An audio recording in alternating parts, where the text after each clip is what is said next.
Hello everyone, how are you? Welcome to a new video. Before we begin today's chapter, I invite you to subscribe to the channel if you haven't already. Also, it would help me a lot if you left a comment with your opinion, as that motivates me to keep bringing you more stories. Now then, get comfortable and I'll leave you with the fanfic. The Fool Arcana. It was a day like any other in the Leaf Village as Naruto made his way to Team 7's usual meeting place. So far the blonde had followed his normal routine. He woke up, ate about a week's supply of ramen, gathered and checked his ninja gear, set off for the bridge, and ignored the several glares that the villagers sent his way. As he approached his destination, the next item in Naruto's list was to shout, "Sakura-chan," to greet his female teammate. Leaning against the bridge's rail, Sakura sighed in annoyance. Great, not only is Sasuke-kun late today, but now I'm left all alone with Naruto. The pink-haired girl ranted in her mind. What do you want, Naruto? She asked, not bothering to keep her distaste away from her words. Catching the aversion in the kunoichi's words, the blonde genin stopped in his tracks. She's angry, did I do something to make her mad? The nervous Jinchuriki wondered. Knowing it was too early to get on Sakura's bad side, Naruto looked for a topic that would appease her, or at least distract her. So where's Sasuke? At the mention of her crush, the pink-haired girl's demeanor completely changed. I don't know, she solemnly informed. He usually gets here before I do, I just hope that everything is all right. Sakura commented before going silent. The two shinobi stayed in awkward silence for what seemed to be an eternity, though in reality it was merely 2 hours. Suddenly, a cloud of smoke burst out in the middle of the bridge, revealing Kakashi and Sasuke as it dissipated. Yo, the copy ninja nonchalantly greeted. You're late, Naruto immediately screamed at his sensei, still following his routine. Meanwhile, Sakura made her way towards the Uchiha. Sasuke-kun, where were you? I was starting to get worried, the kunoichi asked with genuine concern. Unfortunately for the young girl, her crush simply grunted an incoherent answer and walked past her. Sorry for the delay, guys, but I was having some trouble trying to find Sasuke. Kakashi apologized as he scratched the back of his head sheepishly. Liar, came the immediate retort from the raven-haired boy. You told me to wait at the entrance of the Uchiha compound. I had to stand there for almost 3 hours, the young Sharingan user said, clearly angry and annoyed at the wait. The silver-haired jounin cleared his throat. Anyways, setting that aside, the copy ninja dismissed the issue. I called all of you out here to talk about a very important matter concerning the Chunin exam. I have already started discussing this with Sasuke, Kakashi explained. The Jinchuriki's eyes set on his teacher the moment the words Chunin exam were uttered. I wanted to talk to you about that too, Kakashi-sensei, the blonde genin exclaimed excitedly. You see, I don't think I have learnt enough to try taking the exam, the spiky-haired boy admitted as he scratched the back of his head in embarrassment. So, I was wondering if maybe you could teach me some new jutsus? But only because my offensive arsenal is pretty limited with only Kage Bunshin. The young Leaf Nin explained his position, congratulating himself for the eloquent request. Now Kakashi felt ashamed. How could he continue with what he was about to say after hearing his student's earnest request? Nevertheless, this was something he had to do. He owed as much to his fallen teammate. At that moment, the silver-haired man could not have possibly imagined that his decision would ripple into a wave that will thunder throughout the shinobi world. I'm sorry, Naruto, but I can't. He answered, looking away from his orange-clad student. I'll be training Sasuke for the time until the exam starts. He just awakened his Sharingan, and I'm the only one that can instruct him on how to use it properly. The copy ninja explained. Naruto's eyes winded in disbelief at his teacher's words. Boo, but what about Sakura and me? We need training as much as Sasuke does. The blonde shouted, unable to comprehend his sensei's reasoning. Kakashi's guilt grew exponentially. How could he break the next piece of news to his young student when it would probably break him? But there was no way around it.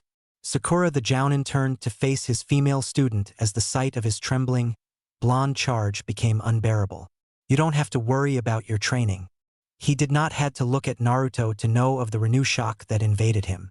I talked with Kurenai-san and she has agreed to teach you since her students are all training with their respective clans. The Sharingan user informed solemnly. All four leaf Nins remained silent. Sasuke had already known how tense the situation was going to be, but it was already proving too much and the Uchiha had no option but to look away from his teammate and stare into the water below the bridge. Sakura, though she was happy that she was going to receive training from one of the top kunoichi that Konohagakure had to offer, could not help but feel sorry for Naruto. The fact that their teacher had not said a word from quite a few minutes led the Haruno towards one conclusion. But he cannot leave Naruto without training. I mean, the choice is obvious between him and Sasuke, but still, Kakashi-sensei is supposed to look after the training for all three of us. Her mind raged. After what had felt like an eternity, Naruto mustered enough courage to break the silence. Kakashi-sensei, and what about me? The blonde asked, not sure if he wanted to hear the answer. The silver-haired man's eye fell on the spiky-haired boy. Truthfully, it pained the Jounin doing this to his energetic student, but the decision had been made for him years ago on that collapsing cave. I am sorry, but I owed it to Obito, the man reasoned. Naruto, you just need to practice your chakra control, work on your taijutsu, and I'm sure that you will do great in the Chunin exam. Kakashi said, failing miserably to sound reassuring. Knowing that there was no way that he could do any more damage to his young charge short of stabbing him in the heart with a kunai, the copy Nin dismissed himself and left his students to sort their minds. Staying in the bridge for a couple of minutes after his teacher's departures, Sasuke glanced at the broken blonde on his way out. The words "I'm sorry" fought to come out of the Uchiha's mouth, but they failed and the young Sharingan user simply walked away with his eyes set towards the ground. On the other hand, the concern Sakura was feeling towards the spiky-haired boy was becoming unbearable. It was not as though she liked the loud, annoying, clumsy, and fashionably challenged boy, but seeing him now so weak, quiet, and dim. How could Kakashi-sensei do this to Naruto? Yeah, he might be a little rough to work with, but he still needs proper training, she thought. Deciding it was best to head for the safety of his apartment before he broke down in front of Sakura, Naruto turned around and started to prepare himself to leave when he felt a soft hand on his shoulder. Naruto, are you all right? Sakura asked with genuine concern. On cue, a fake smile plastered itself in the blonde's face as he turned around to face the pink-haired girl. Of course I'm all right, Sakura-chan. The boy lied as he gave her his trademark grin. You heard Kakashi-sensei. I'm so good that I can train by myself and still amaze everyone at the exam with my incredible skills, he stated. Not buying the answer that she received, the kunoichi pressed on. Are you sure? The fake grin forcefully widened. Yeah, don't concern yourself with me, Sakura-chan. I'm fine, the genin responded. If you say so, the Haruno said, defeated. Smiling gratefully at the small affection he had being shown, Naruto gave his teammate the closest thing to a true smile he could muster at the moment. Well, I have to go now. See you later, Sakura-chan, the spiky-haired shinobi exclaimed before he ran off. Sakura remained in the bridge for a couple of minutes until she could not see orange anymore. Sighing heavily and wishing both of her absent teammates the best of luck, the girl started heading home. Naruto continued to run past his apartment. The Jinchuriki ran and ran for several minutes until his energy finally gave out and he was left walking slowly. The blonde was still trying to grasp the idea that his teacher had just simply abandoned him so that he could train his prodigy student. As the genin continued to wander throughout the village, his gaze was directed solely towards the ground. He could not see anything else, he did not want to see anything else, because if he so much as look at his sides or even front and back, the only thing that he would see would be the angry and condemning gazes of the villagers glaring at him. They did not need to say anything to express their opinion of the young Jinchuriki. Their eyes revealed everything. The blonde could not take it anymore. Forcing his body, Naruto started running once again. The spiky-haired boy moved towards the village's gate as fast as his feet would take him. The young shinobi would not dare to actually walk away from the village, but he just needed to get away from the villagers' spiteful glares, even if it was just for a moment. The instant he breathed the fresh air outside the village's walls, the blonde already felt better. There was no hostility plaguing his surroundings, just tranquility. So the spiky-haired boy decided to take a walk around the forest surrounding Konoha. As long as the boy did not wander in too deep, he would be all right. After a couple of hours simply wandering, Naruto decided to sit and relax under the shade of a tree. Still early. I can take a nap for a few minutes and go back to the village before the gates are closed off. The blonde reasoned. With his decision made, the young shinobi closed his eyes and wandered off into a deep slumber.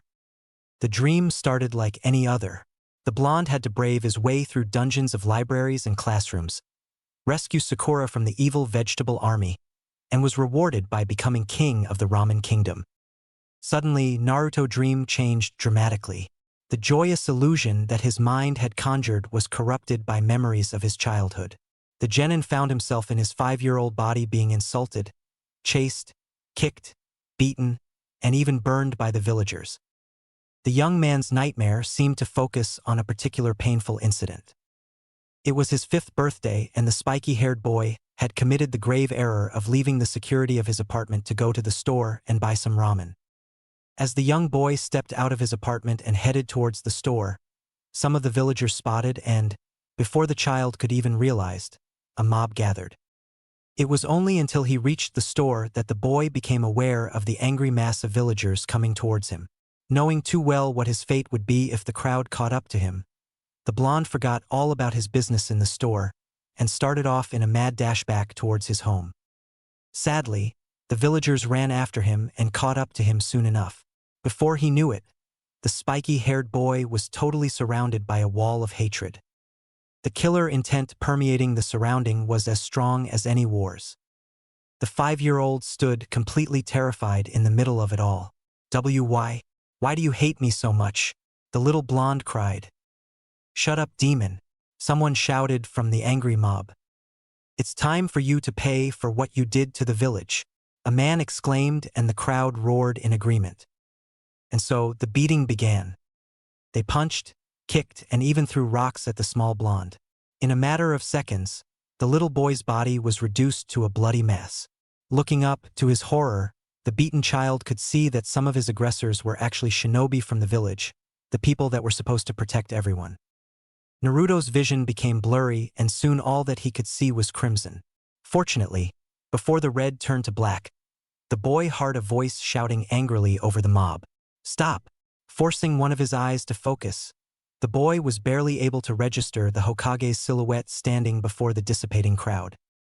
The genin woke up with a start as tears ran down his cheeks. Shaking his nightmare off, the boy looked at his surroundings and realized that he had slept for longer than he had intended to. The forest around the young man was already dark. Deciding that it would be best to hurry toward the village before the gate closed and he was left outside the wall, Naruto started off. The young shinobi had only taken a few steps before his body was left paralyzed by an incredibly strong presence nearby. The spiky-haired boy immediately got into a fighting stance. Whoever was nearby sure had a very menacing chakra. The noise coming from the trees let the Jinchuriki know that whoever was there. He was aware that his presence was no longer a secret and did not seem to care. Hearing steps behind him, Naruto turned around to meet the owner of the terrifying chakra. It is nice to finally get a chance to meet you, Naruto-kun. Breaking point. It is nice to finally get a chance to meet you, Naruto-kun. The young shinobi immediately turned around. Sasuke? The Jinchuriki questioned the figure standing before him. No, it can't be Sasuke. This guy, his presence is frightening, Naruto thought. Still, the appearance of the person in front of the genin was eerily similar to Sasuke's, with identical onyx color hair, and a face that would make the girls go crazy. Taking a closer look, the blonde realized several different aspects that prove his first theory wrong. The newcomer was taller than Sasuke, had 2 long streaks between his eyes, and, perhaps the most apparent feature for the spiky-haired boy, a scratched leaf headband. There was no way that this person was Sasuke. Oh, the man's voice snapped Naruto out of his thoughts. I'm sorry, but I am not my dear little brother, the stranger added with an amused tone. The genin's eyes widened at the new revelation. Brother? Wait a minute. Naruto Sasuke said weakly after being caught by his teammate. He's still out there, my brother. The wounds that Haku had inflicted on him seemed to be making it hard for the Uchiha to even breathe. I promised myself that I would stay alive until I kill him, Naruto. Don't let your dream die. This was him. The person who Sasuke wanted to kill so much, he had ended up killing his own personality. My name is Uchiha Itachi, the missing nin casually presented himself. He was wearing a black cloak with a pattern of red clouds around it, while a fully matured Sharingan shined ominously in his eyes. "You have no idea how long I wanted to meet you, Naruto-kun," the young man added. At those words, the blonde took a step back. "How do you know who I am?" the young shinobi asked. The black-haired man simply regarded the boy before him for a couple of seconds.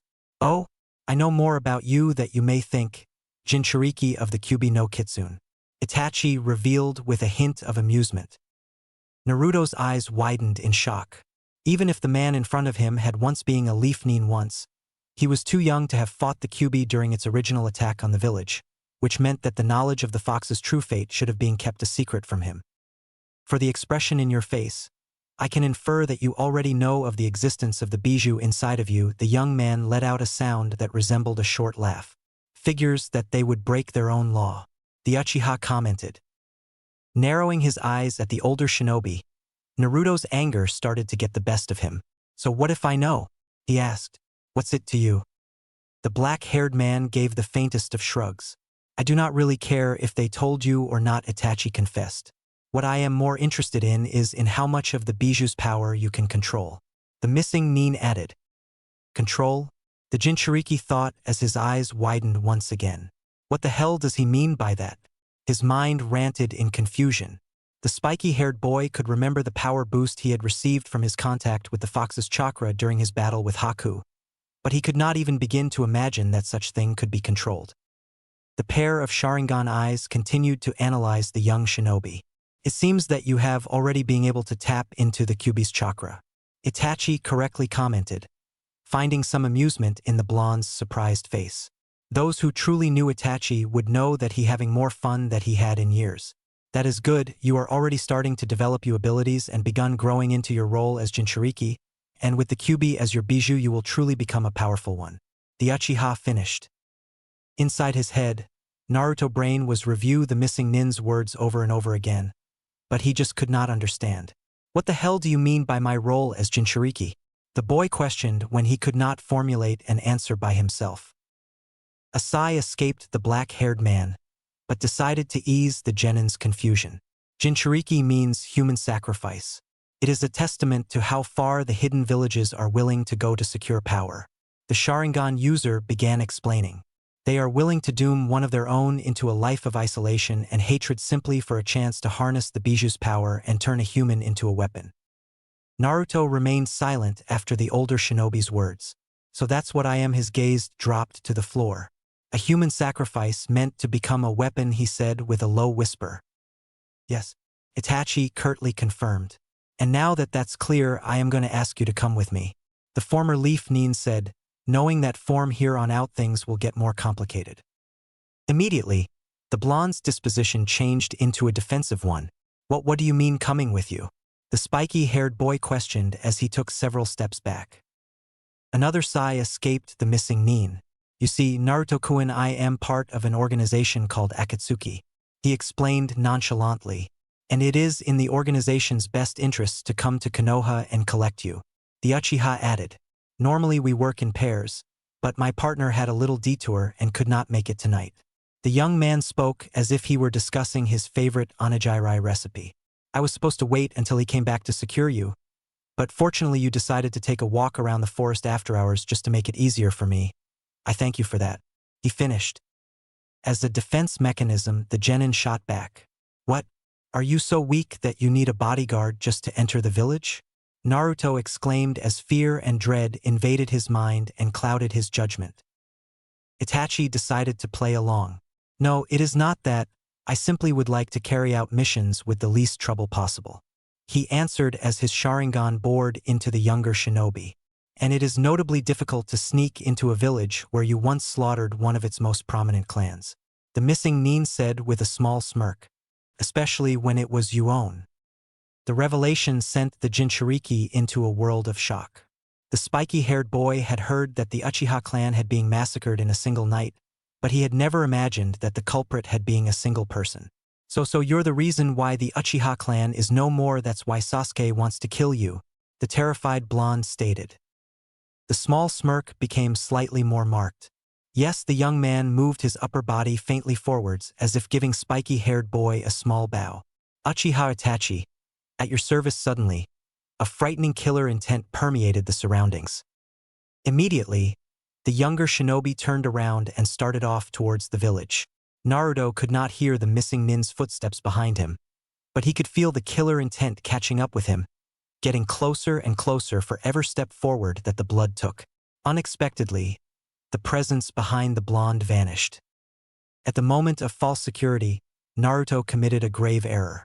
Stopping his mad dash towards the village's gates, the spiky-haired boy looked around trying to find where his pursuer had disappeared to. All of a sudden, the genin felt a hand grab him by the collar, and, before the boy knew what had happened, his body was violently pinned against a tree. "Okay, Naruto-kun, now is time for you to come with me," Itachi said as his figure appeared right in front of the boy. "Like hell I will," the Jinchuriki responded. Naruto flailed his legs trying to kick the Uchiha, but none of his kicks seemed to make contact. With an impressive display of physical strength, the black-haired man threw the blonde towards another tree. The blonde hit the trunk with a sickening impact and fell to the ground. When he finally looked up, azure eyes met the Sharingan. Right in front of the genin, the Uchiha's Dojutsu started to transform. In each eye, the black comas seemed to change and come together until they formed what looked like a three-pointed shuriken. The only thing that Naruto was able to hear was the word Tsukuyami being uttered with Itachi's voice, before he was unexpectedly tied up to the tree's trunk and his surroundings completely changed. What the hell just happened? He thought. Where's that bastard? What is this place? The boy questioned as he looked around one more time. The large number for trees in Konoha's forest had been severely scaled down, and the few that remained were all black and dead, and the dark night sky had been completely covered by a blood-crimson color. Suddenly, several figures of Itachi appeared surrounding the Jinchuriki. The forms were completely black, except for the crimson color of their odd Sharingan eyes. "Welcome to the Tsukuyami world, Naruto-kun," the Itachi right in front of the spiky-haired boy said. "This is a jutsu that can only be created with these." He took a moment to point at his strange dojutsu. The Manjikyu Sharingan, the ultimate form of the Uchiha bloodline. The former Leaf Nin informed. Naruto simply remained silent, paralyzed by fear and dread. "Now, this jutsu might only last for a second," the black-haired man continued, ignoring the younger shinobi's terror. "But take my word for it, it can feel like days," he added with a mocking tone. "Since the Tsukuyami world give its caster complete control over reality," the Uchiha said as raised one of his hands and a crow suddenly flew down and landed on it. The bounded blonde watched in shock as the raven in the missing nin's hand suddenly turned into a kunai and then into a katana. "You are at my mercy for the next 3 days," Itachi said, his tone getting darker with every word. Naruto's eyes completely filled with terror. He was trapped inside a strange and frightening world controlled by a man who had killed his entire family in cold blood. Even his childhood beatings seemed like a fond memory compared to his current situation. Now the Uchiha's voice snapped the genin back into attention. "From what I have gathered, your teammates are my foolish littler brother and that pink-haired girl that was all over him, right? And Kakashi-senpai is your jounin instructor. Am I wrong?" the young man asked.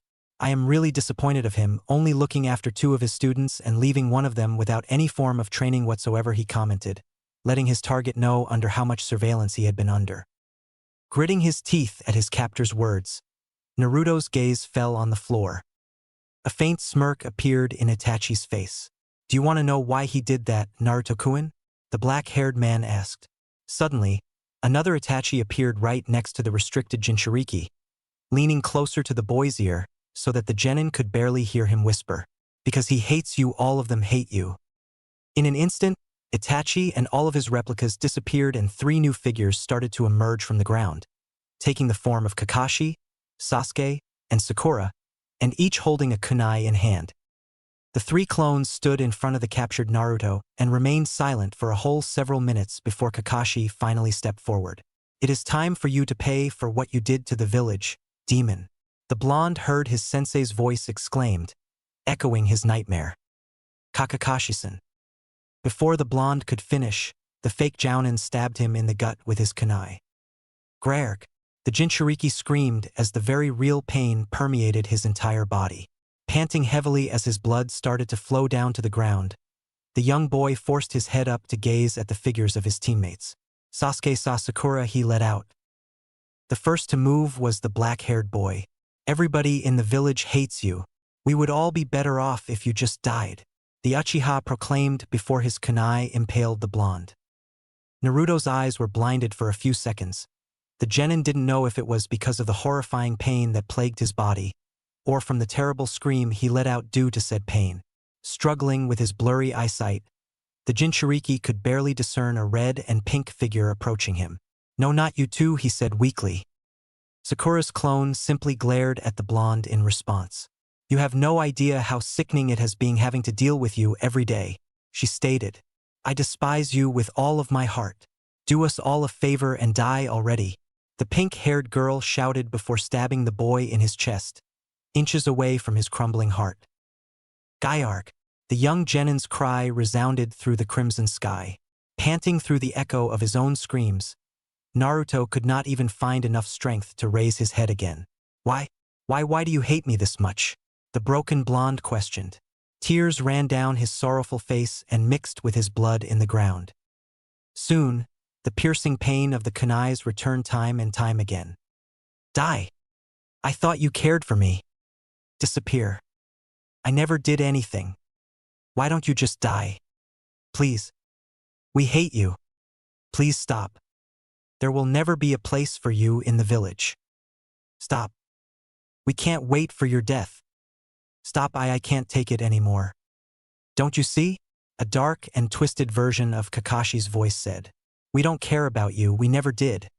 All that we want is for you to die and rot in hell." Through pained cries and sobs, Naruto shook his head. No, the whisper was barely audible. The stabs came in even faster, accompanied by the calls for the Jinchuriki's death by the three attackers.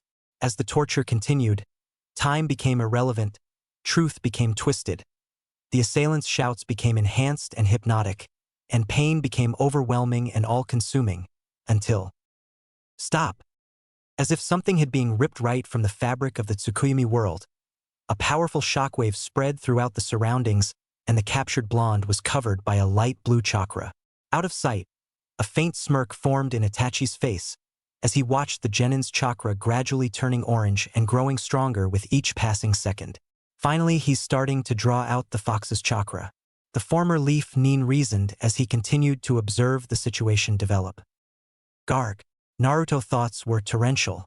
The Biju's chakra was running rampant throughout his body, and, with every passing moment, the blonde could feel an overpowering hatred building up inside of him. "Kit," a new voice broke through the boy's turmoil. "Calm down. You're absorbing too much chakra at an alarming rate. Kit." The voice sounded scared and desperate. "Calm down." It repeated its plea, but it was left unheard as the Jinchuriki's chakra pull suddenly became stronger. Already completely surrounded by the terrifying orange chakra, the genin was hyperventilating, feeling that his body would be crushed by the pressure of the sudden power surge until... Garark! With a sudden spike of power, Naruto's chakra burst, taking a dark blue color and blowing all of his teammates' figures away. I hate you all," he screamed as his power continued to increase. Sharingan eyes widened in surprise. Incredible, he was able to subjugate Kyuubi's chakra, and his killer intent has become terrifyingly powerful. The Uchiha thought in amazement. "I will destroy everything. Everything." The boy continued screaming. With each shout, the Tsukuyomi world's crimson sky flashed back to normal. Worry started to seep into the missing Nin. How is it possible? He is actually breaking through Tsukuyomi, the black-haired man's mind raged. The Jinchuriki could feel the power building up inside of him. "This world can go to hell," Naruto proclaimed, and with one more chakra spike, he sent an even more powerful shockwave blowing the Tsukuyomi world and its caster away. The Sharingan user found himself back in the forest of Konoha, with a cloud of dust hovering in front of him where his target had previously stood. Scanning the chaos of small debris as the dust begun to settle, Itachi could see the genin's figure started to become visible. Naruto stood in the middle of a small crater gazing up at the sky, his eyes looking through the clouds and setting on a bright and imposing moon. Ever so slowly, the Jinchuriki's eyes lowered and focused on the former Leaf Nin in front of him. The Uchiha's Sharingan eyes widened in shock at the sight before them. Impossible, there is no way, he muttered. How can he? Bloodlines combined. Naruto stood in the middle of a small crater gazing up at the sky, his eyes looking through the clouds and setting on a bright and imposing moon. Ever so slowly, the Jinchuriki's eyes lowered and focused on the former leaf Nin in front of him. The Uchiha's Sharingan eyes widened in shock at the sight before them. Impossible, there is no way, he muttered. How can he? Itachi's eyes gazed directly into the Genin's. The blonde's eyes no longer held their shining sapphire hue. Instead, just like the boy's chakra, they had taken a dramatically darker tone into navy blue. Still, the most surprising and prominent features presented in Naruto's gaze were the 3 white commas accompanied by a white that appeared in both eyes. How can he have the Sharingan? The Akatsuki member questioned in astonishment. Snapping out of his trance at the older shinobi's voice, Naruto's mind tried to process what the missing Nin's words had meant. Sharingan, what is he talking about? The Jinchuriki looked at the surroundings and he immediately sensed something was odd. To the young blonde's eyes, it was as if everything around him was in slow motion. Not a single detail escaped the boy's gaze. From the fluttering leaves to the swaying branches, his eyes were capturing anything and everything. A couple of feet away, Itachi was finally starting to recover from the shock brought about by the new development. This certainly complicates things, his manjikyu narrowing as he reanalyzed the situation. No matter what, I must act quickly now, otherwise the black-haired man murmured to himself. Naruto had already completely forgotten about the missing Nin that had been torturing him a few moments ago. Instead, the blonde's eyes gazed around in a new trance. When his eyes finally caught sight of the strangely shaped Sharingan once again, the Jinchuriki heard the word that had ignited his hell. Tsukuyami. Immediately, the sky above the Genin started to change. Dread started to seep into the young boy at the idea of spending any more time in that dark and cruel world. But no matter how much he searched his mind, he could not think of a way to stop the Genjutsu. Kit, your eyes. Send chakra to your eyes now. A voice thundered inside Naruto's head. The Jinchuriki was taken back by the sudden intrusion of his thoughts. Who are you? The boy asked. Why are you in my head? Despite not getting any answer, the blonde decided to worry about it later and follow the voice's advice nevertheless and channeled chakra towards his eyes.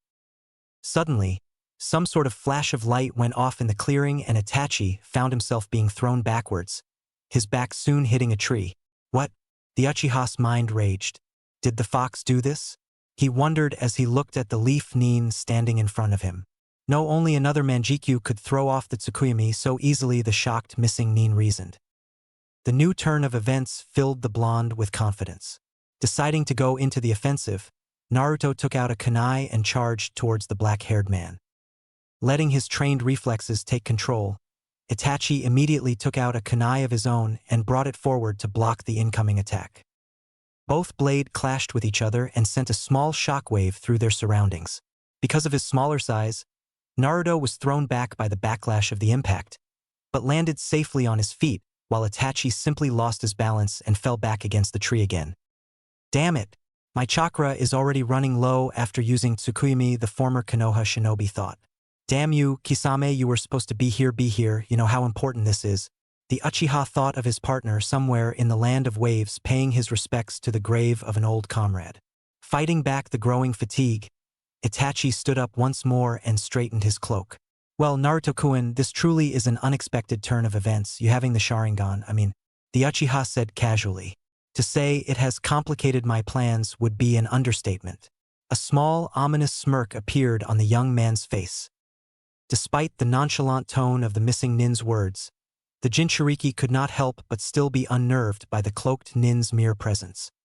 A dark snicker escaped the black-haired shinobi at the sight of the blonde taking a wary step back. How about we leave your capture for another day? The smirk grew as the Genin's strange Sharingan widened. I will see you soon. Naruto-kun, with those words, Itachi's body turned completely black and dissipated as a group of ravens, leaving a confused and astonished boy behind. Once he was unable to feel the Uchiha's presence, Naruto let go of a heavy breath and fell into the ground. Looking up at the top of the trees, once again contemplating how the leaves still seemed to be moving at slow motion. Several minutes passed until the Jinchuriki jumped back onto his feet and made his way towards the village. In his first stroke of luck in the whole day, the genin made it back to the gates just as they were about to close them off. The guards pay him no mind, and he was careful not to do anything that might attract attention towards himself as he passed by them. Once officially inside the village, the boy jumped on top of a building and started to leap from roof to roof as he tried to organize his chaotic thoughts. After a couple of minutes of hopping around, Naruto finally stopped. The blonde knew that it had not been his teammates who tortured and attacked him inside the world created by the weird Jinjutsu, but even though most of what the illusions had seen had been false, at least some of it was true. The village saw him as nothing more than a demon, a social pariah, a target for all of their hatred.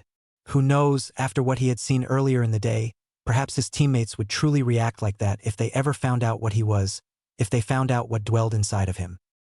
With his current instability, there were only two persons that Naruto still felt he could really trust. Taking a deep breath, the Jinchuriki turned around and started off towards the Hokage's building to find one of them. Sarutobi Hiruzen, Sandaime Hokage, sat on his desk glaring at a mountain of paperwork courtesy of the upcoming Chunin exams. Suddenly, the aged shinobi felt an exceptionally large chakra reading coming straight towards his office at an alarming speed.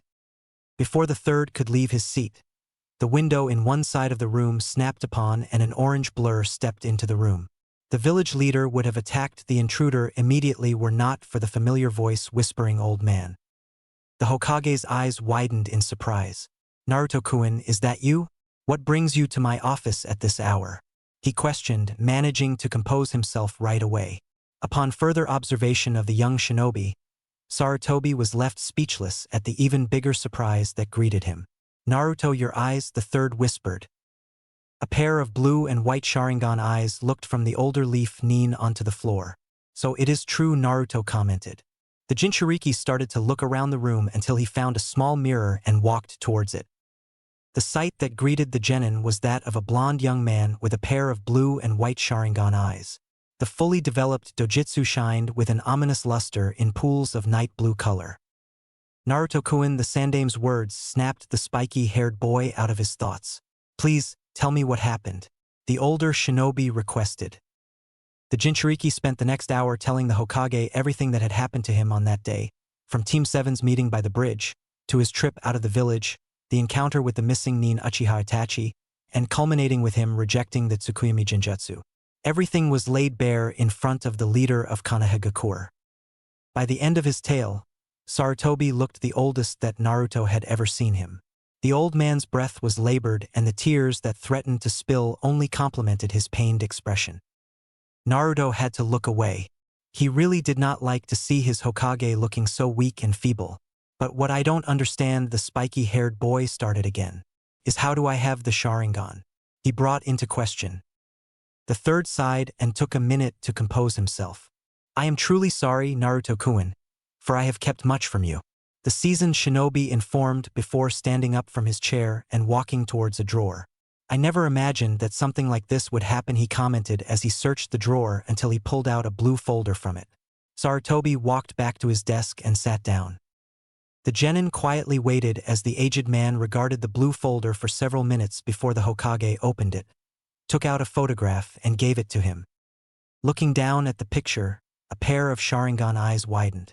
It was a picture of a young woman wearing a red variant of the Konoha Jounin's uniform, and she was the most beautiful being that the Leaf Nin had ever seen. She had alabaster skin that contrasted with her long and dark onyx hair, and a vibrant smile that would light up the darkest and stormiest of days. Naruto didn't know why, but for some reason he could not stop the tears that ran down his face as he gazed at the photo. "Her name is Uchiha Kagome." Sarutobi's voice cut through the blonde's trance. "She was one of the Leaf's most promising kunoichi," he said with a mix of pride and nostalgia. "Her exploits during the last war earned her the name of the Uchiha's Crimson Raven due to her mastery over the Sharingan and her tendency of using crows as a theme for her jutsus, especially Jinjutsus." The Sandaime seemed lost in a memory.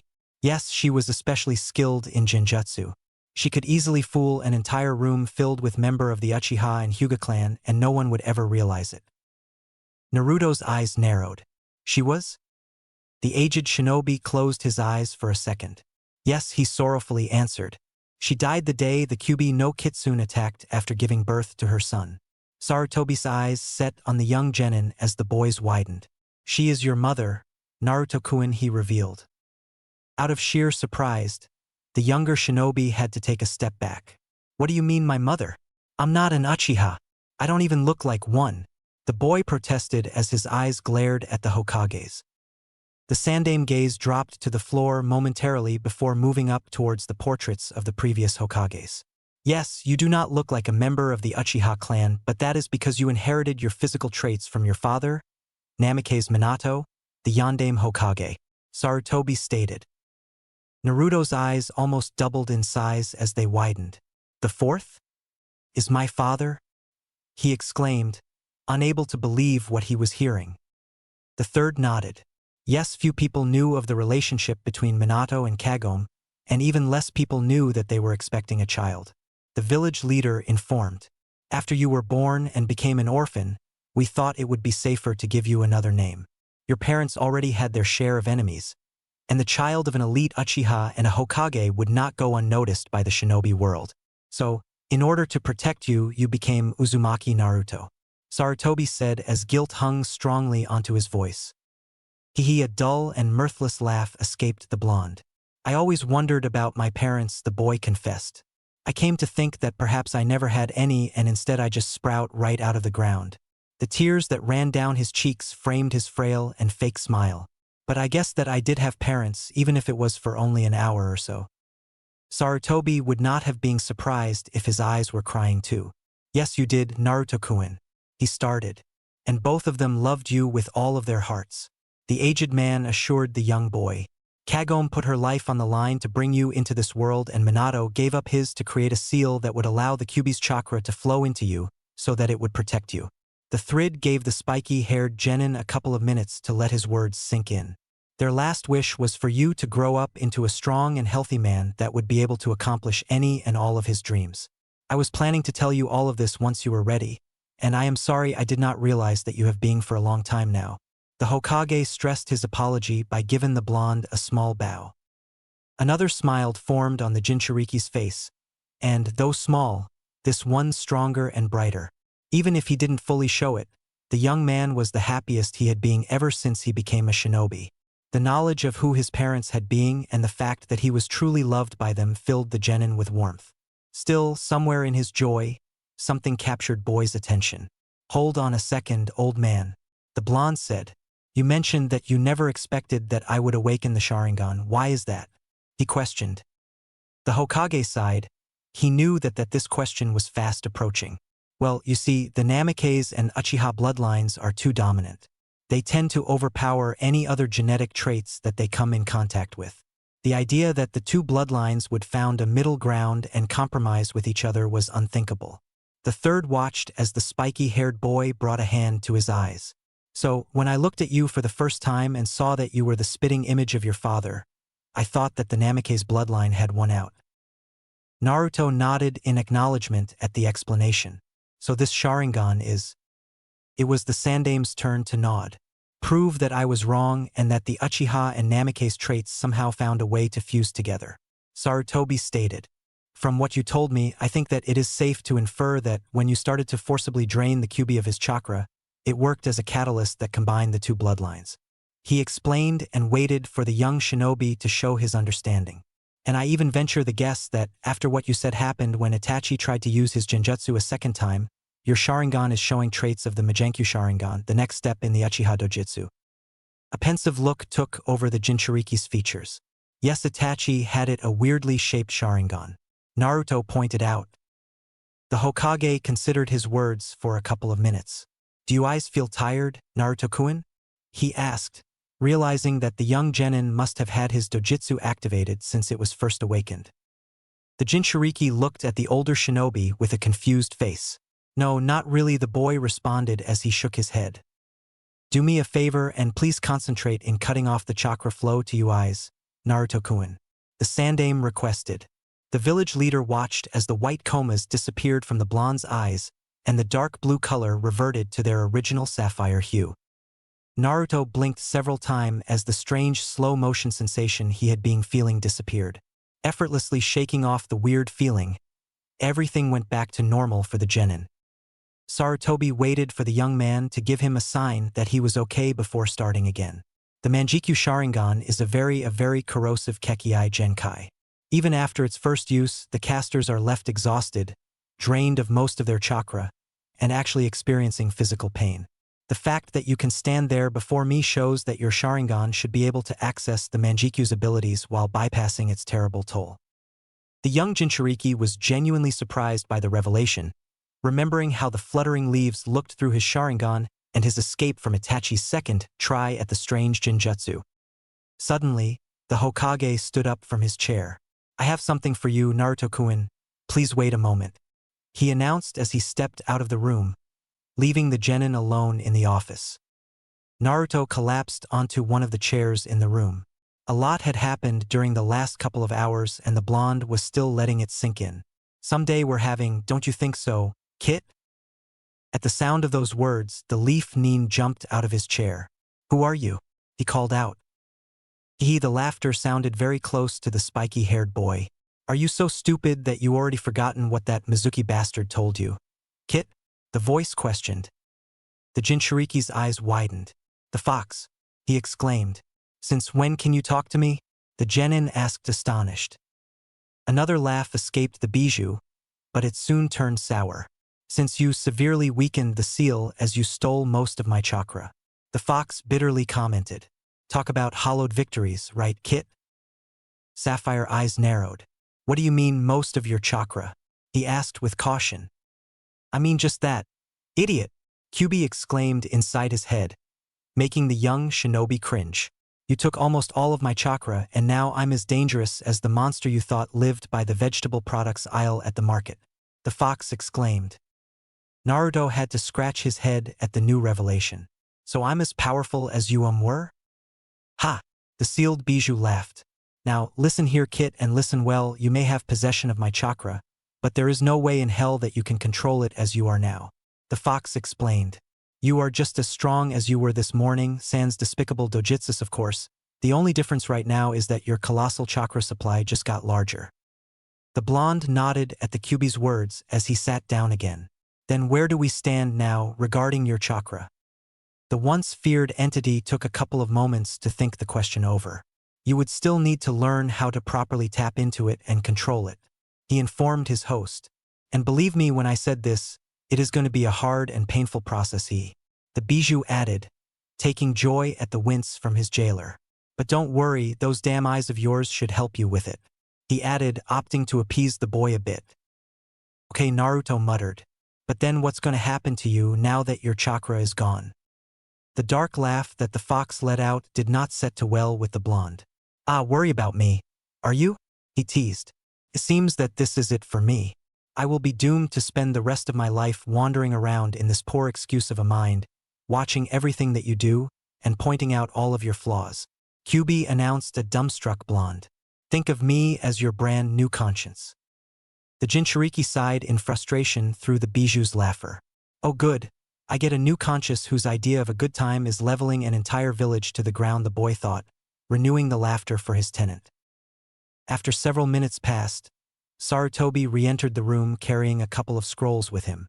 "Well, Naruto-kun, since Kakashi seems to have neglected your training, I will be taking over," the Hokage announced, allowing himself a small smile at the look of surprise in the genin's face. "Sadly, I have to deal with some official matters regarding the Chunin exam, meaning that we will not be able to start your training until at least next week. So I am leaving you some homework until then," the Sandaime added as he placed the scrolls on the table. Naruto could not help himself and, at the mention of the word homework, his mind flashbacked to his academy days, causing the Jinchuriki to groan in frustration. Nevertheless, the blonde picked up the scroll closest to him and started looking over it. A small chuckle escaped the Hokage as he separated a group of scrolls from the rest. "The scroll that you are reading, along with these, contain information about a couple of jutsus that I thought it would be good for you to learn," he informed before setting aside 3 other parchments. "While these 3 regard the Uchiha clan, a bit of its history, fighting style, special jutsus related to the clan, as well as information about the Sharingan. The spiky-haired boy nodded his understanding of the older shinobi's words. Watching over the scrolls presented in front of him, the blonde's eyes set on the small black scroll that the village leader had kept isolated from the others. And this last one, the third continued as he picked the black scroll, contains information on the Manjikyu Sharingan, as well as instruction on how to use its two special jutsus, Tsukuyomi and Amaterasu. I am particularly inclined for you to learn those two techniques, Sarutobi said as he handed the small scroll to his new student. I want you to read all of this material during the last couple of days. You do not have to put it to practical use just yet, but I expect for you to know all this information before we start training. Am I clear? He asked. The Jinchuriki nodded to accept his task before he started to gather the scrolls, and the Hokage moved back to his chair. Sitting behind his desk once more, the Sandaime regarded the genin. Now, I want you to consider for a moment before you answer me this question. The experienced shinobi waited until the sapphire orbs fell on him. You are old enough to decide this for yourself. Do you want me to make your heritage public, Naruto-kun? He asked.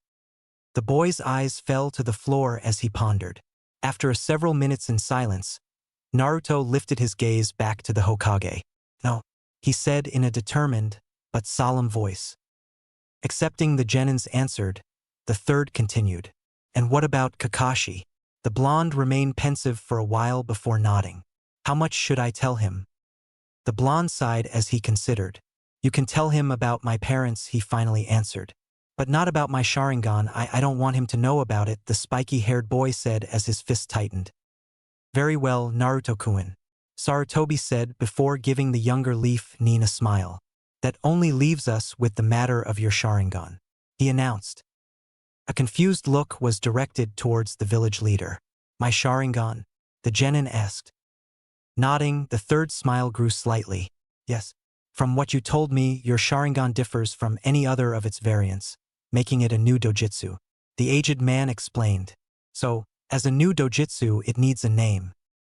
Naruto was taken back by the announcement for a couple of seconds before he started thinking over it. Gradually, the young man's eyes drifted towards the open window in the office as he contemplated his Dojutsu. Sky, the Jinchuriki said before returning his gaze to the Hokage. Sora Sharingan, its name is Sora Sharingan, the shinobi declared. The Hokage nodded and smiled warmly once more. The blonde gave his leader a small bow before starting to walk toward the door. Suddenly, the genin stopped on his tracks. Is something wrong, Naruto-kun?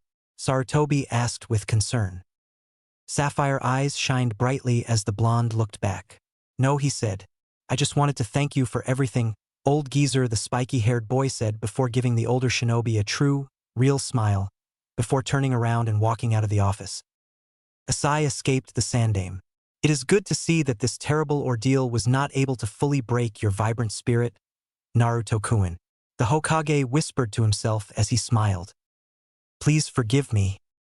The third sat in his office early in the morning. He had sent somebody to look for Kakashi and, knowing him, Hiruzen had at least 2 hours before he showed up. Sighing, the Hokage tried to find something to distract himself. Briefly, he considered one of those colorful books that Jiraiya had sent him. Suddenly, with a cloud of smoke, the copy ninja appeared in the Hokage's office, just as the seasoned shinobi had built up enough courage to start reading his previous student's novel. You wanted to see me, Hokage-sama? The silver-haired man asked. Yes, Kakashi, I wanted to talk to you about Naruto. Sarutobi replied. Did you know that he was attacked last night? He questioned. What happened? Is he all right? Shocked at the piece of news, the Jounin immediately asked in concern. Then, after a second, anger at his student being attacked started to set in. Who did it? He asked, expecting it to be one of those brainless villagers that still viewed Naruto as a demon. The answer he received surprised him even more than the news that one of his genin students was attacked within the past 24 hours. Sarutobi looked directly into Kakashi's eye and responded, Uchiha Itachi. Needless to say, it took the Hiate's brain a couple of seconds to process the fact that an S-rank criminal had attacked one of his students. You can't be serious, Hokage-sama. Uchiha Itachi attacking Naruto? How could that happen? The Hokage looked at the copy ninja with a bit of disappointment. It seems that after your team meeting, Naruto was feeling a bit distraught, so he decided to take a break from the ignorance of the villages and fell asleep outside the village. He informed. It was when he was making his way back that he was attacked by the missing nin, Uchiha Itachi. Sarutobi explained. Kakashi kept silent for a few moments. He knew too well what the Sandaime had meant by distraught. Hokage-sama, you have to understand, I feel it is my obligation with Obito. Sasuke is from the same clan and he needs somebody to train him on his bloodline. The silver-haired man tried to get his point across. And I believe that I am the best choice, since I'm the only one who still have a Sharingan and is still affiliated to the village, he said in his defense. The third simply shook his head in response. So you owed to your fallen teammate? He reiterated the point that the younger shinobi had tried to make.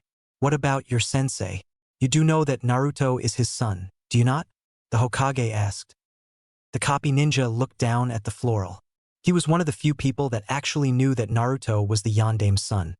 Though he never knew who the mother was, but still he could not help but feel that his debt with Obito was far larger. I know, Hokage-sama, but still, Sasuke is that last of Obito's clan. He would have wanted me to train him. The Jounin desperately wanted to explain himself. By now, the Hokage was beginning to get angry. You think that Obito would have wanted you to focus only on training Sasuke? Sarutobi's eyes were a combination of anger and disappointment. Please do not insult his memory. The comment hurt Kakashi. How could the Hokage even think that he would do anything to insult his teammate's memory? But Kakashi did not have time to voice his opinion as the Sandaime started again. First, Obito would not even think of giving one student preference over another. That is something that your sensei tried to teach you. He began. Second, your tea is the exact image as your old one. You have a famous teacher, except that in this new team the instructor seems to like playing favorites. You have a prodigy, a girl who tries to keep everyone together, and a boy that some consider thrash but actually has incredible potential. The Thrid stated. Now tell me, who has Obito's position in this team? Sarutobi questioned. Kakashi was silent for a few seconds. Slowly, the shame that he felt started to turn into anger. So you want me to leave Sasuke and go train Naruto, since he's your favorite? The copy ninja did not ask. No, I just want you to stop saying that it is because of Obito, the Hokage stated firmly. The truth is that you want to train Sasuke simply because of his natural talent and because he reminds you of how you used to be. The Sandaime said, raising his voice. It's not that. Kakashi tried to defend himself. Yes, it is. The third insisted.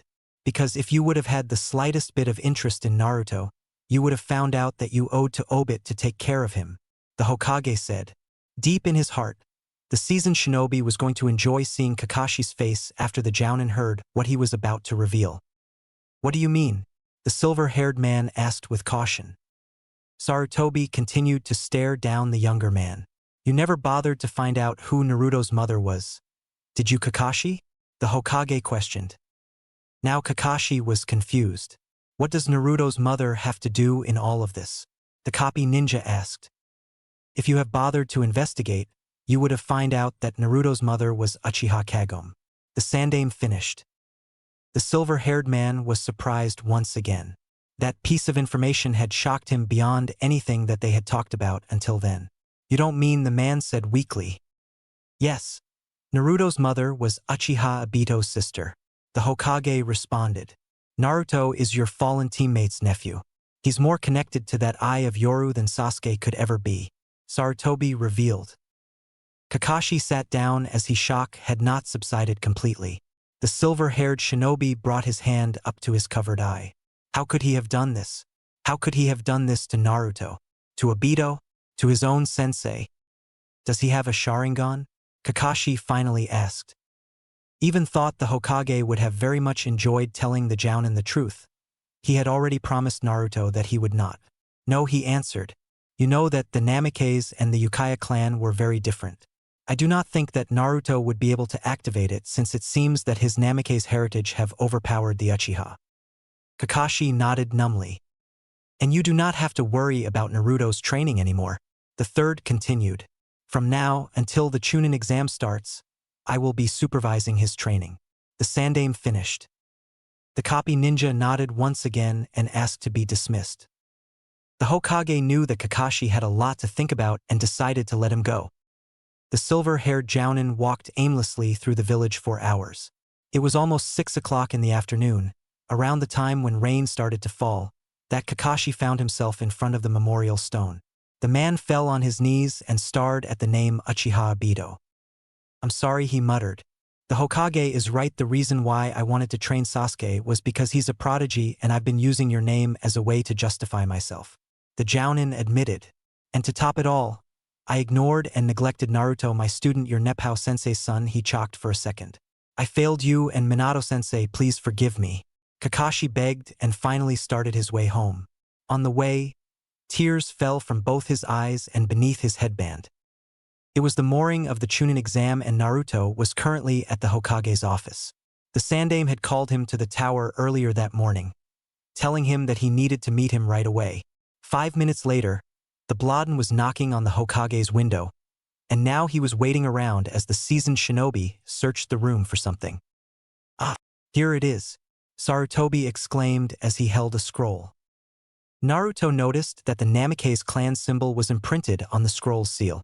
"What is that, old man?" the genin asked, looking at the parchment with curiosity. "Well, since you have done so well in your training and learned very single jutsu in the scrolls I gave you, I have decided to use this." He signaled to the scroll. "Think of it as a present for all of your hard work." The Sandaime gave the young man the parchment. "It is a summoning scroll for an ancient weapon," the third explained. "Only a member of the Namikaze clan are able to summon it and use it," the Hokage said, smiling. "The hand seals necessary for the summoning are inside as well." Naruto opened his present. Inside were the series of hand seals needed, a bunch of stuff they ignored, and some sort of symbol similar to the Namikaze insignia as its center. Normally, you would need to carry the scroll everywhere and use it to perform the summoning judas by placing a bit of your blood into the seal. The third commented. "But since this is a specific clan jutsu, you can replace the scroll with a summoning tattoo. In fact, if you hurry, you could get the tattoo done before the Chunin exam starts, Naruto-kun," the Hokage said, smiling at the young shinobi. The spiky-haired blonde closed the scroll and looked at the Hokage. "Thanks, old man," the Jinchuriki said with a smile as he turned around and jumped out of the window. Several hours later, Sasuke, Sakura, and Kakashi were standing outside room 301, waiting for the last member of their team. "Kakashi-sensei, where is Naruto?" Sakura asked. "The exam begins in a few minutes and he still hasn't shown up." The Uchiha was pacing in the hall anxiously. "Is he coming?" the young man asked. "I'm sure he is," the silver-haired Jounin responded. "He'll be here. Don't worry," he said, his eyes shifting back and forth, almost nervously. "But before he does, there is something really important that I need to talk to you two about." He suddenly started again. "It's about Naruto. You see, during this past month he has sort of changed," the man informed. "What do you mean, Kakashi-sensei?" Sakura asked in confusing. "How did he changed?" Kakashi did not really how to answer the girl's question. The Hokage had only said that Naruto was not the same anymore, but he had not given any specifics, and the silver-haired shinobi had been unable to muster enough courage to face the spiky-haired boy during the previous month. In fact, the famed Nin was not sure if he would be able to face him now. Before the Jounin had time to make up an answer for the pink-haired Kunoichi's question, all three Leaf Nins heard footsteps come from down the hall. All three turned around to see who was coming. They tried to figure out who was walking towards them, but it was not until they saw the whisker marks on his face that they recognized him. Naruto, Sakura said in a low voice. The two genin were left dumbfounded. Their teacher saying that the blonde had changed was a massive understatement, since, from their perspective, it seemed that the boy had undergone a complete transformation. His orange jumpsuit and blue sandals were gone. Now the spiky-haired teen wore a pair of black sandals, dark blue pants, a navy-color undershirt, and a black, long-sleeve jacket over it. A spiral symbol was present on the backside of his jacket and on the shoulder, and his hair had grown a lot longer during the last month since it almost covered his leaf headband now. Naruto passed them without saying a single word. The only proof of acknowledgement between the members of Team 7 was the small second in which the blonde genin looked directly at his teammate's eyes. When the Jinchuriki was in front of the door, he stopped and looked back. "It's time for us to enter," Naruto said with a monotonous voice as he pushed the door open. All three genin entered the testing room. Immediately, they were welcomed with the glares from all other participants. Sasuke-kun. Suddenly, a blue and yellow appeared on Team 7's field of view and latched itself onto the Uchiha. Anger started to seep into Sakura right away. "Stop bothering Sasuke-kun, Ino pig," Sakura shouted at the girl that was hugging the raven-haired boy. "This is so troublesome," a black-haired boy said lazily as he approached the group while a boy eating potato chips followed fight behind him. Naruto, who was not paying much attention to the two girls bickering, turned his gaze towards his former classmates Shikamaru and Chuji as they stood before the group for a second before looking back up to the roof. "Whoa, is that Naruto? I can't be." He never looked so serious or stood so quiet before the Nara, though as he regarded the blonde leaning against the wall. "Well, it seems that the Rookie 9 are all together again." An arrogant voice was heard as Kiba made his way towards the others. His dog, Akamaru, barking from inside of the boy's jacket. Behind the Inuzuka were a blue-haired girl with pale eyes and a boy wearing sunglasses. Hinata and Shino followed the hooded teen as he reached the group. Kiba took a second to look at everyone. "Hold on a second," he suddenly said. "Where is the dobe? I don't see him anywhere." The brown-haired boy wondered out loud. It was at that moment that the member of the Rookie 9 felt a strong, aggressive presence spike up in the room. All of their eyes turned to the source and, for the first time, that the rest of Teams 8 and 10 noticed the blonde leaning against the wall. "Naruto, is that you?" Kiba called out. "Do you've changed?" the Inuzuka said as he walked towards the spiky-haired boy. The hooded teen stopped on his track the moment his eyes met Naruto's. A cold chill went down the brown-haired boy's back. "Hey Billboard Brow, what happened to Naruto?" Ino asked in a whisper as she moved closer to her former best friend. The pink-haired girl bit her lips. "I don't know, Ino pig," she answered. "It's the first time that I've seen him in a month. Something must have happened during that period of time." The Haruno said. "You guys are really causing a bad first impression," a gray-haired leaf nin wearing glasses said as he walked towards them. Especially the blonde one with the attitude. Sasuke immediately stepped forward. "And who are you supposed to be?" the raven-haired boy asked the older shinobi. "My name is Yakushi Kabuto," the young man responded. "And you guys should try to keep a low profile. You are the Rookie 9 after all, already infamous around here, and this year's bunch is pretty tense as it is," he commented as he glanced around the room. "In all my year of taking these exams, I've never seen such a touch group of genins brought together." The younger nins looked around as well. All they found were glares. For example, Kabuto started again. "You have the team from Hidden Rain. They're extremely irritable, not to mention the genins from Suna, especially the one with the gourd on his back. He gives me the creeps," the gray-haired teen admitted. "You seem to know a lot about this exam," Sakura commented with curiosity. "Well, that comes with the territory when this is your 7th time taking the exam," Kabuto said, blushing slightly in embarrassment and scratching the back of his head. "But each try bring new things," he said as he composed himself. "Like the team from Otogakure, it's the first time in this exam, and they just get to send one team since they're such a small village," the gray-haired genin informed. Suddenly, someone from the crow threw a pair of kunai at Kabuto. The leaf genin was able to dodge them with ease.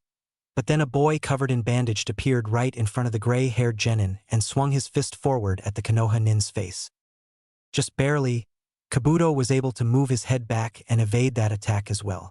When everything seemed fine, the leaf genin's glass suddenly broke and he started spewing blood from the mouth and the ears.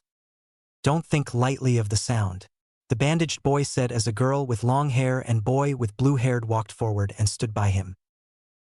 "By the end of the exam, all three of us Odo-nin will be," the boy started to say but suddenly stopped when he felt something on the back of his neck. Between him and the bandaged genin stood Naruto with a kunai held up to both of their necks.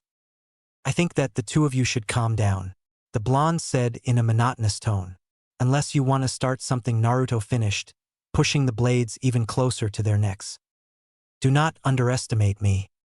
Don't think lightly of the sound," the bandaged boy said as a girl with long hair and boy with blue hair walked forward and stood by him. "By the end of the exam, all three of us Odo-nin will be," the boy started to say but suddenly stopped when he felt something on the back of his neck.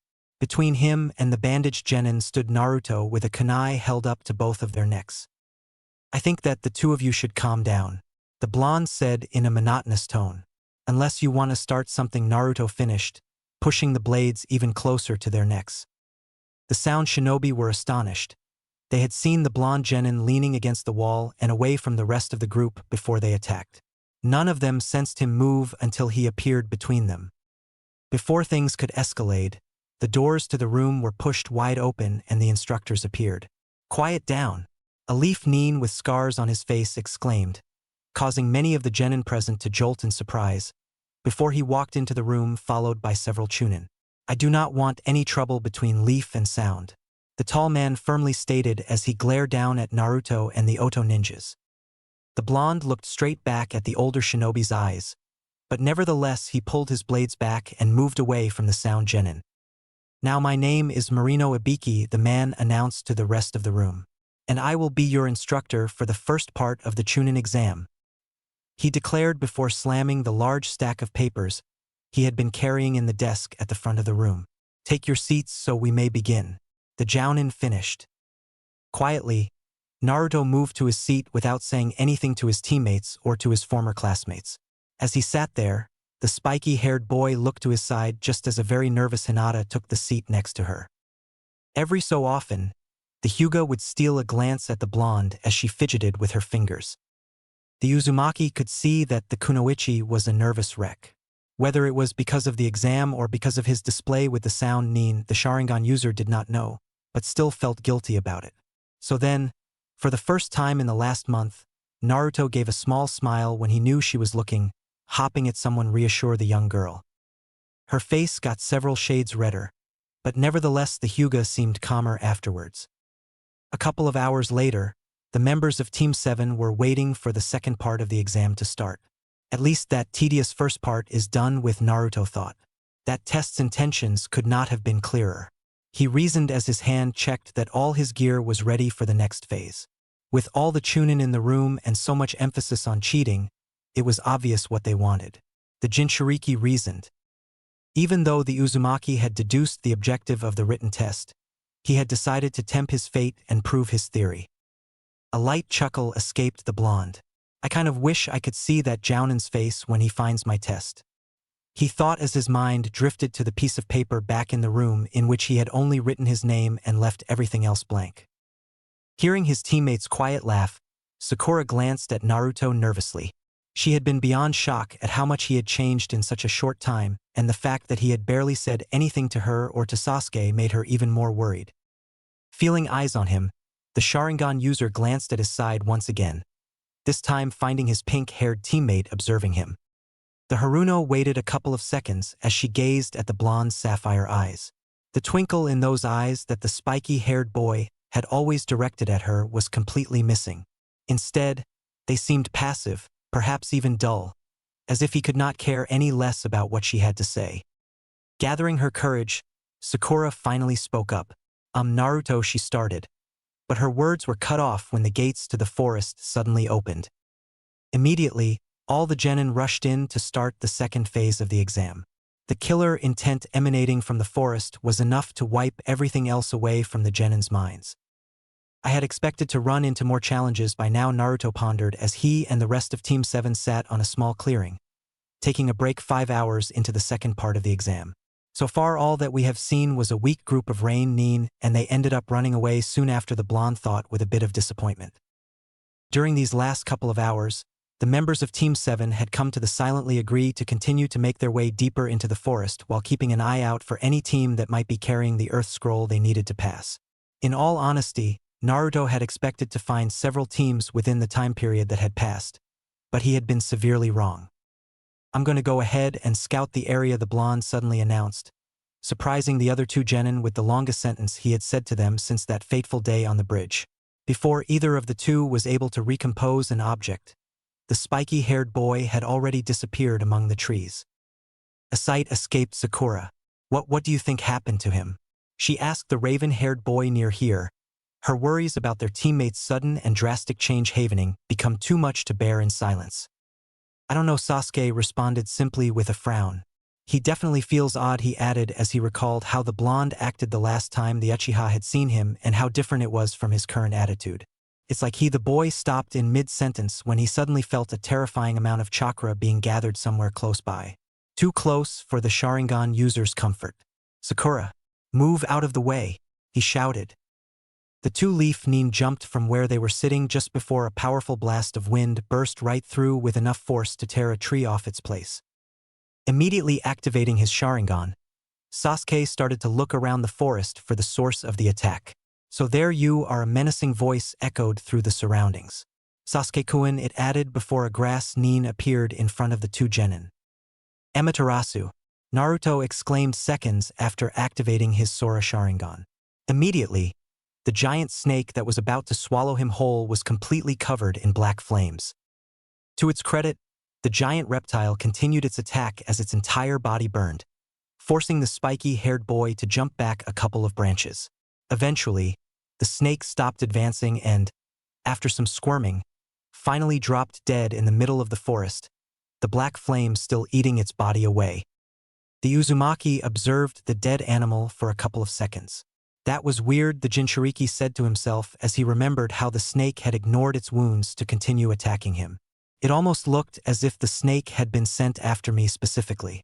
He commented before the Sharingan disappeared from his eyes. Suddenly, Naruto felt two chakra signatures spike in the direction in which he had left his teammates. One of them was familiar and around the level of a Chunin. The blonde could easily recognize it as Sasuke's, but the other one he could not readily identify. It felt like a Jounin, and a very powerful one. Not as strong as Itachi's, but just as menacing. Not liking the feeling of that chakra, the Jinchuriki dashed off back towards his teammates. It took him a short while to get back to the clearing, but what he found there shocked the young boy to the core. A disfigured grass nin was biting Sasuke on the neck as the raven-haired genin agonized in pain. Rage started to fill the blonde's body. The grass nin finally let the Uchiha fall limply to the ground. Sasuke-kun, Sakura screamed, rushing to catch the raven-haired boy's unconscious body. Taking advantage that his presence had not been noticed, the blonde quickly formed a series of hand seals. Gukakyu no Jutsu, he said before blowing a large fireball out of his mouth towards the grass nin. Unfortunately, the strange shinobi saw the large fire jutsu approaching and had more than enough time to move clear out of the way of the blast. The long-haired man took a few seconds to regard the blonde in amusement. I thought that my snake would have been enough to take care of you, the disfigured nin said. Naruto narrowed his eyes. Who are you? He asked. There is no way you are a genin, the Jinchuriki stated firmly. A chuckle escaped the grass nin. Well, aren't you more perceptive that I gave you credit for, Naruto-kun?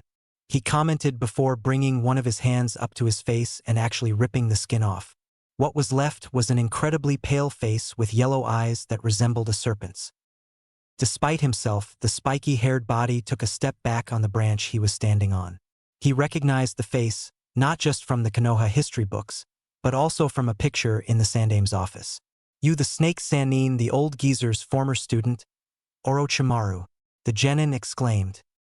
A delighted laugh escaped the pale man. Right again, Naruto-kun, the legendary shinobi said with amusement. So now if you know who I am and what I am capable of, why don't you just take your teammates and walk away? He smiled wickedly. I would really like Team 7 to continue to the third phase of the Chunin exam. The Sannin added. Naruto narrowed his eyes and let out a growl. Do you think I'm scared of you? The snake summoner's smile widened. Well, there are several villages that are still recovering from missions I carried out in there that would think so. The Jinchurikis at being made light of. I'm not stupid, he stated. I know that you were chased out of the village by the Sandame and are still considered a high-priority missing nin. The spiky-haired boy pointed out. If you were to use your full power, it would be the same as to lighting up a huge neon sign over your head saying, please, third, come and get me. As she held Sasuke's body, Sakura was being quickly overwhelmed by fear. In front of her was a man that people said was as powerful as a Hokage and as vicious as a Bijou, and to top it all off, Naruto was challenging him. The blonde had changed yet again. Gone was the cold and aloof boy that she had seen walking toward them at the beginning of the exam, and in his stead there was menacing warrior giving off wave after wave of killer intent. Suddenly, Orochimaru started to laugh out loud. Haha, I knew you were unpredictable, Naruto-kun, but I never thought you were this much fun, he exclaimed as he continued to laugh. Very well then, I will fight you at the same level I fought Sasuke-kun. Let's see how long you can last. The Sannin finally agreed before staking a fighting stance. In a flash, both Naruto and Orochimaru lunged towards each other. Fist met fist, sending a small shockwave that shook the leaves on the trees. The pale man tried to kick the spiky-haired boy, but the blonde was able to block the incoming strike with ease using his forearm. The Jinchuriki then tried to deliver a punch of his own to the Sannin's jaw. However, before his attack could connect, he saw another fist flying straight towards his face. Naruto switched from offensive to defensive in less than a second as he moved his arms to block Orochimaru's punch. Unfortunately, the attack still carried more than enough strength to send the young boy a couple of feet back. Kagebunshin no Jutsu, the genin immediately called out, making two clones appear next to him. The three boys immediately charged forward at the Sannin. The clones moved in from the sides while Naruto went for a frontal assault. However, older Shinobi was able to block all of the attacks simultaneously and push Naruto and his clones back. All three blondes took out a couple of shuriken each and hurled at Orochimaru. As the spinning blades flew through the air towards their target, Naruto and his clones cried out in unison. Shuriken Kagebunshin no Jutsu. Immediately, the 6 blades in mid-flight multiplied to over 100. Orochimaru jumped off the branch he had been standing on to avoid the massive amount of weapons flying towards him.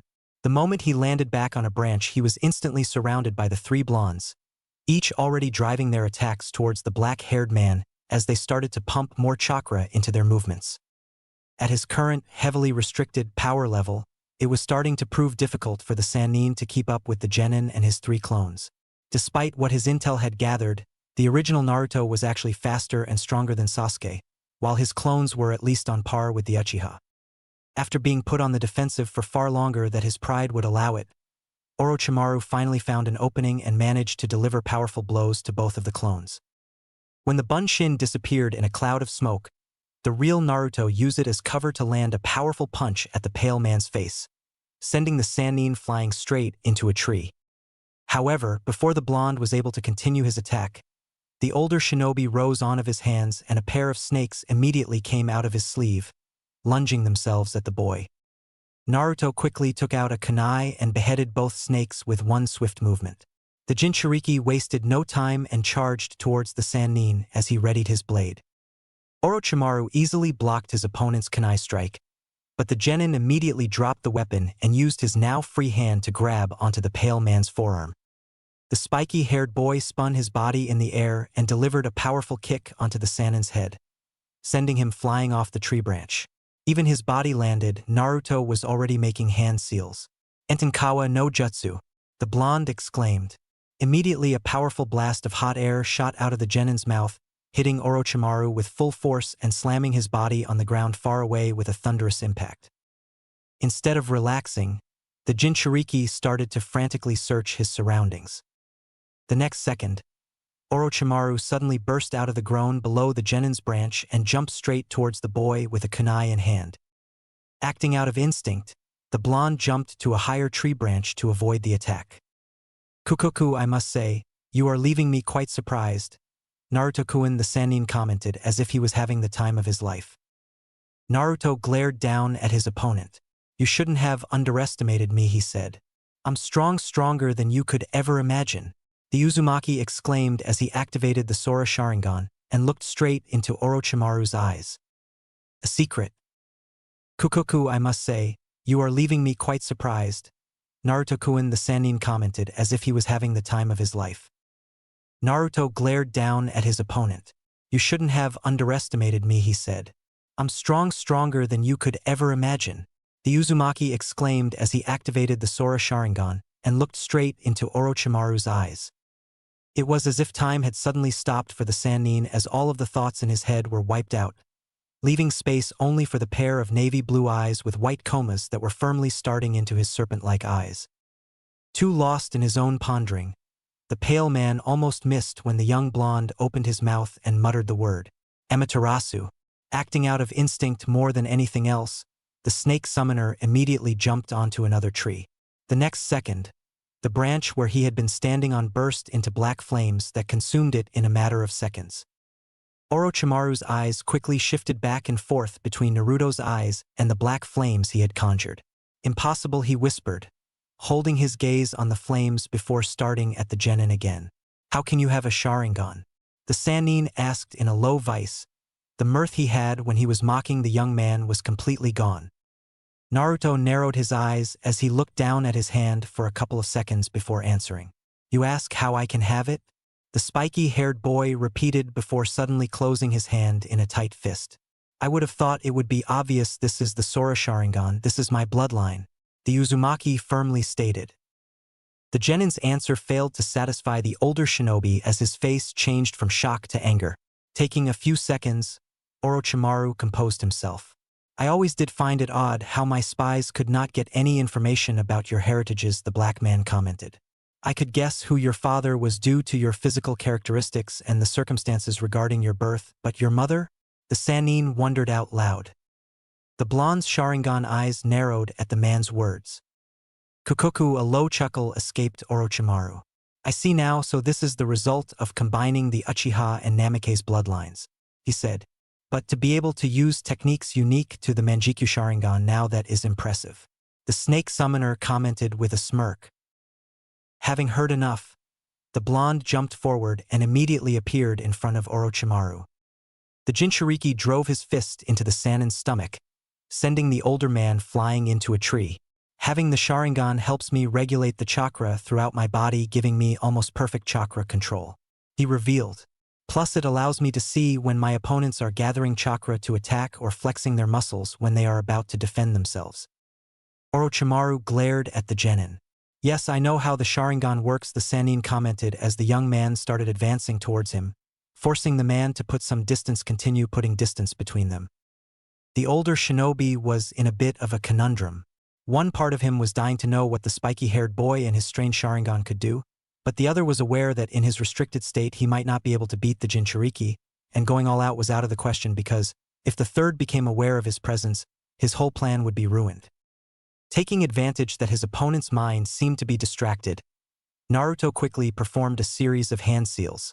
Kukakyu no Jutsu. Immediately, another enormous fireball came out of the leaf nin's mouth and shot towards the black-haired man. Orochimaru had foreseen the incoming attack and easily jumped out of the way. Unfortunately, the spiky-haired boy had jumped even higher than him and proceeded to drive his hell right to the top of the missing nin's head, sending him crashing down to the ground. The Sannin was able to land on his feet, but before he could straighten himself up, he felt another punch dig into his stomach. As the snake summoner's body was pushed back by the punch, Naruto quickly delivered a powerful kick into his ribcage, sending his body flying sideways onto a tree. Immediately, the Sharingan user chased after his opponent. Orochimaru was able to stop two of the Jinchuriki's fists, but the third one connected with his chin. The black-haired man's body was actually raised a couple of inches into the air by the genin's uppercut. The Uzumaki proceeded to drive a powerful kick into the Sannin's airborne body, brutally slamming it back into the tree behind them. I told you I'm strong, Naruto muttered. Orochimaru growled under his breath. Cheeky brat, but if I use any more power I would risk the chance of being discovered here, he thought. And any jutsu I could be copied by him and adding to his firepower would be counterproductive to my plans. The snake summoner reasoned. The older shinobi suddenly took out a pair of kunai and hurled them at the blonde. Naruto was able to dodge the incoming blades with ease and dashed towards the missing nin. The Sannin blocked the Jinchuriki's punch and tried to connect one of his own, but instead his fist was stopped by the blonde. Having a clear opening, the Uzumaki delivered a powerful punch on Orochimaru's stomach, leaving the pale man gasping for air as the Sharingan user continued his attack by driving another fist to the side of the missing nin's face. Orochimaru was sent flying to the side, his body bouncing off the ground as his momentum died out. I guess I had my fun for the day, the older shinobi thought as he immediately stood back up and jumped onto a tree with the intention of making his escape. Seeing his opponent trying to get away, Naruto immediately took out a kunai and threw it at the Sanin's direction. The snake summoner saw the weapon flying towards him and moved his body safely out of the way. It was not until the kunai flew past him that the pale man realized that there was an explosive tag tied to it. Amaterasu, the young Jinchuriki said. Immediately, the small blade and the piece of paper were engulfed in black flames. The explosion that ensued sent the Sanin crashing back down onto the ground once again. By the time that the black-haired man's body hit the ground, Naruto had already finished the hand seals he needed for his next move. Kokugen Kengoku no Jutsu, Naruto called out. Immediately, for stone walls bust out of the ground around the Sanin, encasing him. Orochimaru looked up at the only exit in his prison to find the blonde already standing on its edge. Naruto looked down at the former Leaf Nin with his Sora Sharingan. Amaterasu the Uzumaki repeated, conjuring more black flames that immediately filled the inside of the prison.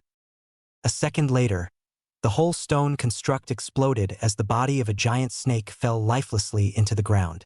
Moments later, Orochimaru burst out of the serpent's body completely unharmed by the flames. Kokuku, that was a very clever strategy, Naruto-kun. I applaud you. The older shinobi commented in an amused tone. It is a true shame that I cannot have your body instead between you and Sasuke-kun. It is clear that you are the better vessel, but I guess he would have to do, he said with a thoughtful look. Naruto narrowed his eyes at those words. So that's your plan? He questioned in disgust. Why do you want his body? The Jinchuriki demanded. A chuckle escaped the pale man. For the Sharingan, of course, with it I will be one step closer to my ultimate goal, he announced. Make sure to nurture your Naruto-kun. I really want to find out what those eyes of yours are capable of seeing. Orochimaru added before leaves suddenly started swirling around him. Before the genin could react, the Sanin had disappeared. The blonde continued looking around for a couple of seconds and tried to sense the missing Nin's chakra. Not finding anything, the spiky-haired boy finally lowered his guard and deactivated his Sharingan. Still holding on to Sasuke's body, Sakura was hyperventilating as she watched her blonde teammate finally turn towards them and dropped down to the ground. The Kunoichi's mind raged as the Uzumaki approached. Naruto Sharingan Orochimaru Sasuke-kun, just what the hell is going on? The Haruno's thoughts were a complete mess as she had to concentrate not to start shaking. It was not long before Naruto was already standing over the two other members of Team 7. Without saying anything to the pink-haired girl, the Uzumaki crouched down, picked the Uchiha's body, and proceeded to prop him over his shoulder and start walking away. We have to find some place safe for him to recuperate, the spiky-haired boy finally said. Her teammate's sudden words finally snapped Sakura out of her stupor. Naruto, what was that all about? She tripped over her words as she tried to get the question out. A Sharingan, you have a blue Sharingan? She finally asked. The Uzumaki stopped in his tracks and remained silent for a few seconds. You cannot tell anyone got it, Sakura? Naruto declared without even looking back before starting to walk again. In the back of her mind, the young woman noted the lack of the chan suffix after her name. But how? The girl stammered. Sakura. The blonde barked out her name, causing the pink-haired girl to flinch. I am not playing here, you have to keep what you saw a secret. Do you understand? Naruto asked as he finally looked back at his teammate. The Haruno was barely able to suppress a gasp. The blonde's eyes, that had been dull and lifeless when she saw them just an hour before, were stormy and chaotic. There were so many emotions reflected in those sapphire eyes that the Kunoichi could not even begin to discern one from the other. Naruto, she called out softly after him. If the spiky-haired boy heard her, he chose to ignore her. Instead, he continued walking with Sasuke's unconscious body still on his shoulder. I understand, Sakura answered, letting a few tears fall silently to the ground before following her teammates. Lingering bitterness. Naruto sat on a clearing with his back pressed against a tree. Just a short distance away, Sakura sat right next to the still unconscious Sasuke, her eyes shifting nervously back and forth between her sleeping teammate and her blonde one. They were already on the second day of the Chunin exam, yet after the bizarre incident with the notorious missing Nin, Orochimaru, there had barely been any words spoken between the members of Team 7. Instead, everything that she had witnessed in the past 24 hours had been left to simmer inside the pink-haired girl's mind, where it had been progressively eating her up from inside since. The situation has proving too much for the Haruno to handle. In the back of her mind, she briefly wondered if she was perhaps still on her bed sleeping through the actual exam and caught in a dream that started with a completely changed and cold Naruto and ended with an unconscious and wounded Sasuke. A short, mirthless laugh escaped the pink-haired Kunoichi when she realized how much she wished she was currently dreaming. For his part, Naruto rather liked the silence. After a close encounter with an S-ranked missing nin, it was the perfect thing to calm him down. For the past 24 hours, the conversation between the genins were limited to timid and hushed questions from Sakura, short and dry answer from the blonde, and the occasional pained grunt from the unconscious Uchiha. The sudden sound of a chuckle from his teammate finally snapped the Jinchuriki out of his thoughts. "I'm gonna go look for the Earth Scroll," Naruto declared as he stood up. Sakura was caught off guard by the mere fact that the blonde had spoken with a complete sentence. "Well, what? Wait," she struggled to say, tripping over her own words.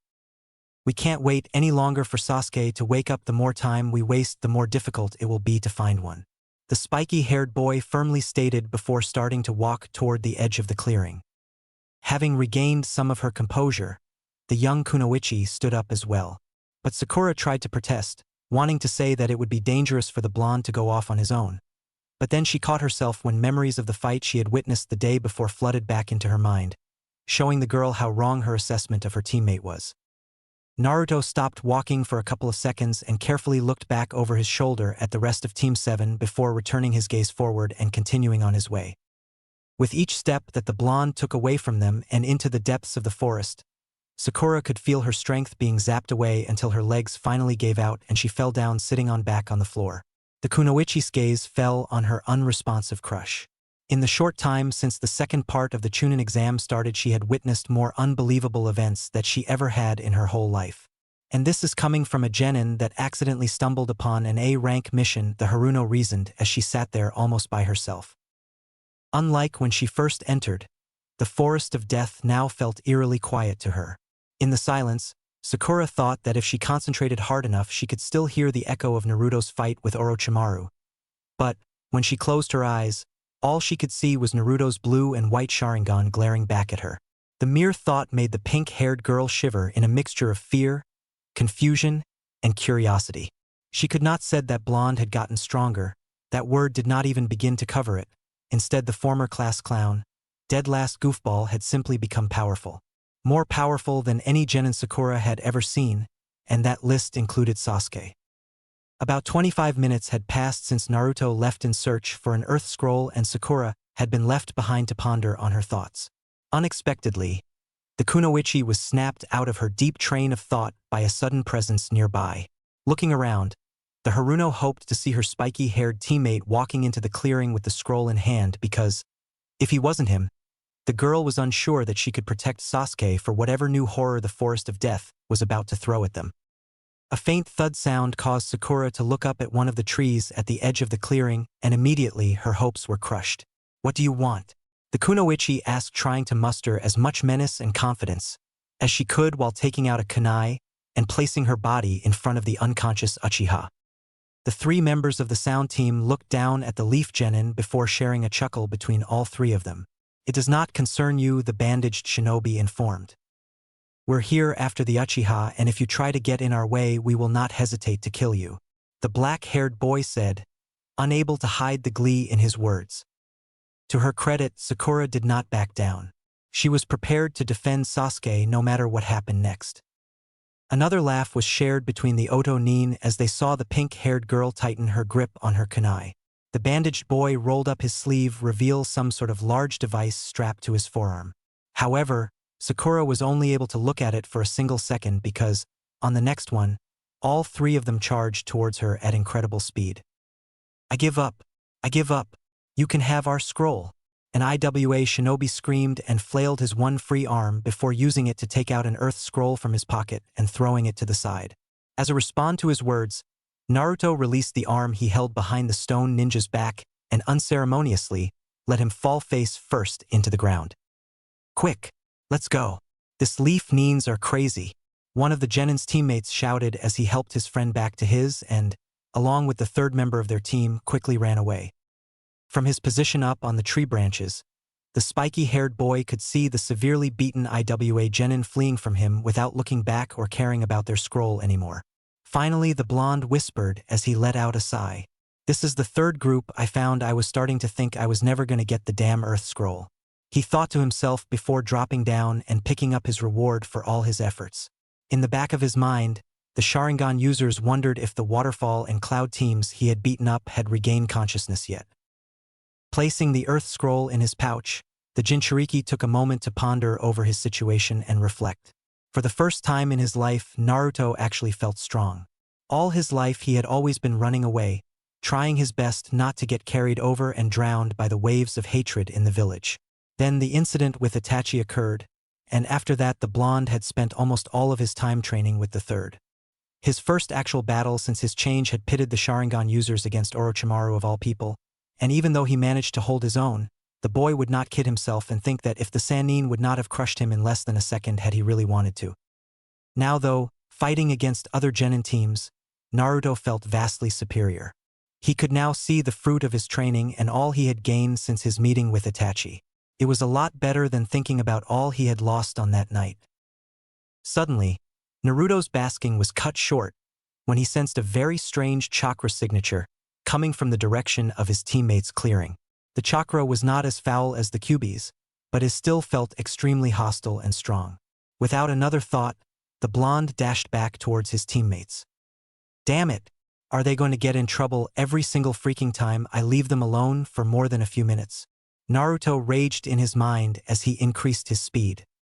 Back in the clearing, the faces of Sakura, Lee, Ino, Shikamaru, and Chuji were a mixture of surprise and terror. Soon after the initial attack, Lee and the members of Team 8 had come to Sakura's aid. But, despite their best efforts, they were all eventually overpowered and beaten by the Sound Ninjas. It was at that moment that Sasuke had suddenly woken up and things turned really terrifying. After he regained consciousness, strange, dark flame-like marks appeared on the Uchiha's body as he started to emanate a menacing chakra. The raven-haired boy's face was an eerie mixture of madness and malice as he launched himself at the three Odo Nins. Within a couple of moments, Sasuke had utterly crushed all three of his opponents, much to the shock of the other Leaf Shinobi, which only increased with what happened next.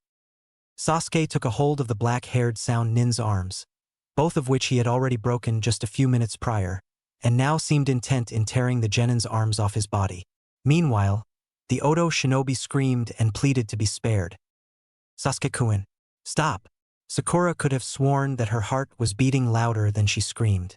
Unfortunately, the pink-haired girl's words, or anyone else's in the clearing, seemed to fail to reach the hellbent Uchiha. Suddenly, everyone present saw a dark blur swiftly pass by and, the next thing they knew, the raven-haired boy was pinned down to the ground. "That's more than enough, Sasuke," Naruto firmly stated as he looked down at his teammate straight in the eyes. Ino blinked in surprise, and a quick look at her surroundings showed that all the other Leaf Nins shared the same expression. No one had even sensed, let alone heard, the blonde approach. "Get off me, loser!" Sasuke growled as he tried to kick Naruto off of him. The spiky-haired boy jumped away before the foot could make contact with him. Instantly, Sasuke was back on his feet. Without saying anything, and to Sakura's horror, the Uchiha quickly took out a kunai and charged towards his blonde teammate at full force. On reflex, Naruto pulled out a kunai of his own and blocked the raven-haired boy's attack. The clash between the two Leaf Genin sent a small shockwave throughout their surroundings. "What the hell are you doing?" the blonde asked, his voice getting colder with every word. A wicked smile appeared in Sasuke's face. "I simply want to know," he started in a gleeful voice, "the extent of my newfound power," he exclaimed. Both teenagers jumped backwards and, in almost synchronized precision, sent their blades flying at each other. The two kunai collided in midair and fell to the ground. "I don't want to fight you," Sasuke Naruto firmly stated, glaring at his teammate. "Like you have a choice," the raven-haired boy responded before charging forwards at the blonde once again. Gritting his teeth, the Jinchuriki had no other choice but to block the incoming attack from his seemingly deranged teammate. With each punch that the Uzumaki stopped, his patience with Sasuke waned. Some distance away from the clearing, Neji watched the two genin fight each other. At one point he had considered intervening himself, if nothing else to get Lee out of the dilemma he had foolishly gotten himself caught in, lest it became detrimental to their team advancing to the next round, but ultimately decided against it.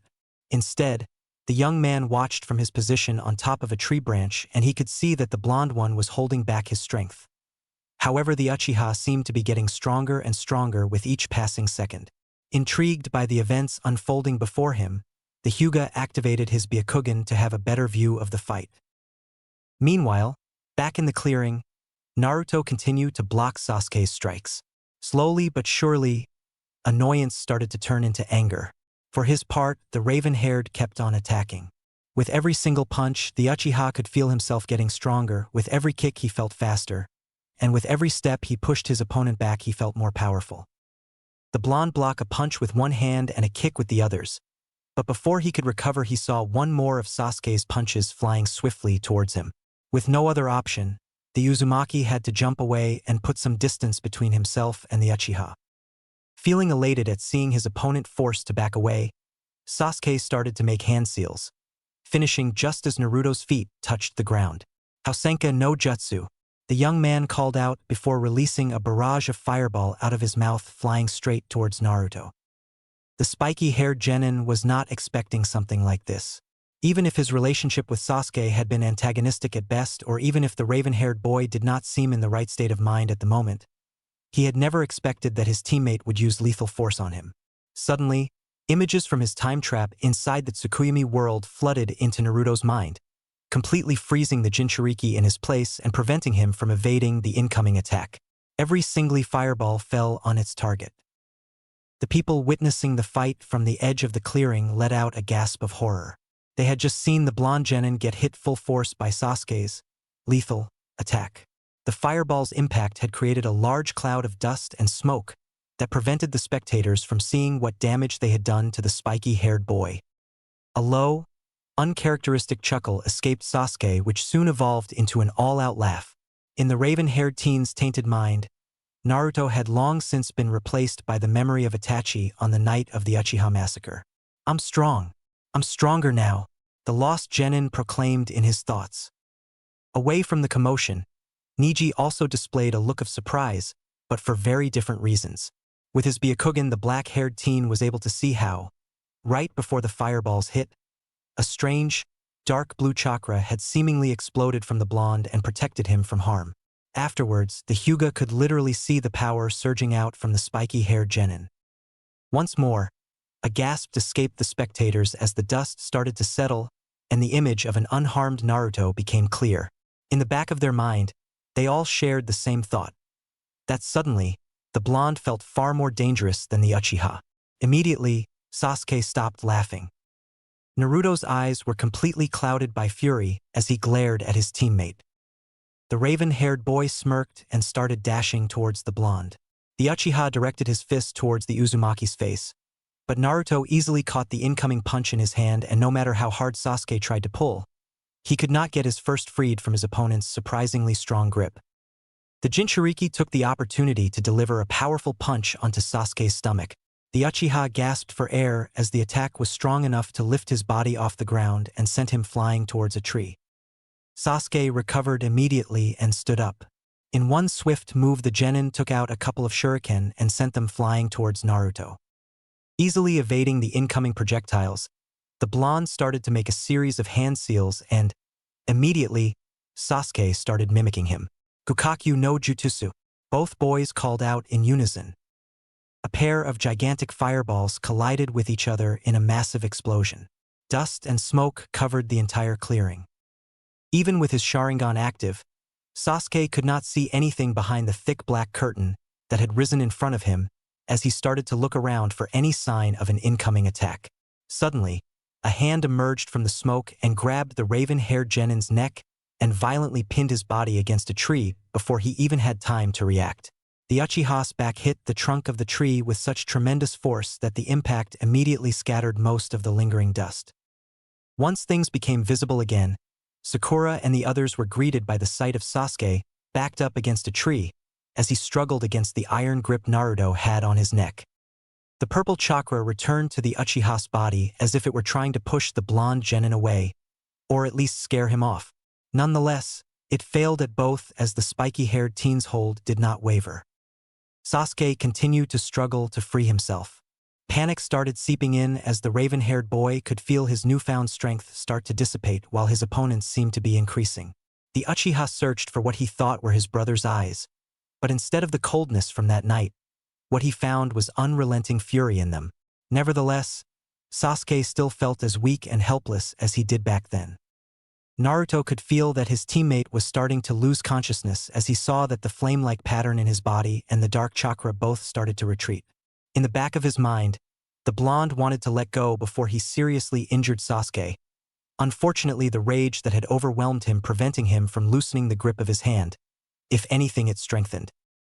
Sakura watched in horror as Sasuke finally lose consciousness and Naruto still did not let go. "Naruto, stop!" the pink-haired girl screamed, but her pleas were either unheard or ignored by her teammate. Inside his mind, the part of Naruto that wanted to stop was becoming desperate. He was about to kill one of his teammates, one of the people who, despite everything, he still considered a friend, and there was some strange force that had taken over his body and was not planning to stop until the person in front of him was no more. In some level of his subconscious, just like the Uchiha had replaced him with Itachi, Naruto had replaced Sasuke with all the pain and suffering that the village had given him all his life. Suddenly, Naruto felt a tug on his jacket and something pressed against his back. The next second, he felt drops of water fall on his back and ran down. It was then that the Jinchuriki realized that Sakura had moved behind him. Her hands were desperately clenching the lower part of his jacket while her forehead was pressed against the blonde's back, right below his neck. "Naruto, please stop," she whispered. "I can't bear to watch the two of you kill each other, so please stop," the kunoichi said, choking up with her tears. The range started to dissipate off the Uzumaki, and his grip on Sasuke's neck finally loosened. Realization of what he was about to do washed over him as he let the Uchiha's body fall onto the ground. Sakura immediately let go of the blonde and went to check on the raven-haired boy. Naruto took a few steps back. "I got the Earth Scroll," he informed without even looking at his teammates. Then, without saying anything else or acknowledging any of the others present or their questions, the Jinchuriki simply walked away from the clearing. Sasuke rubbed his neck as he waited for the first match of the third test was decided. The Uchiha's body was still sore from all that had happened in the Forest of Death. He had waken up in the last day with barely any memory of what had happened before. He remembered having waken up after the strange nin bit him. He remembered attacking the sound nin and Sakura pleading him to stop, and the last thing he remembered was Naruto pinning him down to the ground. After that, everything was just a blank. He had asked what had happened, but both of his teammates were reluctant of talking about it. One thing Sasuke did notice was that Naruto seemed even more distant than before, and Sakura kept on glancing nervously between the blonde and the Uchiha. Sasuke snapped out of his thought when he saw what the first match was: Inuzuka Kiba versus Uzumaki Naruto. Sasuke saw how Sakura, Lee, and the members of Team 10 tensed when they read it. The only thing was that the raven-haired boy didn't know why. The Uchiha watched his teammate leave the group without a single word to their sensei, Sakura, or to him. Sasuke's gaze was then redirected towards Team 8 where Kiba was ranting about how short the match will be. The raven-haired boy watched as the two genin face each other in the area. The only thing that was heard were Akamaru sparks. Sasuke looked at Kiba first. The dog lover had a triumphant smirk on his face, as though he had already won. Sasuke's gaze shifted to look at his teammate. If the Uchiha didn't know any better, he would say the Naruto looked bored. The match didn't seem to excite him in any way. The Chunin called Hey-8 gave the order to start the match. "Why don't we skip the trash talk and go straight to the beating?" Kiba said, getting into fighting stance. "I'm feeling generous today, so I'm going to make this as quickly as possible." The brown-haired boy finished, while Naruto stood unmoving. Kiba started towards the blonde. Suga Kiba screamed before he started spinning, creating a destructive tornado. Naruto watched the attack as it got closer and closer. At the last moment, the blonde lazily sidestepped and dodged the attack. Kiba turned around and tried one more time. Unfortunately for the dog lover, Naruto sidestepped again and evaded the attack. The blonde's lazy movements made dodging the attacks look easy. The brown-haired boy tried his luck a couple of times more without succeeding. After being unable to get a single scratch on the blonde, Kiba stopped. It was evident that he was ticked off. Bastard, Kiba murmured as he clenched his, taking 2 pills and putting one in his mouth. Akamaru, the brown-haired shinobi, said as he threw the second pill towards the dog. Suddenly Akamaru's fur turned red as the dog jumped on his owner's back. Jujin Bunshin, Kiba cried out as Akamaru barked. Immediately the brown-haired boy's body turned beast-like and the Akamaru turned into an exact copy of Kiba. Katsuga, Kiba cried out as he and Akamaru started spinning towards Naruto. The blonde kept on dodging all of the attacks, moving on the last possible second and still without getting his cloths ragged. Kiba growled in frustration. What's the deal? Naruto would have never been able to dodge all of the attacks. The brown-haired boy thought. Both Kiba and Akamaru started circling Naruto. They were still using Getsuga. Naruto extended his arms and grabbed both Kiba's and Akamaru's forearms. Using their momentum, Naruto rotated on his heel and released Kiba and Akamaru, sending both of them crashing towards opposite walls. Akamaru reverted back to his dog form while Kiba struggled to stand up. Bastard, Kiba murmured again as he started towards the blonde with his clawed hands. Naruto dodged Kiba's swipe with ease. Immediately the blonde drove his fist into the brown-haired boy's stomach, sending him back to the wall. Kiba stood up and dashed towards Naruto once more. The blonde started to make hand seals and gathering chakra on his index finger. Akuma Zenshin no Jutsu, Naruto said as he started towards the incoming genin. There was some sort of flash that blinded everyone in the audience. As Sasuke started to regain his eyesight, he immediately looked down at the arena. There stood Naruto behind. The blonde's right arm and index finger was extended. The Uchiha looked towards the other genin. Kiba stood frozen in mid-attack for a few seconds before the boy started screaming and clenching his head. Inside his mind, Kiba was watching how hundreds of people were slaughtered. He could their screams as they pleaded, but it was useless. Whatever was causing this was completely merciless. Kiba then looked down to find his hands covered in blood, and then it hit him. He was the killer. He was the one who was savagely slaughtering this people. With one final scream, Kiba fell unconscious. The medic Nines started to check Kiba's condition as Hayate declared Naruto the winner. The blonde didn't give any acknowledgement of being victorious. He just walked back in the direction of his team. Sasuke's hand was trembling. Whatever Naruto had done to Kiba had possessed an evil chakra, but somehow he had the sensation that he had felt it before. The Uchiha was snapped out of his thoughts once again. Akadu Yoroi versus Uchiha Sasuke. Sasuke nodded towards Kakashi and started his way towards the arena where his opponent was already waiting for him. Naruto watched his teammate face off against the older Nin. The blonde felt the same evil chakra that Sasuke had used at the Forest of Death. Only this time the Uchiha was able to hold it back and still achieve a win. After the match, Sasuke was taken to the back by Kakashi. Naruto just shrugged and continued watching the third part of the Chunin exam. Naruto watched how Shikamaru defeated the sound Kunoichi, the colored-faced Sannin defeated Yoroi's teammate using a puppet, and Sakura ended up in a tie with her rival Ino. The sound Kunoichi defeated Lee's teammate, and Shino was able to beat the black-haired sound Nin. The blonde couldn't help but smirk when Lee used the Yura Renge against the red-haired Sannin. He had heard that spandex-clad Nin just to be the Academy's death last before him. Sadly, Gaara was able to emerge victorious. Naruto felt something coming from Kyuubi as he watched Gaara appeared between his teammates. Naruto watched as Chuji and the last sound Nin eliminated each other from the exam. Everyone of the adult tensed up before the last match. Hyuga Hinata versus Hyuga Niji. Both genin descended to the arena. Hinata was shaking while Niji was glaring at her. "You should quit while you can, Hinata-san. You're not cut out to be a shinobi." The black-haired boy said evilly. Hinata started to back away. People shouldn't judge others. Anyone who put their hearts into everything they do and never give up can achieve anything.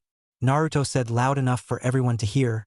Every in the audience looked from Niji to Naruto and back again while the two genin glared at each other. Niji looked towards his cousin. The fear in Hinata's face was replaced by sheer determination. "I will never give up, Naruto-kun," the blue-haired girl thought as she activated her Byakugan. Niji activated his Byakugan too and got into fighting stance just as Hayate started the match. Hinata and Niji exchanged blows using Juken. Naruto was familiar with the style. The old geezer had made him study and practice it. The match continued, and it seemed that Hinata stood a chance of emerging victorious until Niji completely turned the tables. The black-haired boy delivered blow after blow, and it wasn't long before Hinata fell to the ground. Naruto wasn't disappointed. Hinata had proved that she isn't worthless like some people think, but he was mildly surprised that she was able to stand up again, because Niji had gone unnecessarily brutal on her. It was obvious that she couldn't win anymore, but at least she demonstrated that she wasn't by any means weak. Niji completely lost all his self-control, and the hatred inside of him overwhelmed him. Niji dashed towards Hinata with every intention of killing his cousin. Before any of the Jounin present could react, Niji was pinned to the wall away from Hinata. Naruto had the Hyuga prodigy by the neck. "What that hell do you think you're doing?" The blonde growled. "Can't you see that she's in no condition of continuing the match?" Naruto asked. "This is none of your concern." Niji growled back, glaring at the blonde, as he tried to break free from his hold. Naruto-kun, Hinata whispered before she felt a pain in her chest and felt unconscious. The sound of the kunoichi hitting the floor distracted Naruto. Naruto said as he looked back without releasing Niji. The black-haired boy took the opportunity and tried to connect an attack on the blonde. Unfortunately for the Hyuga, Naruto moved his body to dodge the attack, immediately released Niji and drove his fist straight to the Hyuga's chest, leaving the black-haired boy gasping for air. "I promise, I'll gonna make you pay for what you did to Hinata," Naruto said low enough for only Niji to hear. After glaring at the black-haired boy one last time, Naruto started towards Hinata, who was already surrounded by medic Nin. After a couple of minutes, all of the injured were sent to receive medical treatment, and the genin that were still in the exam minus Sasuke were listening to the Hokage's explanation of the next phase. "Now each one will take a piece of paper," Sarutobi said as Enko, the Tokubetsu Jounin that was in charge of the second exam, passed carrying a box. "Once you take your paper, please read the number on it," the Hokage added. "For Shino, 5 Naruto, 7 Gaara, 2 Temari, 6 Niji, 1 Shikamaru, 3 Kankuro. That means he's 8. Ibiki said, while the Hokage just nodded as Ibiki started to write something. Once he finished, the Sandaime spoke once again. "The matches for the next round will be Nara Shikamaru versus Temari, Kankuro versus Aburame Shino, Uzumaki Naruto versus Hyuga Niji, and Gaara versus Uchiha Sasuke," Sarutobi said. Immediately a strong killing intent was felt among the present, most of it coming from the Hyuga prodigy and the blonde genin. "You have 1 month until the next round begins. I suggest that you take some time to rest and regain your strength before you start training," the Hokage said before he stood up and disappeared in a cloud of smoke. Naruto started to make his way out of the arena. He knew it was just a matter of time before Sakura catches up to him. Suddenly an immense pain went through his body. The blonde clenched his heart. It hurt every time it beat. "Not again, this has been going for a month now, what is it?" Naruto thought. Inside his mind he could hear the fox laughing. "Don't worry, Kit, you'll find out soon enough," Kyubi managed to say between his fits of laughter. Naruto thought that only with his luck did he ended up with a demon inside his head. It had been a month now, and Naruto found a way to block Kyubi form annoying him 24/7. But the fox still found ways to get through. "Asshole," murmured Naruto before as the pain subsided and he was able to continue on his way. Mirrored image. "Sakura, do you know where Naruto went?" Kakashi asked his pink-haired student when he found her at the arena's exit. "He already left. He said that he wanted to get some rest before beginning his training," the girl responded. "Oh," Kakashi replied. He was planning to train Sasuke, but he didn't want to make the same mistake as a month ago. Only this time it seemed that the blonde had already made plans about his training without his help. Sakura stood observing her sensei. She couldn't take her mind off Naruto's Sharingan eyes. She had promised him not to tell, but it was proving very hard. "Kakashi-sensei, what's happening to Sasuke-kun?" the kunoichi asked, partly of worry for her teammate and crush, but mostly for keeping herself from divulging the blonde's secret. "Don't worry, Sakura," the silver-haired Jounin responded. "Everything will be all right," Kakashi added before starting his way back to the hospital. Next day, Naruto woke up after a long rest. "I should go see the old geezer to see if he has any ideas for my training," the blonde thought as he opened a can of instant ramen. He might have decided to lock up most his emotions, but his love of ramen was in a whole different level. After half an hour, and at least a month's supply of instant ramen, Naruto walked out of his apartment. It was a nice tranquil day in Konoha. The temperature was just right for spending the day outside. Naruto walked through the city. For a month now the glares from the villagers had been decreasing, most likely because of the killer intent his chakra seemed to leak out. The only ones that seemed to be 100% oblivious to this were Konohamaru and his friends, who had tried countless times to convince the blonde genin to skip training for one day and go play with them. Naruto had been walking for over half an hour before abruptly stopping. "Why have you been following me for the last 20 minutes? The blonde asked, his eyes looking ahead of him. There were some movement in the bushes behind Naruto, and after a while a man with long white hair stepped out. "So you've been aware since the beginning," the man said with a tone of amusement on his voice. "My name is Jiraiya," the man announced. Naruto finally looked back at the white-haired man. "And I should care because," the blonde said with a monotonous tone. Jiraiya merely chuckled at the boy's remark. "Sarutobi-sensei told me how detached you could be," the man said. Naruto was slightly taken back. Few people called the Hokage something beside his title, but to call him sensei. "Jiraiya, where have I heard that name before?" the genin thought for a second before realization hit him. "You're one of the Sannin," the blonde said in a low voice. Jiraiya smiled when he saw that he had caught some of the blonde's attention. "Sarutobi-sensei asked me to help you with your training during this month. He's too busy with all the preparations for the Chunin exam," the Sannin said. Naruto looked at the white-haired man for a couple of seconds before turning around. "I don't need your help," the blonde said as he started to walk away. The Sannin merely smirked as he watched the boy walk away. "You're as disrespectful as your father during his training," Jiraiya said. The Sannin's word made Naruto stop on his track. "I want to teach you one of your father's favorite technique, the Kuchios no Jutsu," the white-haired man said, taking the opportunity of having most of the genin's attention. "I heard that sensei gave you the weapon, and from the bandages in your arms, I'll say you already have your summoning tattoo," Jiraiya said, smiling when Naruto completely turned around. "Learning the Kuchios no Jutsu will help you deal with the weapon because trust me, that thing is really hard to control and even your father had trouble with it," the Sannin added. "But first, tell me about your Sharingan," the man said. Naruto's eyes widened slightly. Did the old geezer tell him? The genin thought. Jiraiya figured out what was going through the blonde's mind and decided to clarify. "The old geezer didn't tell me about your Sharingan," the Sannin started. "I knew that this was going to happen.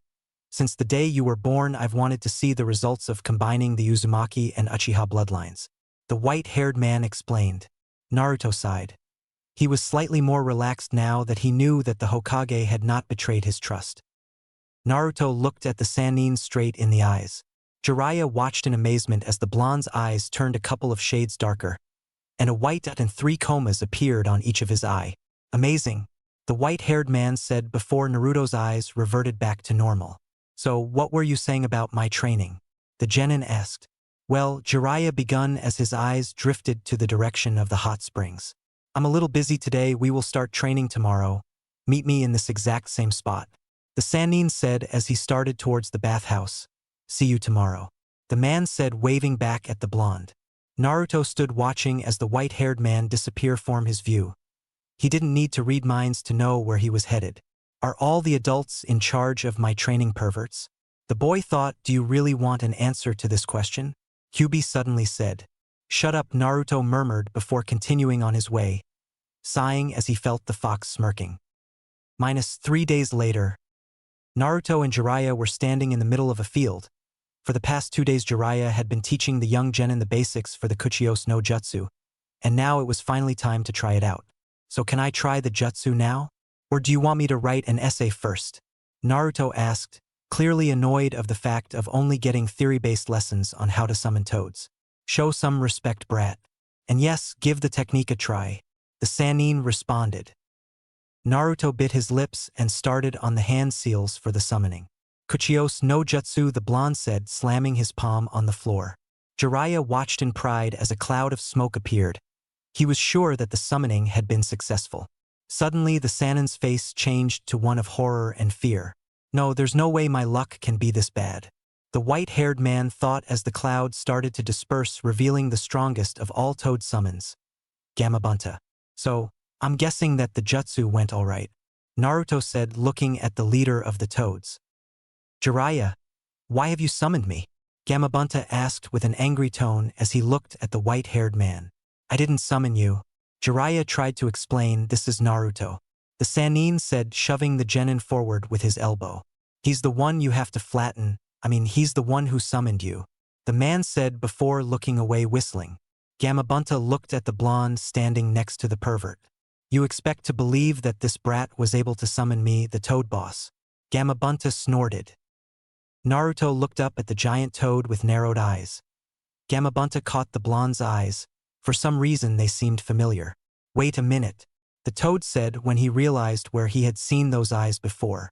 Erasure, you have the same eyes as him. Gamabunta said, examining the boy. Well, of course, he's his and Kagome's son. Jiraiya started. How else do you think he was able to summon you? The Sannin explained. Gamabunta's eyes warmed up slightly at hearing Jiraiya's explanation. Who would have thought that I was going to be your first summon? A kid? The toad boss said. If Arashikuin were here, he'd be on the floor laughing his ass off. Jiraiya said fondly. The three of them stood silent for a couple of minutes, Jiraiya wearing a smile while Naruto and Gamabunta just half of one. It's nice to meet you, Gamabunta-sama, Naruto said with a smirk. My name is Uzumaki Naruto. -2 weeks later. The Kuchios no Jutsu had gone pretty well. Gamabunta had willingly agreed to grant the toad summoning to Naruto. The only problem was that Jiraiya was slightly jealous that the toad boss seemed to like the boy better than he liked him.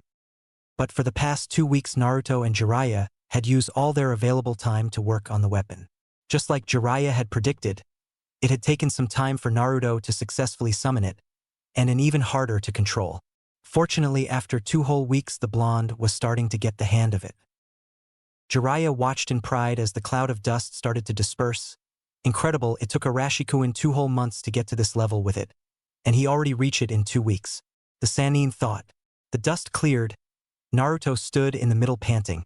The boy's surroundings were completely destroyed. He's the vivid image of his father, the white-haired man thought as he started towards the boy. Very good kid, Jiraiya said, approaching his student. You're starting to master it. It took your father much more time to cause this much destruction, Jiraiya said with a smirk as he looked at the surroundings. Trees were completely destroyed, torn in two or burned, and the ground around the blonde was leveled. Naruto's face was adorned with a smirk of his own. Didn't I tell you that it wasn't going to take me long to control?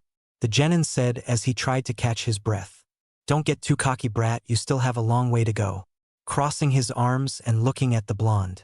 Anyways, I think that's enough for today. We will pick up training tomorrow, the Sannin said and walked away after receiving a nod of agreement from the boy.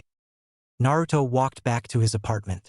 The last few weeks had been great to him, just like his time with the Sandaime. He dedicated all the time he could to training, and it was during those times that he felt slightly happy.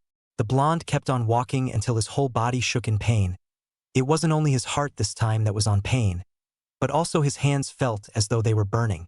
The boy brought his right hand to his chest and used the other one to support himself on a tree nearby. It's getting worse and more frequent, the genin thought. Naruto waited a couple of seconds until the pain subsided. He could hear the fox laughing his head off inside of him. One of these days, fox, the boy thought. One of these days I'll figure out a way to use Tsukuyami on you, and when that day comes it'll be my turn to laugh. Once the pain had diminished, Naruto started on his way once again. Only a couple of minutes had passed when he heard someone call out, "Hey, Naruto, wait up." The blonde turned around to watch a black-haired boy with a picnic basket full of fruit on his hand. I knew it was you, Shikamaru said when he got closer. Shikamaru, what are you doing here? The blonde asked. I'm just heading to the hospital, the black-haired boy started. I'm going there to see Chuji, he's there with a severe indigestion, wanna come? The lazy boy asked. Naruto meditated on the idea for a couple of seconds. What's with the basket? The blonde asked. Oh, since Chuji is not allowed to eat because of his indigestion, I thought that I'll go down there and eat in front of him. Shikamaru responded with a smirk. I thought that it'd be good for a few laughs. The boy added started on his way to the hospital. Naruto stood in silence for a few seconds before following Shikamaru. Naruto and Shikamaru made it to the hospital in a couple of minutes. The blonde had two different views of Konoha's hospital. One was that he didn't like it because of the whiteness in every single room, not even in his current emotional state was he able to stand the mundane room. On the other hand, most of the hospital personnel treat him like a human being, and that made him slightly content. The boys headed towards Chuji's room. Shikamaru had already visited him before, so he knew the way. Suddenly Naruto felt an evil presence nearby. The blonde looked around trying to find the source. His gaze stopped at a door that was slightly open. Naruto recognized Rock Lee sleeping on the bed. He probably was still recuperating, but what really shocked the genin was the sand he could see swirling around inside. Naruto dashed to the door and threw a kunai. The weapon cut through the sand that was about to choke the unconscious taijutsu expert on the bed. The blonde looked at the other person in the room. Dark blue met aquamarine. A powerful killing intent emerged from the two boys. "You were the one that defeated the dog boy," Gaara said in a monotonous tone, not unlike Naruto's. "I'm intrigued by your existence," the red-haired said as the sand started to once again to swirl violently around him. Gaara tried to bring his hand up front, but found out he couldn't. "I think that you should reconsider attacking a defenseless shinobi, especially if he's surrounded by his comrades," Shikamaru said. The boy had caught the Sannin's shadow, preventing Gaara from moving. The redhead returned most of the sand back to his gourd. At the Chunin exam, Gaara began. "I'm gonna kill you both," the Sannin said before disappearing in a swirl of sand. As Naruto checked to see if Lee was all right, the blonde could hear the fox inside him chuckle. "It's gonna get really interesting in 2 weeks," the blonde said, looking at the boy behind him. Shikamaru was trying to retrieve some of the fruit that had rolled away when the lazy Nin let the basket fall to stop Gaara. But most of the fruits had rolled away who knows where. "We should get something with meat," the blonde said with a smirk. "It'll be funnier that way." Naruto finished as he walked out of the room. Shikamaru stood up and smirked before following the blonde. "Proud eyes. This day came way too fast," Naruto said as he sat up on his bed and looked out the window. The sun completely blinded the blonde. The Jinchuriki was forced to close his eyes and open them little by little, so that they would adjust to the brightness on the outside. "I really hate days that are this bright," the genin remarked bitterly.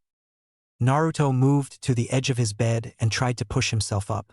Suddenly, the world completely froze for the blonde as he found himself falling towards the floor. Naruto managed to regain control of his body and prevent his face from meeting the floor of his apartment. "What's going on?" the blonde asked himself. "Nothing like that has ever happened. There was no pain or anything, just numbness, and the fox has stayed quiet. Normally he makes some sort of remark about the jolt of pain. This must be for a completely different reason," the boy thought as he went back up on his feet. "What is going to happen today?" Naruto asked as he looked out of the window. Surely, the morning was just too bright. The girl walked quietly through the halls of her house in search of her father. She finally found him looking at something in the garden. She walked up to him trying to stay quiet. She knew that it was of no use and that her father had probably sensed her from the beginning. "Oda-sama?" the girl asked and was taken aback when her father jolted in surprise and turned around. Hanabi Hayashi said to acknowledge his daughter's presences and trying to hide the fact that he had been startled. The girl looked in the direction her father was staring so fiercely that he had left himself open to any possible attack. There, sitting in the branch family garden, sat her cousin. Niji was sitting in the ground with his legs crossed and was gathering enormous amount of chakra throughout his body. Hanabi saw as a leaf was about to fall on Niji's shoulder. The black-haired boy whispered something before his whole body was covered by chakra, which started to spin around him. The force of the chakra had cut the leaf into many pieces and was blowing everything else away. "How is it possible?" Hayashi asked, "for him to create such a powerful Kaiten without moving his body at all? What type of training has he undergone in this past month?" the main family's head asked. Hanabi wished she could answer her father, but she was completely hypnotized by the boy from the branch family to even try to formulate an answer. Did his hatred for the main family drive him to this point? Hayashi whispered to himself. "Do you really think he'll make his move today?" Jiraiya asked as he leaned against the window's frame in the Hokage's office. Sarutobi removed the pipe from his mouth before responding. "I wouldn't doubt it. It would be the best time to try something like that." The Sandaime took a scroll from the cabinet and let it roll for the white-haired Sannin to catch it. "Please give this to Naruto when you deem the time is right," the older man requested. Jiraiya examined the scroll on his hand with confusion until he finally figured out what it was. You can give it to him yourself, it's not like you're going anywhere, right? The white-haired man said as he looked at his former sensei. The look on his eyes was one of pleading for reassurance. Please, Sarutobi began. For Minato-kuin's and my sake. Just in case, the Sandaime said. Jiraiya couldn't remember seeing his sensei this old before. The Sannin sighed before securing the scroll in his vest's pocket. Very well, I'll guard the scroll for now. Thank you, Jiraiya-kun, the Sandaime said as he smiled at his former student. The white-haired Sannin glared at the Hokage. Though I told you to cut that Kuin thing years ago, Jiraiya said as he crossed his arms and stood indignantly, all in an attempt to lighten the mood in the room. Jiraiya's behavior caused Sarutobi to chuckle. I guess old habits die hard, the Hokage said. Just like you, Jiraiya said as he smiled at the man that was once, and he will always be, his sensei. Where are they? Shikamaru thought as he looked at his surroundings. He could see the Sand siblings, Shino, Niji, and a shinobi who had introduced himself as Ganma, their referee for the conclusion of the Chunin exam, but there was not trace from the two members of Team 7. Genma looked up to where the Hokage and the other judges were sitting. The Sandaime nodded in acknowledge of the proctor. If they don't appear soon, then we will have to start without them. They have until their matches come up to arrive, Genma started as he looked at the genins in front of him. If they fail to show up by then, they will be disqualified. The jounin finished. Shikamaru's teeth gritted against each other. It wasn't like those guys to miss out of something like this, especially Naruto after what they had talked. Flashback. Naruto and Shikamaru were sitting at the park playing shogi. They had left the hospital after almost causing Chuji, according to the doctors, a mental breakdown. During their time at the park, the two genins had talked about the academy, their missions, and the previous part of Chunin exam. It wasn't the most energetic conversation, but at least it was something. Now they have finally gotten to the topic which Shikamaru was most interested, or at least slightly concerned, on. So, what are your thoughts on the final exam? The Nara asked as he moved one of his pieces in the board. The blonde's gaze was fixed on the board as he responded. Can't really say, there are too many variables to try to predict a possible outcome. I'm sure you have come to the same conclusion. Naruto said as he moved one of his pieces and finally looked up. That's true, Shikamaru confirmed as he took his time to analyze the game. But at least tell me what your thoughts on Niji are. After all, he's your first opponent, the black-haired boy requested as he made his move in the game board.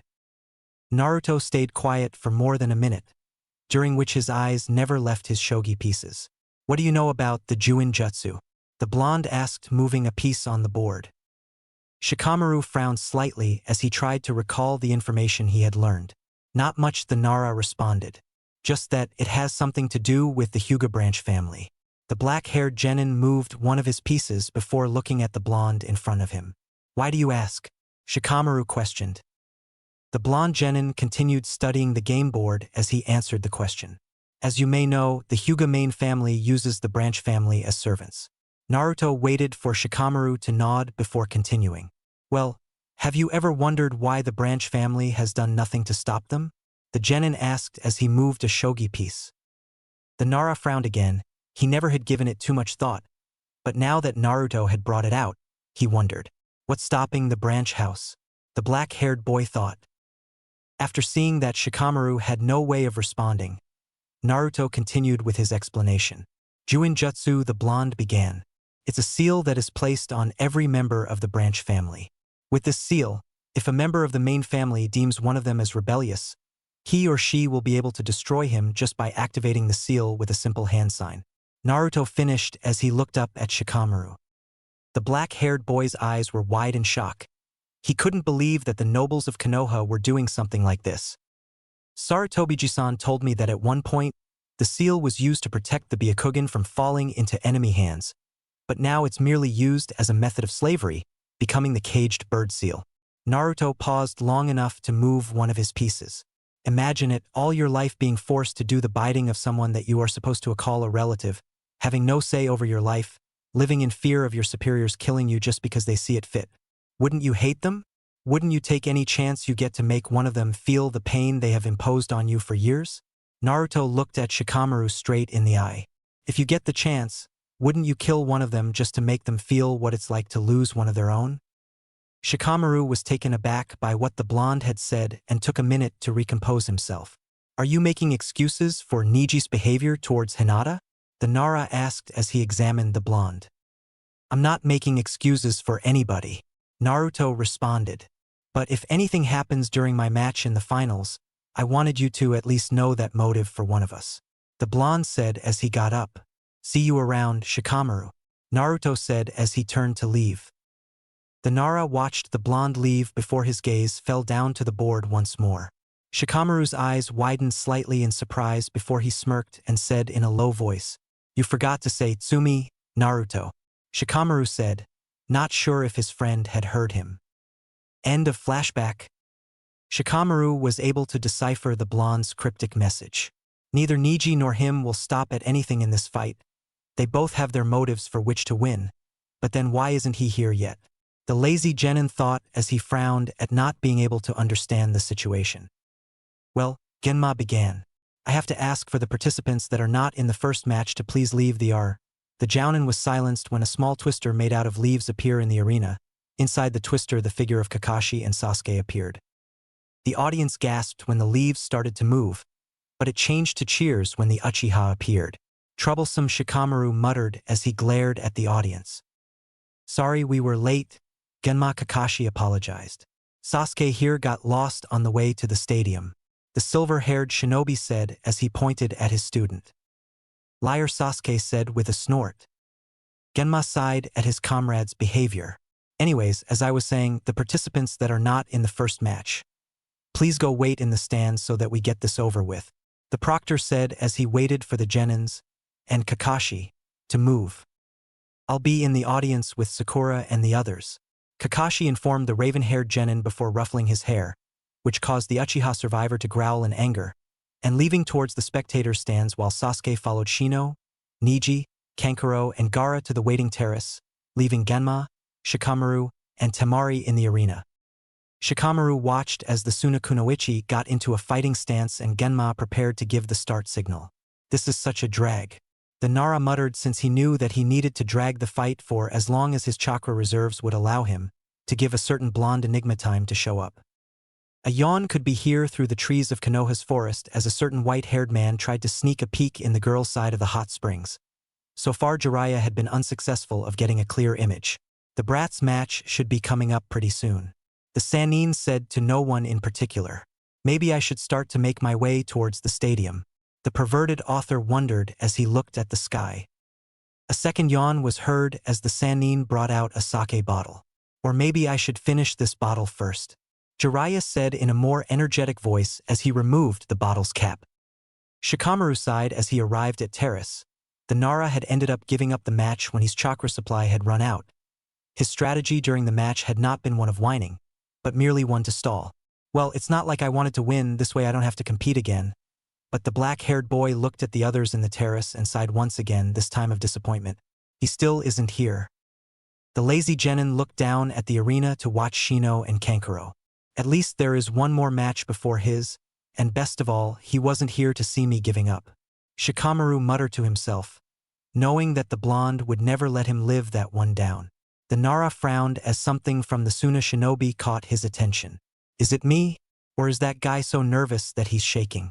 The genin thought. Damn, this is not good. Kankuro thought as he quickly glanced towards the terrace, his gaze directing straight towards Gaara. Temari's match was too long, Gaara is getting anxious. The puppet user could feel his brother's chakra and killer intent rise every second. He won't be able to control it soon. Genma looked at the two genins. Are you two ready? The jounin asked as he prepared himself to start the match. I give up, Kankuro exclaimed, taking the whole audience by surprise and earning a gasp from them. I don't know how long this fight would last, but I bet it'll be longer than Gaara's patience. If he doesn't kill someone soon, we will all be in trouble. The puppet user thought to himself. Very well, Genma started. The winner of this match is Aburame Shino. Kankuro stared to make his way towards the terrace. He could feel the glare of disappointment and anger from behind the bug user's shades, even if the Aburame's face remained stoic. Damn it, Shikamaru cursed under his breath. I thought he had more time, the Nara thought as he watched Kankuro and Shino return to the terrace, and Niji descend to the arena. Genma watched as Niji approached the center of the arena. If Uzumaki Naruto does not appear in 5 minutes, he will lose by default, Genma announced to the participants and the audience. Shikamaru could clearly see the frown on Niji's face. I guess he doesn't want to win this way, the Nara thought as he felt the 5 minutes pass like seconds. Well, I guess his time is up, the black-haired genin whispered in resignation. What are you talking about? I'm right here, came a voice from behind the Nara. The voice made 5 out of the 6 genin present turn around in surprise. Naruto was leaning against the wall casually as though he were unaware that he was about to be disqualified. Shikamaru had frowned the moment he heard the blonde's voice, but his frown soon leave to make place to smirk. And where the hell have you been? The black-haired genin asked. Around, the blonde answered simply, still no giving any sign of going to the arena for his match. Suddenly, Shikamaru frowned again. How long have you been there? The Nara asked. Naruto looked at the lazy genin in the eyes, and something that resembled a smirk came into his face. I saw you giving up, if that's what you're asking. The blonde responded. The black-haired boy sighed as the blonde stared to walk towards the end of the terrace. I came in halfway during your match. I was watching from the roof, sorry to make you worry. Naruto apologized as he jumped from the terrace window and landed in the arena. Sasuke frowned at his teammates' behavior. He hadn't acknowledged Sasuke's presence or any of the other genins besides Shikamaru. In fact, after the Forest of Death, the little communication that they had had during Hichunin exam had become almost non-existent. Genma watched as the blonde walked to the center of the arena where Niji and he were standing. The Jounin made a note of how much the killing intent in the arena had increased due to Naruto and Niji merely looking at each other. I was starting to think that you weren't going to show up, Niji commented as the blonde stood before him. You should have known better, Naruto simply responded. Man, I feel like the temperature of this arena has dropped many degrees, Genma thought as he looked from one genin to the other. The third match of the finals is about to start. Uzumaki Naruto versus Hyuga, Niji, Genma called up as he raised his hand. Commence, the Jounin shouted as he brought his hand down. A second later, the 2 genins disappeared. Sound was the only thing that alerted most of the audience that a match was underway. Those who had not trained as a shinobi could only hear the clash of metal that indicated that the 2 boys had taken out weapons. Even some of the nins among the crowd were having problems following the fight. All they saw were blurs from time to time, and an image of the 2 genins when their momentum was broken every time their attacks met. The 2 genins finally stopped in the middle of the arena. Kunai against kunai, each boy tried to push the other. How much strength are they putting in each blow? Kakashi wondered as he watched them from the audience. Their cloths were starting to become ragged from the backlash of their attacks. Just as I expected, Naruto thought as he stood in his ground. We're about the same in armed combat, the blonde concluded as he recalled what has happened during their exchange of blows. He had tried to attack every place where he had seen a shadow of an opening, and he was sure that Niji had done the same, yet none of their attacks came close as the other's blade was right there to stop the blow. Let's make this interesting.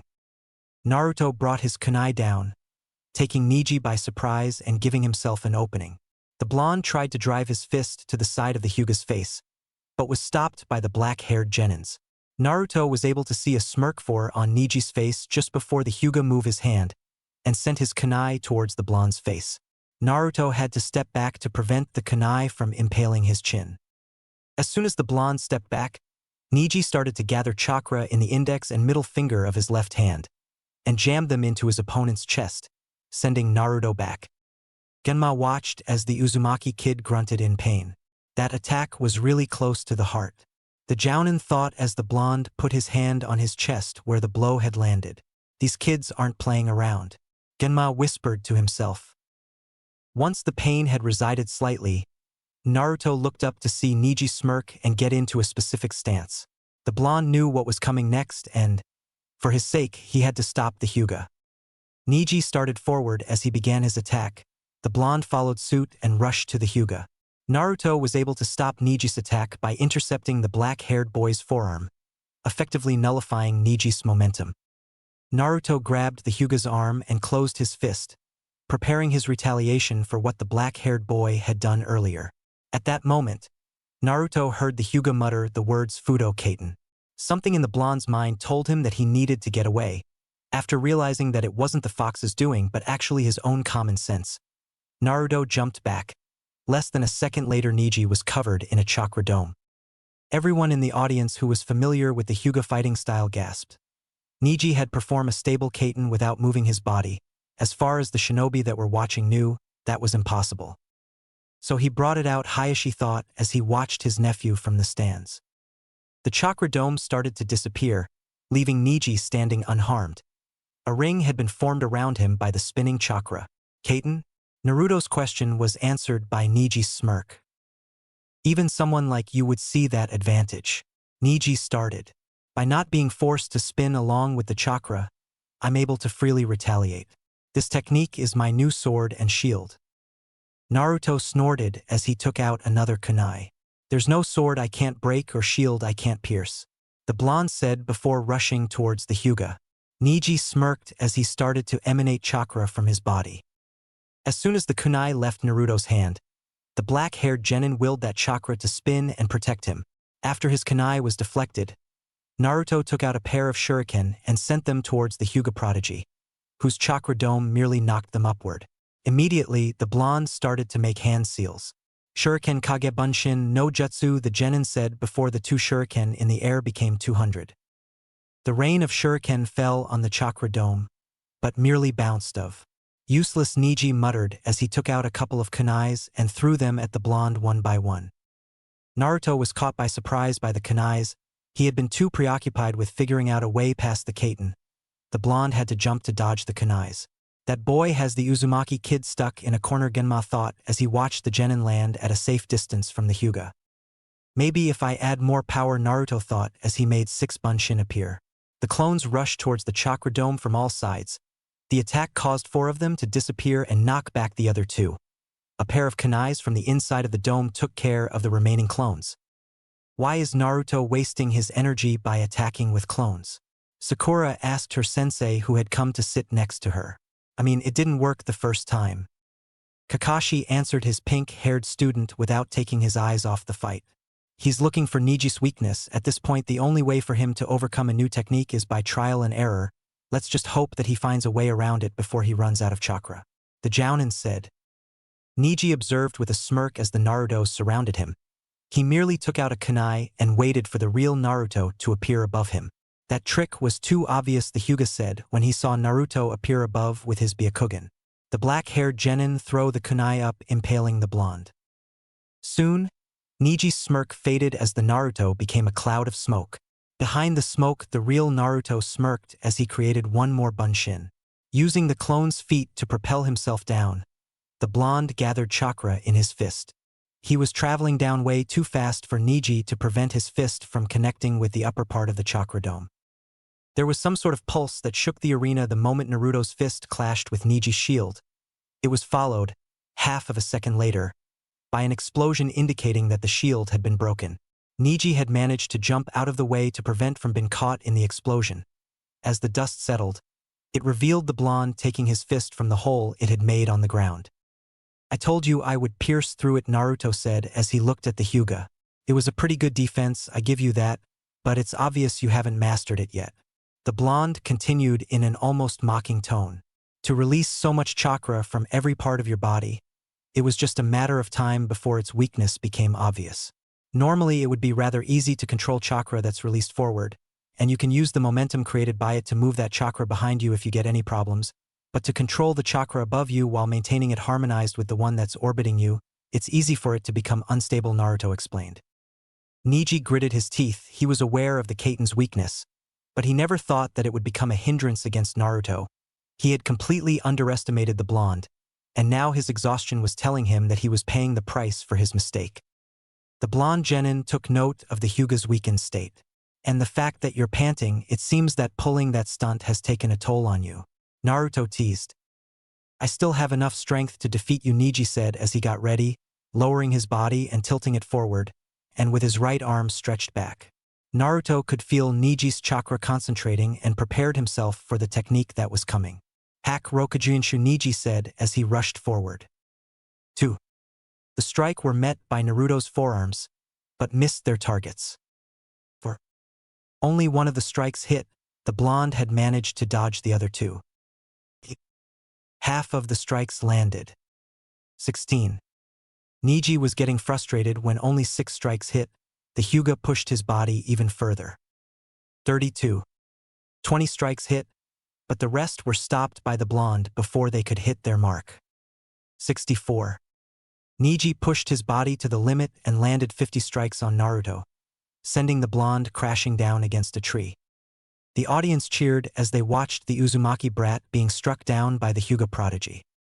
Soon, the cheers started to die out as the blonde struggled to stand up. Naruto walked towards the middle of the arena in silence. He stopped when he was in front of Niji and the audience had completely silenced. Niji could see that something resembling a smile came to the blonde genin's face. Naruto looked up and his gaze fell on the audience. Look at them, every one of these persons that came to see that fight between Sasuke and Gaara are looking at you right now, Niji, the prodigy, the strongest Hyuga of this generation. You don't know how jealous of you I am right now. All my life all I wanted was for someone to actually worry that I might lose, not praying for my defeat, the genin said. Above the audience, in the judges' stands, Sarutobi's face saddened as he sensed the pain in the blonde's voice. Naruto snorted before continuing. These past months, I thought I had thrown all those petty feelings away. Yet Naruto looked at Niji before looking down at the ground. You have always been praised for those eyes of yours. Your mastery with them is what sets you aside from the rest and causes others to be proud of your accomplishments. But the same things that makes me unique would only curse my life even more. Niji remained silent and let Naruto continue as he tried to decipher what the blonde was trying to say. Still, without removing his eyes from the ground, the blonde genin continued.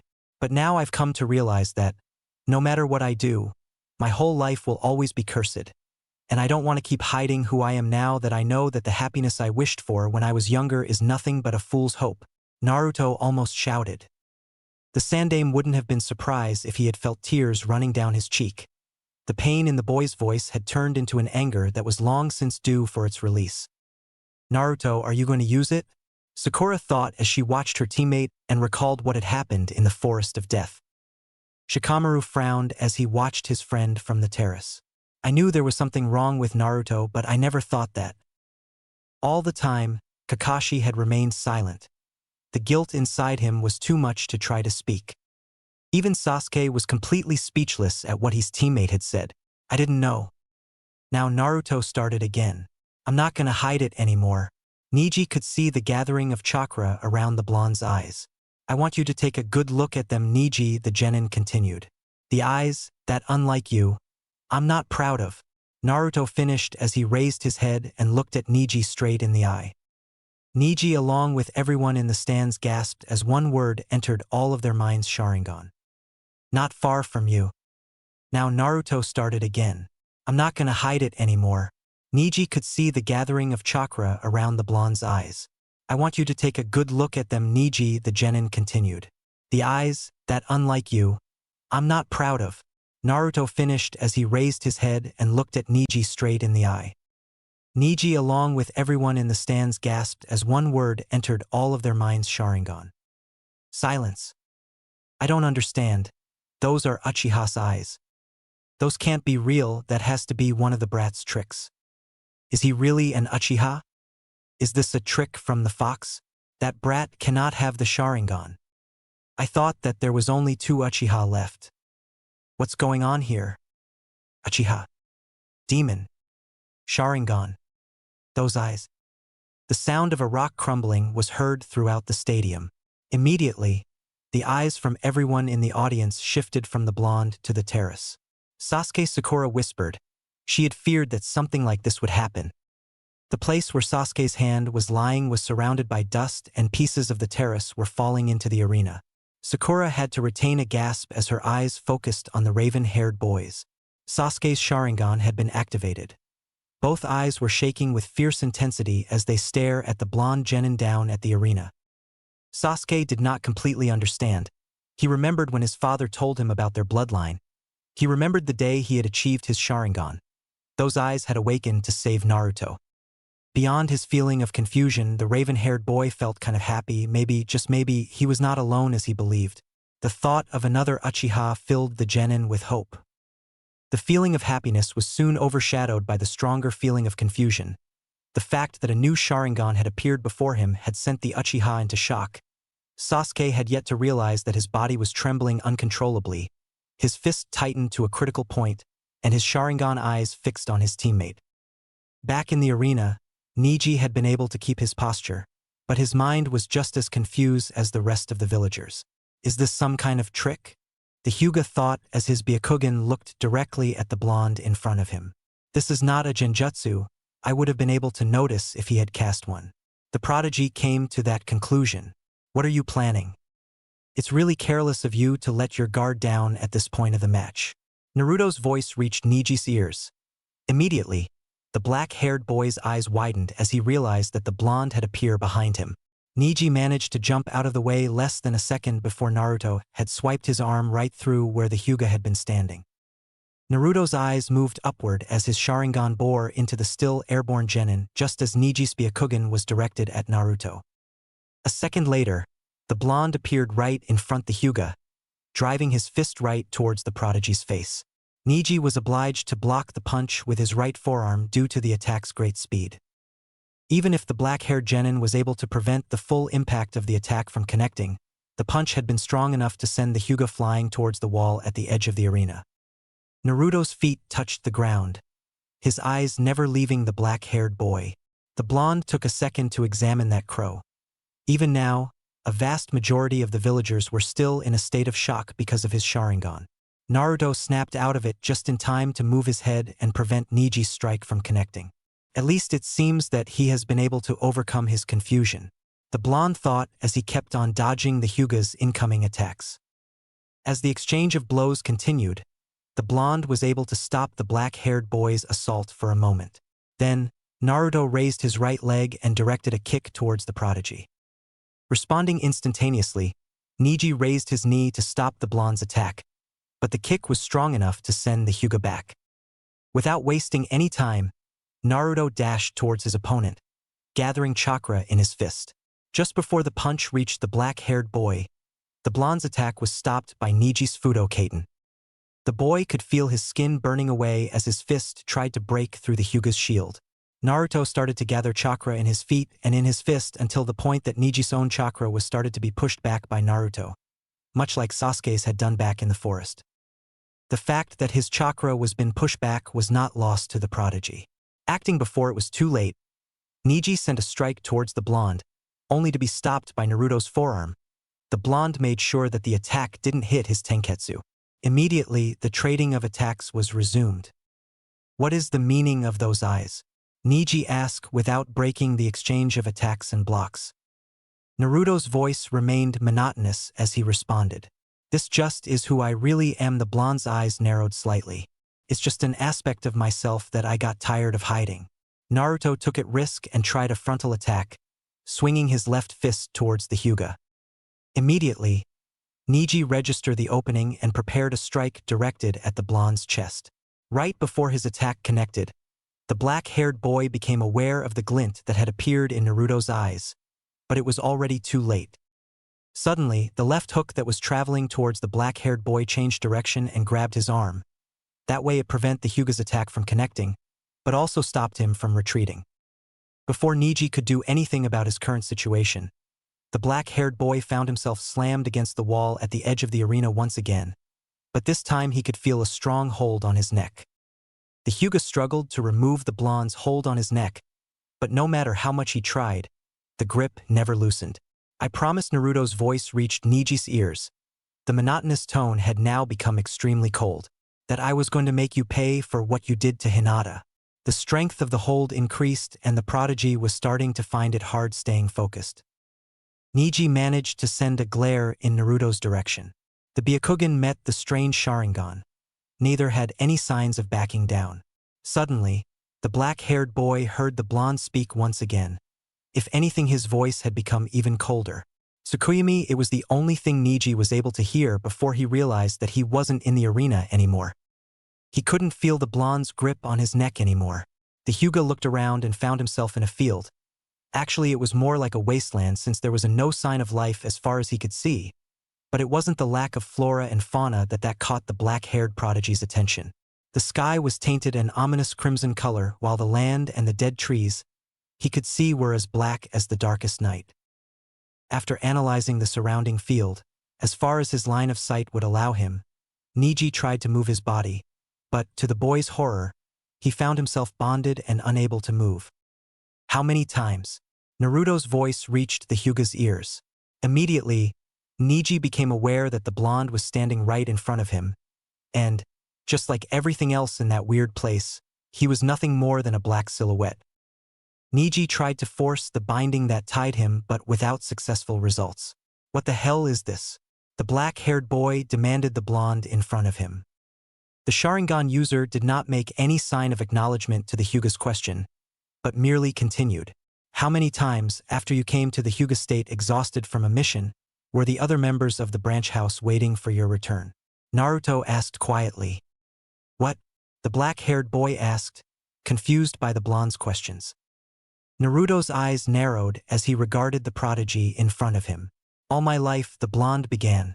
I had to come into an empty apartment, if I was able to make it back at all. Naruto let out something resembling a laugh that could only be described as cold and dry.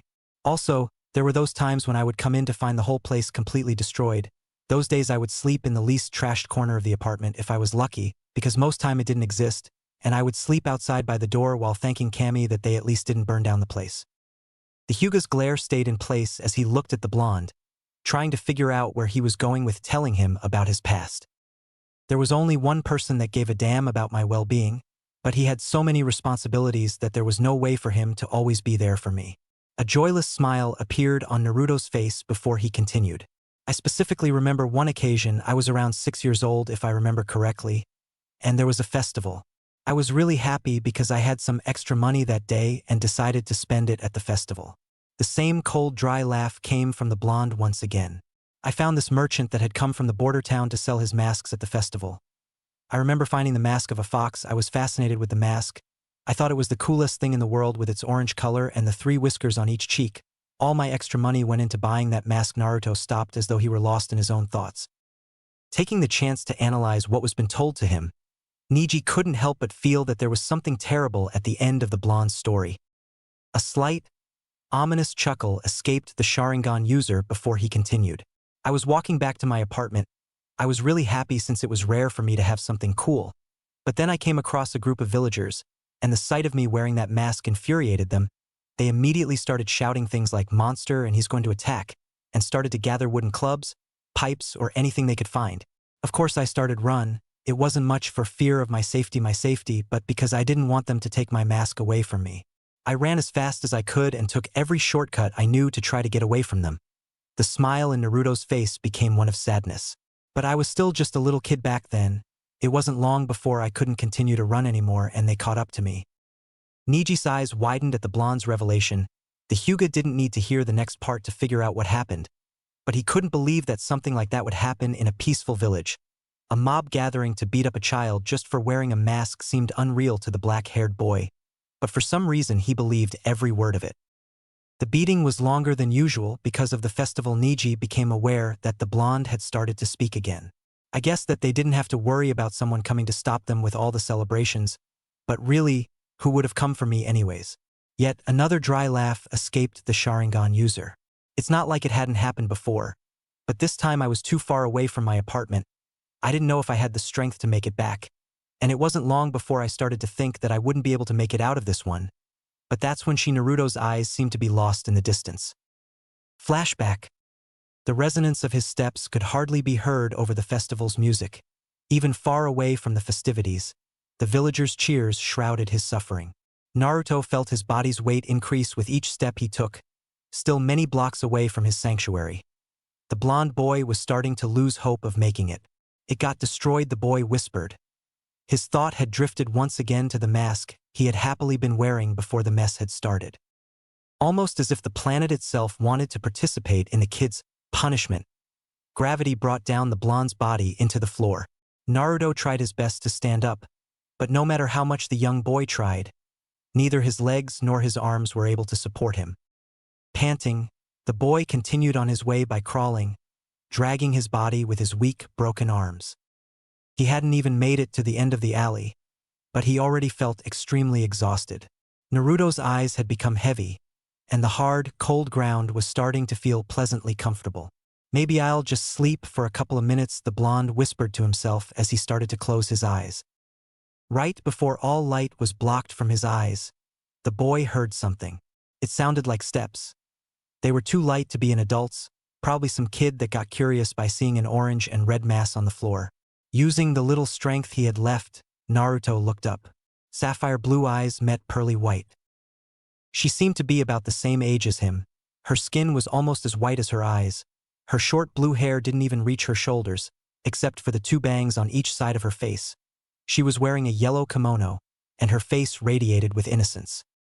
The girl looked curiously at him, as though he was the first person she'd ever seen. Naruto remained quiet as he stared back at her. His mind had already made its own prediction about what was going to happen next. A little gasp escaped the girl before she turned around and ran off the blonde's sight. It had been just like Naruto had predicted. It had happened every time another kid had found him after a beating. The blonde imagined the girl running towards her parents saying something about a dirty orange thing she had found. Sighing, the boy started to wonder what he should do next. Sleeping right there on the ground still seemed as a good idea. If he was lucky, he would just wake up in the morning, and if he was really lucky, he wouldn't. His train of thought was interrupted by the sound of steps once again, except that this time they seemed rushed. Whoever was approaching had broken into an all-out run. Looking up, Naruto gasped in surprise. The same girl was running towards him. Her innocent face was now a mix of fear and worry, and she was also carrying some sort of bottle in her arms. Surprising the blonde boy once again, the girl knelt down in front of him. The blue-haired girl opened the bottle she was carrying and placed the mouth opening by the boy's lips.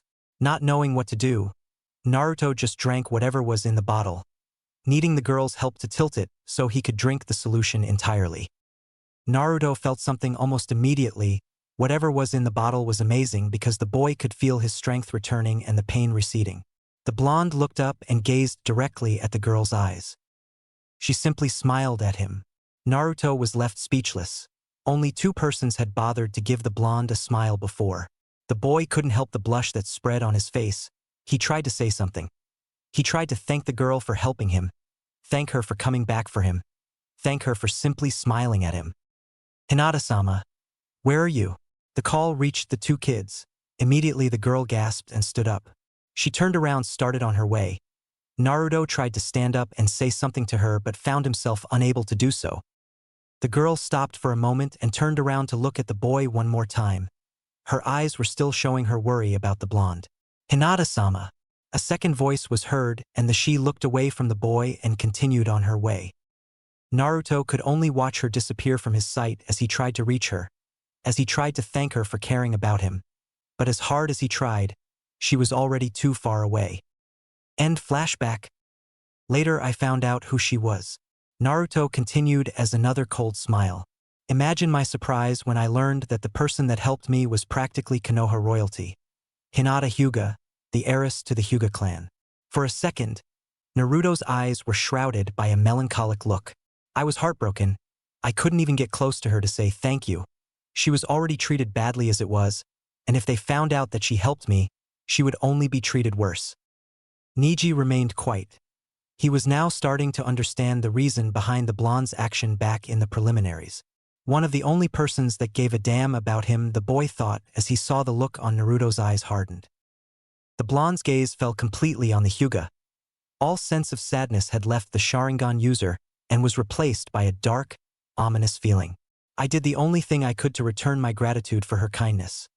On that day I promised that I would protect her, I would become her shield, and I would always be there to guard her from the darkness. Naruto's eyes were completely void of emotions now, and the tone on his voice spoke of doom and destruction. That's why something started to materialize between the 2 genins. "I can't forgive you for hurting her." A long, black sword was hovering in mid-air in front of the 2 boys. The black-haired boy could only stare at the blade as it inched towards him. "And now you have to pay." Naruto's words came as a cold whisper. Niji's eyes widened in terror as the sword shot towards him. It had been less than a second for the crowd in the arena since Niji was pushed against the wall by Naruto. The spectators did not know what was going on as the blonde stepped away from the Hyuga. Kakashi's normal eye narrowed as he watched how Niji's whole body shook. The copy ninja had half a mind to use his Sharingan to understand this battle better. As he struggled to stay up, Niji tried to focus his eyes to look at Naruto. That was only a third of its power, the younger genin stated. At that moment, the Hyuga could have sworn that the look in the eyes of the blonde in front of him had softened. It's not too late for you. Naruto's voice reached the black-haired boy, snapping him out of the trance he had gotten into. The words were so soft that he was sure that not even the other shinobi in the crow could hear them. You have a whole family supporting you, looking out for you, wishing for your well-being. Please, it seemed to the black-haired boy as though the blonde's eyes were pleading. Don't let their wish go to waste. Naruto whispered. Niji did not know how to respond. He wanted to say something, maybe tell the blonde that he knew nothing about his life, but he couldn't. Everything that the younger genin had said was true. Niji had tried his hardest to deny. The Hyuga did not want to feel any connection to anyone else. But as much as he tried to push them away, the other members of the branch house had always been there, waiting for him at the door to treat any wound or just to simply ask how he was. Niji's body gave up on him and he found himself falling forward. The Hyuga was surprised when he didn't meet the floor, but that he had fallen on the blonde's shoulder. Think back. Naruto's voice words reached him once again. How many times, as you returned home, did you saw Hinata sitting by her window, waiting for you? He asked with the same soft voice. Niji's eyes widened as the memory of every homecoming rushed back to him, and in each one, he could see a girl by her window smiling at him. As feelings of regret and guilt overwhelmed him, Niji's world turned into darkness. Naruto caught the falling body, preventing him from hitting the floor. I think this match is over, the blonde said as he looked at Gunma. Snapping out of his own trance, the proctor raised his hand. The winner of this battle is Uzumaki Naruto, he exclaimed. The crowd remained quiet. They didn't know what had happened as they watched the medic Nines walk into the arena and take the Hyuga inside. No one dared to say or do anything as Naruto walked back to the participant balcony in a silent stadium. The blonde jumped into the terrace without saying a word, just like that rest of the people present in the stadium. As Naruto started walking towards the back, his Sharingan eyes shifted to the side, for a single second, and focused on Sasuke. Shock, the initial surprise of the existence of another Sharingan, had still yet to leave the raven-haired boy. Anger at himself for letting himself get so weak while his teammate had acquired so much strength. Fear, Sasuke had recognized that jutsu so many times he had relived his experience with it in his nightmares. It was the same jutsu that his brother had obtained along with the Magenkyo Sharingan, but how could Naruto have it? The genin had already become aware of his shaking, but he was unable to will his body to stop. Naruto walked until he reached the opposite wall. The blonde sighed as he turned around and leaned back against the wall. Just like I expected, the genin thought as his gaze fell down to the floor, the Sora Sharingan leaving his eyes. Drip. The sound of a drop falling on snapped the blonde out of his trance. Naruto looked at his hand where blood was streaming down from his knuckles. It must have been when I punched Niji's Kaiten, the boy determined as he observed his fist. Suddenly, Naruto heard a tearing sound and piece of cloth fell on his bleeding hand. Clean up and stop making a mess. Shikaramu's voice reached the blonde. Looking up, the Sharingan user could see the Nara standing in front of him. A piece of his jacket sleeve had been tore. Thanks, the blonde said in a soft voice as he cleaned his fist. Each time I think that I'm beginning to understand you, you come up with something completely unexpected. Shikamaru commented as he crossed his arms and smirked. Sharingan, I can honestly say that I did not see that coming, he added as the blonde returned the smirk. The medical team had finally left the arena. I wonder what surprise this next match will bring. Gunma thought. I ask all the participants of the last match, Uchiha Sasuke and Sabaka no Gaara, please come down to the arena, Gunma exclaimed. Immediately, sand started to spin around Gaara. The redhead disappeared to later reappear standing in the middle of arena. Many people in the audience shivered at the insane smile that his face wore. Sasuke was finally able to stop shaking. The black-haired Uchiha looked back at the blonde by the wall. For a fraction of a second, Naruto's blue eyes met Sasuke's Sharingan. Without saying a word, the black-haired genin jumped into the arena and started to walk towards his opponent. As soon as the Uchiha came into view, many of the spectators found their voice. The talk started right away. Some talk about how a true Konoha elite would show everyone what a real shinobi is all about. A number were wondering how he would defeat the Sannin, but others were thinking what Sasuke's thoughts were about the possibility of not being the last Uchiha in Konoha. Genma waited until Sasuke reached the center. When it became apparent that there would not be any thrash talk between the two genins, Genma raised his arm. The fourth match of the finals is about to begin. Uchiha Sasuke versus Sabaku no Gaara. The Jounin looked at the two boys beside him. I hope we're ready for this, he thought before he brought his hand down. Commence. In less than a second, a stream of sand shot out of Gaara's gourd straight towards Sasuke. Moving quickly, the Uchiha jumped back out of the way. The sand seemed to bounce back from the ground and chase the black-haired genin. Sasuke kept moving back and dodging until he reached the sand. The Sharingan users jumped to his right as the stream of sand crushed the place he had been standing. As soon as Sasuke's feet touched the ground, the Uchiha ran towards the redhead. He hadn't gotten halfway through when a wall of sand had already formed in front of him. Gathering chakra in his feet, the black-haired boy jumped out of the sand's reach. The leap was strong enough to land at the same distance he had been from Gaara, but on the other side. The redhead was starting to get irritated. His hands went through a series of signs as he glared at Sasuke. Sabaku aimed, the Sannin said. Immediately, the sand around him shot into the air, just to drop towards the Uchiha at an incredible speed.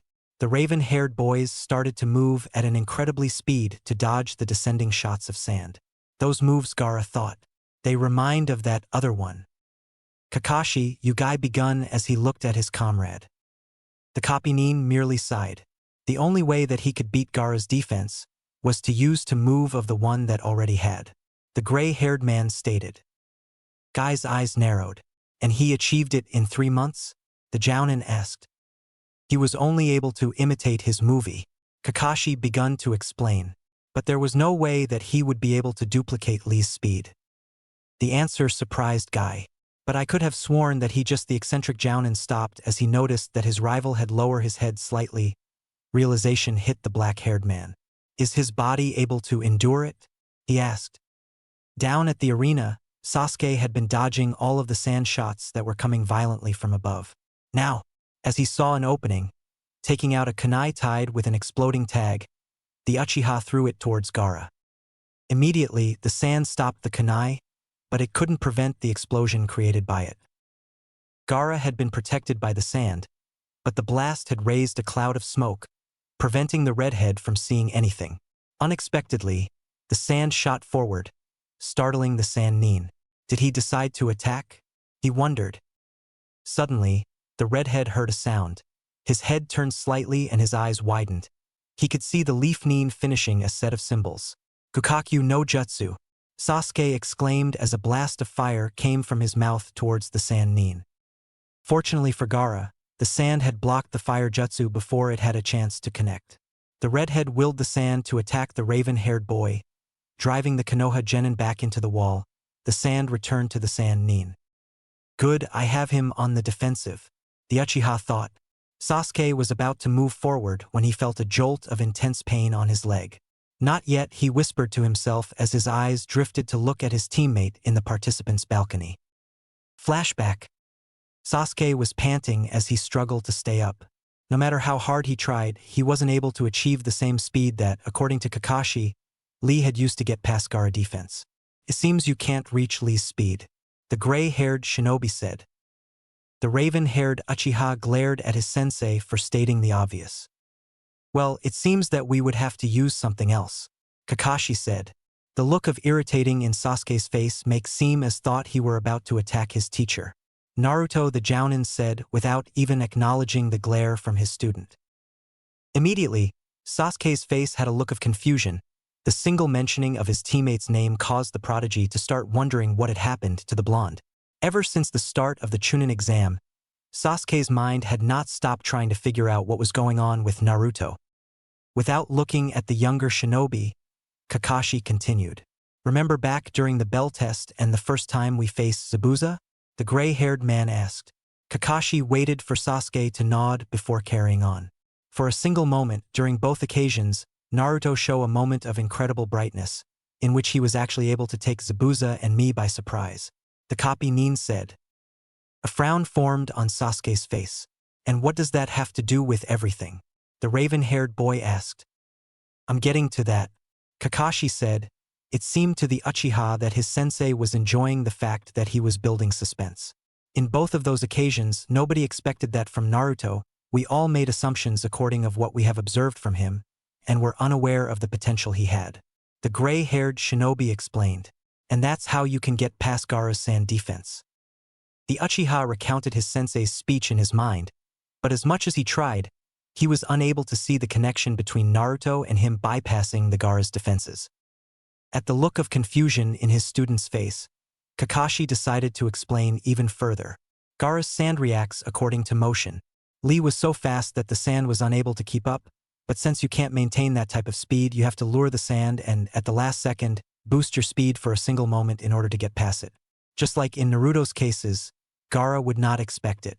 Kakashi stopped for a second to make sure that the younger Nin understood. But I do have to warn you, using this type of strategy would cause a heavy burden on your body. He warned. Sasuke remained silent as he analyzed everything that his teacher had said. Just like Naruto? End flashback. The raven-haired boy dashed towards the sand Nin. The sand moved forward in response but missed the Sharingan user by less than half an inch. How was he able to dodge it? Gaara thought as Sasuke merely side-stepped the streams of sand. Without halting his run once, Sasuke reached the redhead, driving his fist to the side of the sand Nin's face. The other Genin's punch was strong enough to lift Gaara from the ground and flying back. Due to the attack's force, Gaara's body turned in the air. The redhead could see the sand already coming to catch him. But before that could happen, Sasuke appeared in front of him, hitting him across the face with his forearm and sending the sand Nin crashing face down into the ground. Gaara hit the ground so hard that the impact caused him to bounce back up into the air. Immediately, the redhead felt an extreme jolt of pain from his side as Sasuke kicked him on his side, sending the redhead flying away once more. Now, Sasuke shouted in his mind as he released on of the binding in his left hand. Flashback. Sasuke cooing at the sound of his female teammate's voice. The Uchiha turned around. Sakura walked timidly towards the raven-haired boy, her gaze fixed on the floor.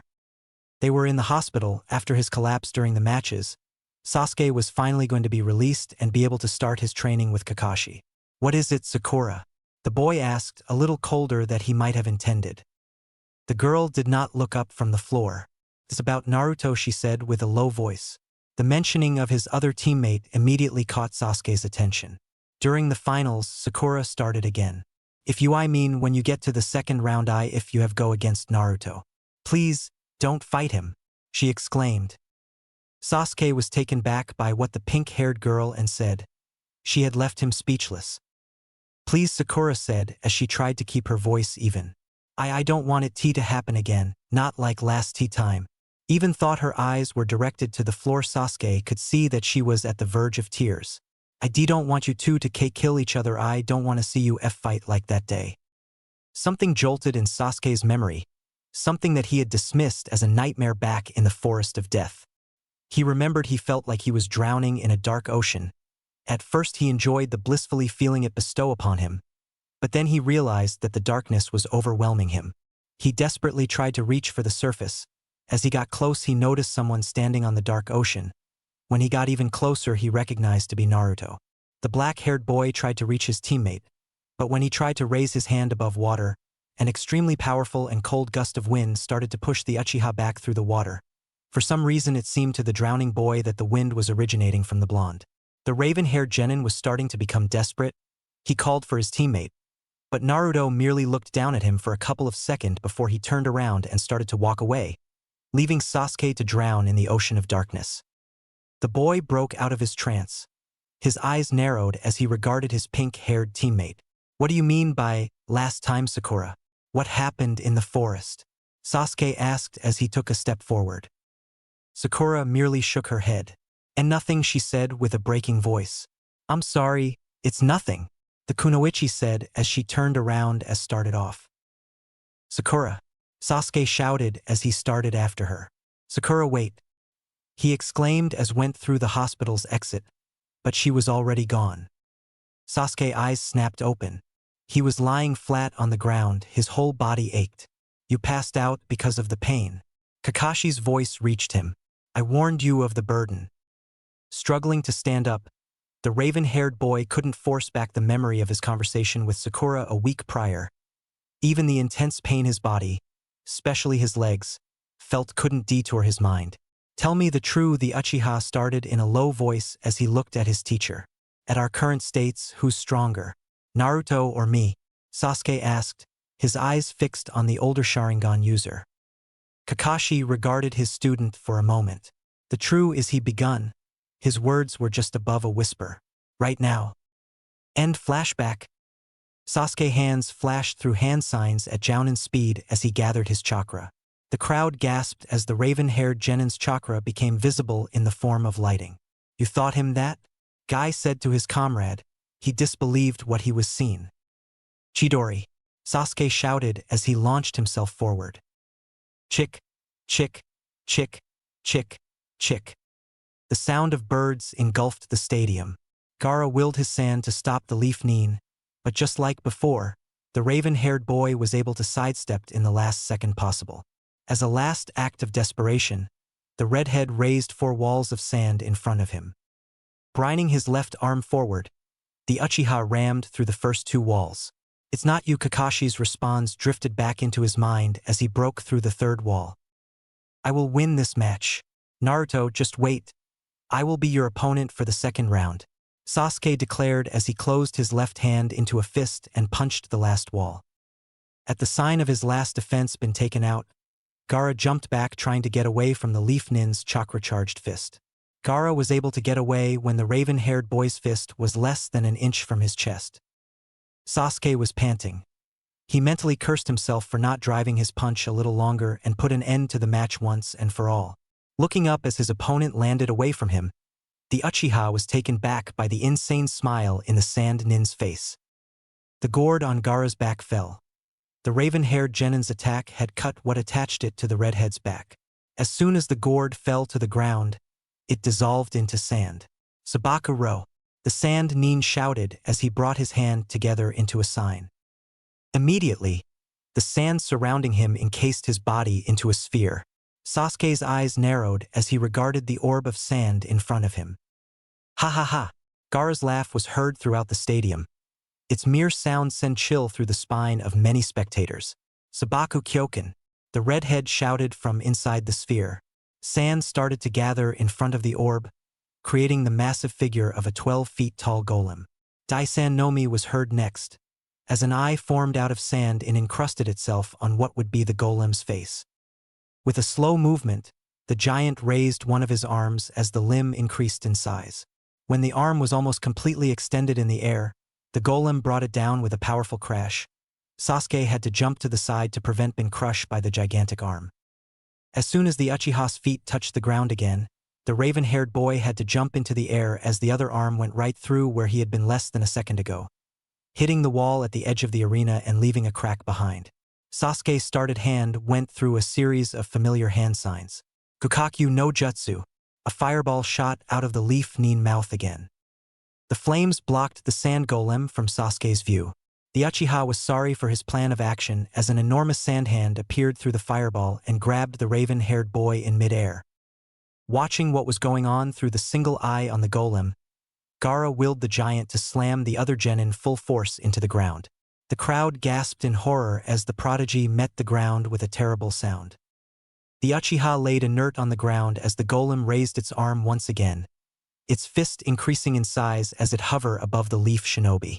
In the participants' balcony, Naruto tightened his fist to the point that blood started to run down again. Down in the arena, Sasuke was aware of the danger he was in, but the force in which he hit the floor had left his body unresponsive for the time being. The boy could see the monstrous sand fist coming down as his sensei's words drifted back into his mind. The answer of the question he had asked during the training, the reason why he needed to win. It's not you. With another thunderous sound, the golem brought his fist down. Many gasps and screams were heard from the audience. A cloud of dust and sand had filled the arena, preventing the spectators from seeing what had happened to the Konoha prodigy. Suddenly, a black silhouette was seen falling down from the air. When it touched the ground, it dissipated some of the dusk, revealing the raven-haired boy standing on the arena. "I refuse to lose," Sasuke whispered as he released another one of the bindings in his left hand. "Watch this, Naruto," the boy thought, his hands going through a new set of signs as the golem started to move towards him. Guy's eyes widened once again. "Those are not the hand signs for Chidori," he said in disbelief as he looked at Kakashi once again. The gray-haired man's face was unreadable. "Sasuke, are you sure you can pull this off?" the Jounin said softly. A huge amount of chakra started to gather in raven-haired boy's hand. "Right now, you might have surpassed me, but know this," the lighting appeared once again, but not only in his palm. This time it kept increasing to the point where it was no longer in his hand, but it completely covered the Uchiha's body. "I'm not far from you." Sasuke's chakra burst and shot into the sky. Crumbling leaf. A huge amount of chakra started to gather in the raven-haired boy's hand. "Right now, you might have surpassed me, but know this," the lightning appeared once again, but not only in his palm. This time it kept increasing to the point where it was no longer in his hand, but it completely covered the Uchiha's body. "I'm not far from you." Sasuke's chakra burst and shot into the sky. The crowd in the stadium gasped at the tower of lightning that had formed out of the raven-haired boy's body. Sasuke brought his arm forward, willing the chakra pillar to twist, forming a spiral. The end of the column started to change. The spectators could discern what seemed to be eyes and fangs as the chakra took the form of a dragon's head. "Raikiri Ryu," the Uchiha shouted as the head at the end of the spiral let out an intimidating roar. Incredible, Guy thought as he watched in amazement his rival's student. To be able to manipulate chakra like that at such a young age. The Jounin looked to his right, and to his surprise, his gray-haired comrade had an extremely concerned look on his face. "Is it that much of a burden?" the man thought as he went back to watch the arena. By now the dragon had taken form completely. It was several feet long. The head was almost the size of a small horse. Its long body came down in a spiral that ended in the Uchiha's left hand. The serpentine body had remained moving since its creation as the head seemed to be tilting towards the sand golem in from on it. The raven-haired genin tightened his hold on the chakra flow, causing the dragon to roar again. This Sasuke voice came strained as he tried to ignore the building pain in his body, especially his left shoulder. "Is me power," the boy exclaimed as he rapidly lifted his left arm and brought it back down again. Immediately the chakra dragon shot forward and rammed its head against the sand giant, pushing the golem back. Naruto gritted his teeth. He didn't need his Sharingan to see how Sasuke's body was shaking from all the strain caused by the jutsu. "How far are you planning on going?" the blonde whispered softly.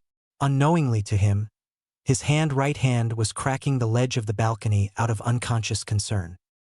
The Uchiha refused to lessen the force with which he was pushing the chakra dragon against the golem, though now the sand monstrosity was starting to push back as Gaara's insane laughter was heard once again. "Ha ha ha, this is power. To us, this is nothing," the redhead shouted from inside the sand. The giant grabbed the dragon by its neck and pushed it away from its sand body. "No," Kakashi whispered as his worry increased. "What's happening?" Guy asked, looking at his friend again. The gray-haired man sighed as he closed his eyes. "Think about Sasuke's dragon," the lazy Jounin started. "What characteristic of it had you caught on to?" Kakashi asked as opened his eyes and looked at his comrade. Guy pondered in thought for a couple of seconds as he went over everything he had seen about the chakra dragon in his head. Suddenly, the eccentric Jounin's eyes widened. "It has never stopped moving," the man declared. Kakashi nodded. Though Sasuke is able to manipulate the lightning chakra into taking the form of a dragon, he's unable to maintain it stable. He needs to sustain a constant movement in order to keep the chakra flowing and for the dragon to stay alive. He explained. If Gaara is able to hold down the dragon and keep it from moving even for a second, then this match would be over, the gray-haired man informed. The sand giant raised the dragon higher as it prepared to slam the lighting incarnation into the ground. Moving his left arm back, Sasuke managed to release the dragon from the golem's grip. Taking a step forwards, the sand golem brought its arms up and a barrage of sand bullets shot at the Uchiha.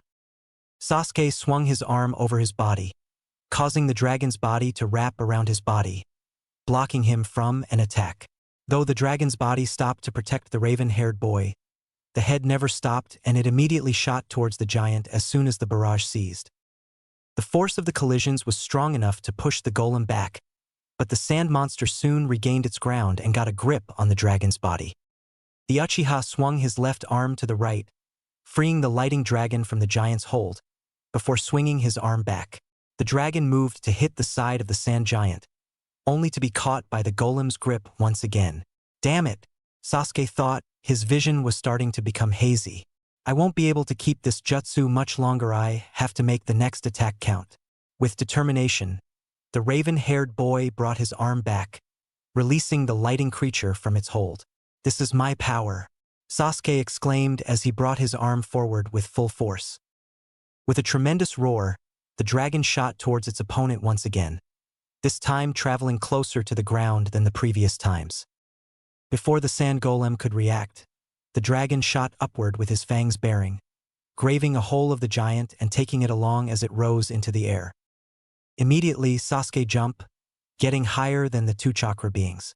Using the dragon's body as leverage, the raven-haired boy shot himself towards the sand monster, gathering all the chakra released on the dragon's body into his left hand. With the extra charged Chidori burning in his hand, Sasuke rammed his hand into the sand golem's body, breaking through it and causing the sand to start to disperse. The whole stadium cheered as the giant's body started to break down. Sasuke closed his fist to retain the Chidori in his hand and used the falling blocks of sand to propel himself towards the redhead's dome, driving his Chidori-covered hand into the sand sphere. The crowd immediately turned silent as all waited to see what would happen next. Aha! A horrible scream was heard through the arena. Suddenly, Sasuke felt as though something grabbed his arm, pain starting going through the Uchiha's body. Blood, my blood!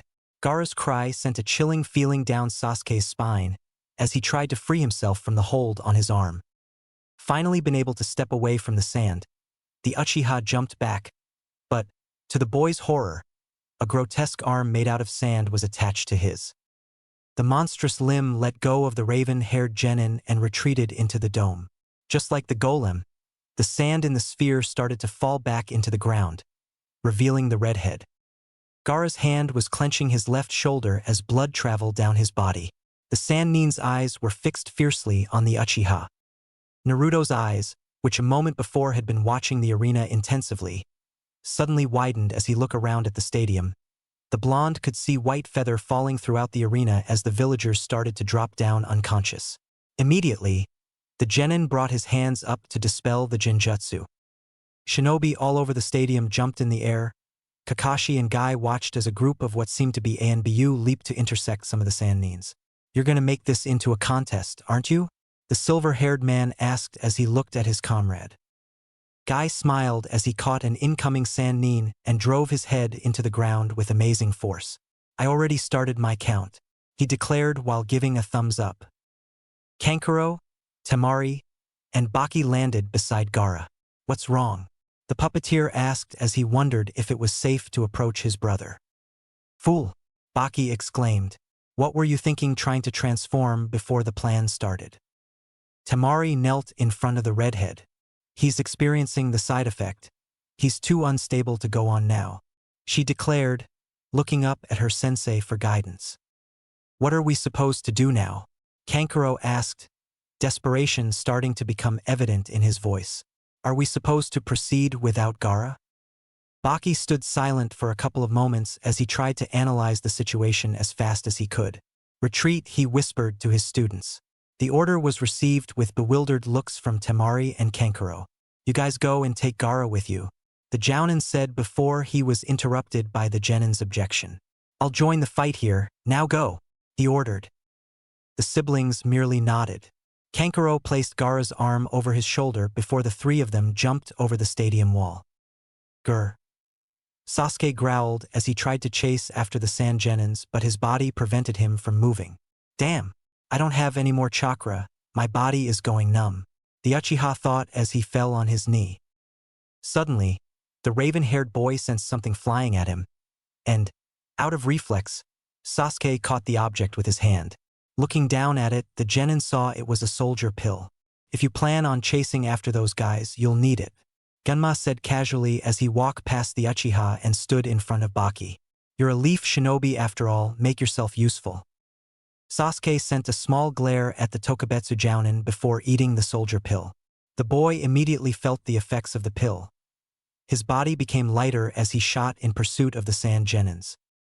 Up in the stands, Sakura watched the raven-haired boy jumping the stadium's wall as he chased the three siblings. Acting on instinct, the pink-haired girl stood up. Sakura froze before she was able to follow her teammate. Two sand nines had appeared in front of her. Their hands were already clutching kunais as they traveled in her direction. Sakura could only stare as the blades approached her.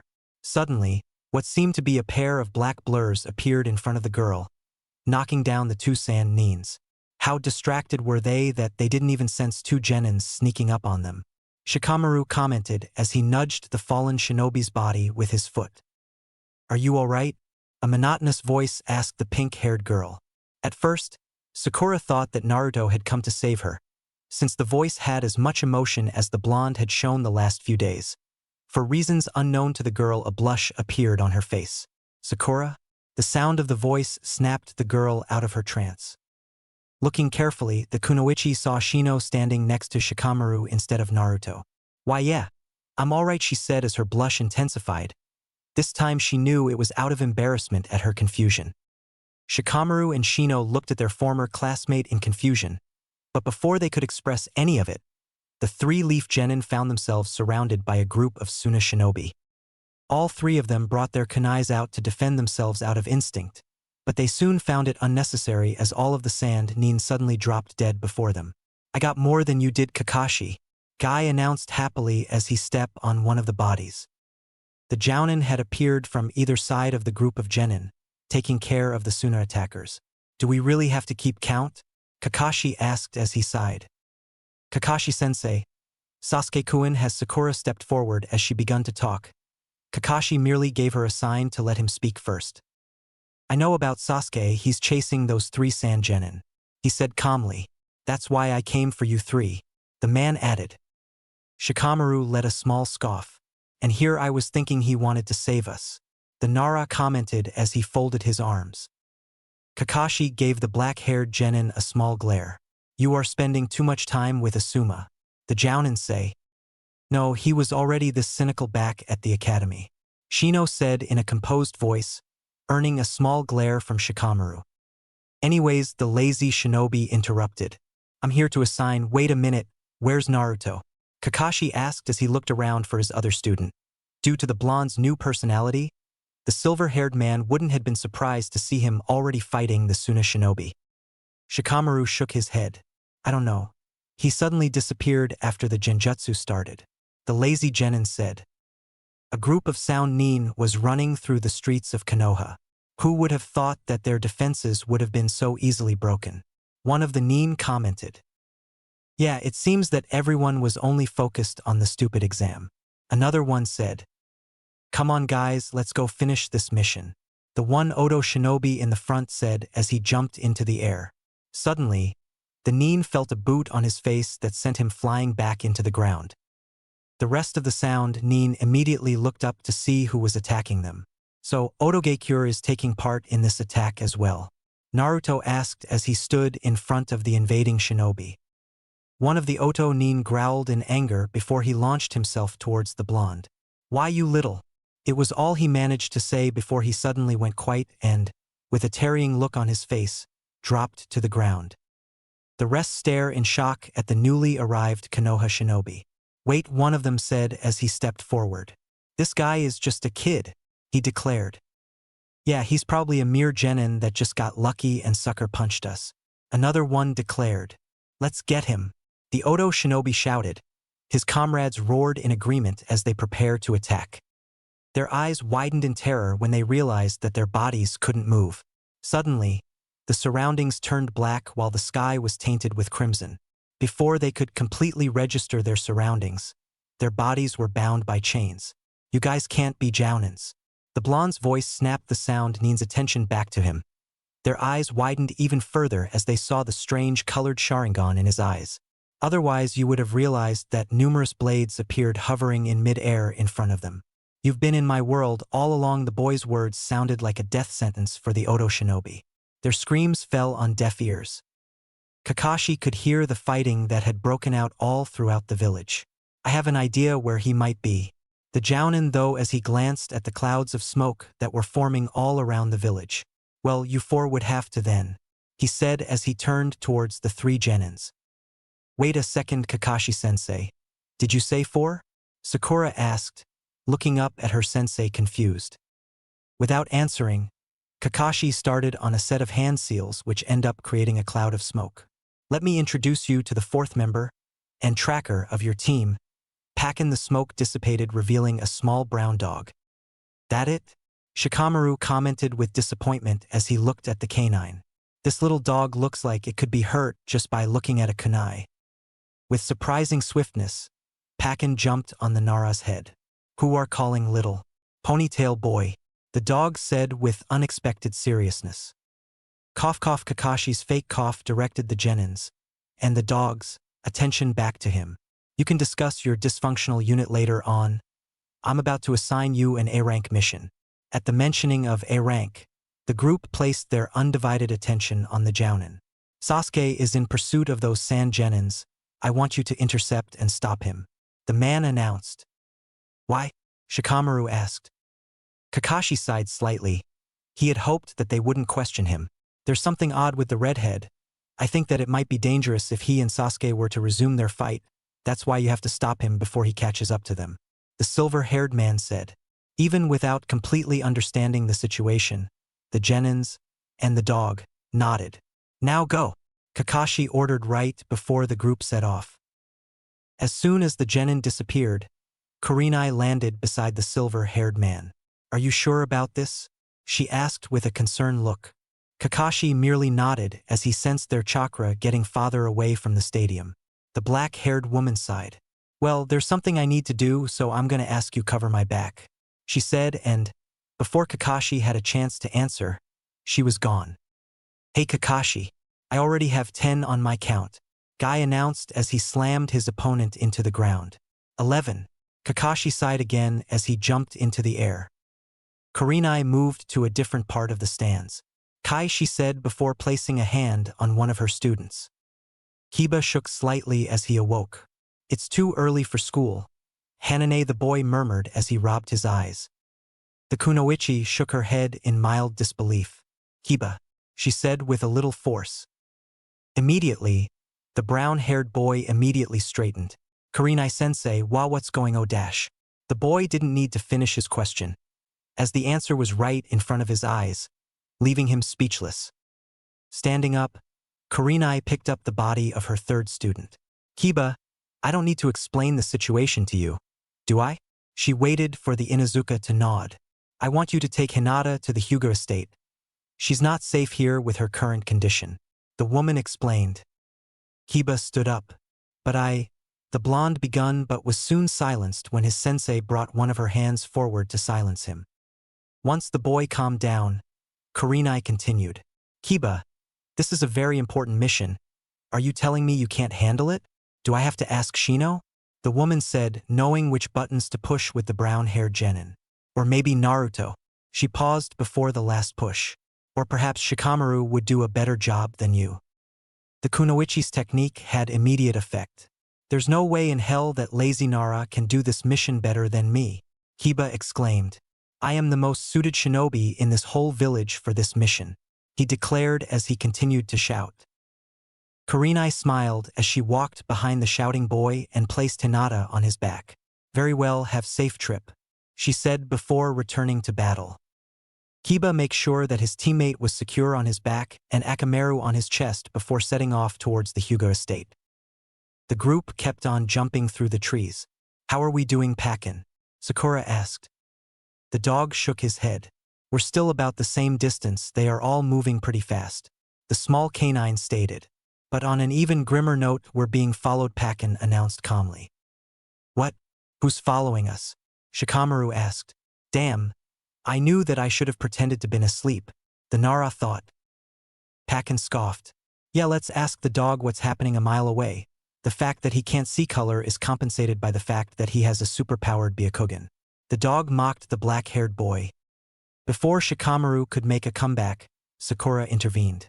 "Guys, stop arguing," she said. "We have to think about what we're going to do with the pursuers," she asked, looking at her companions.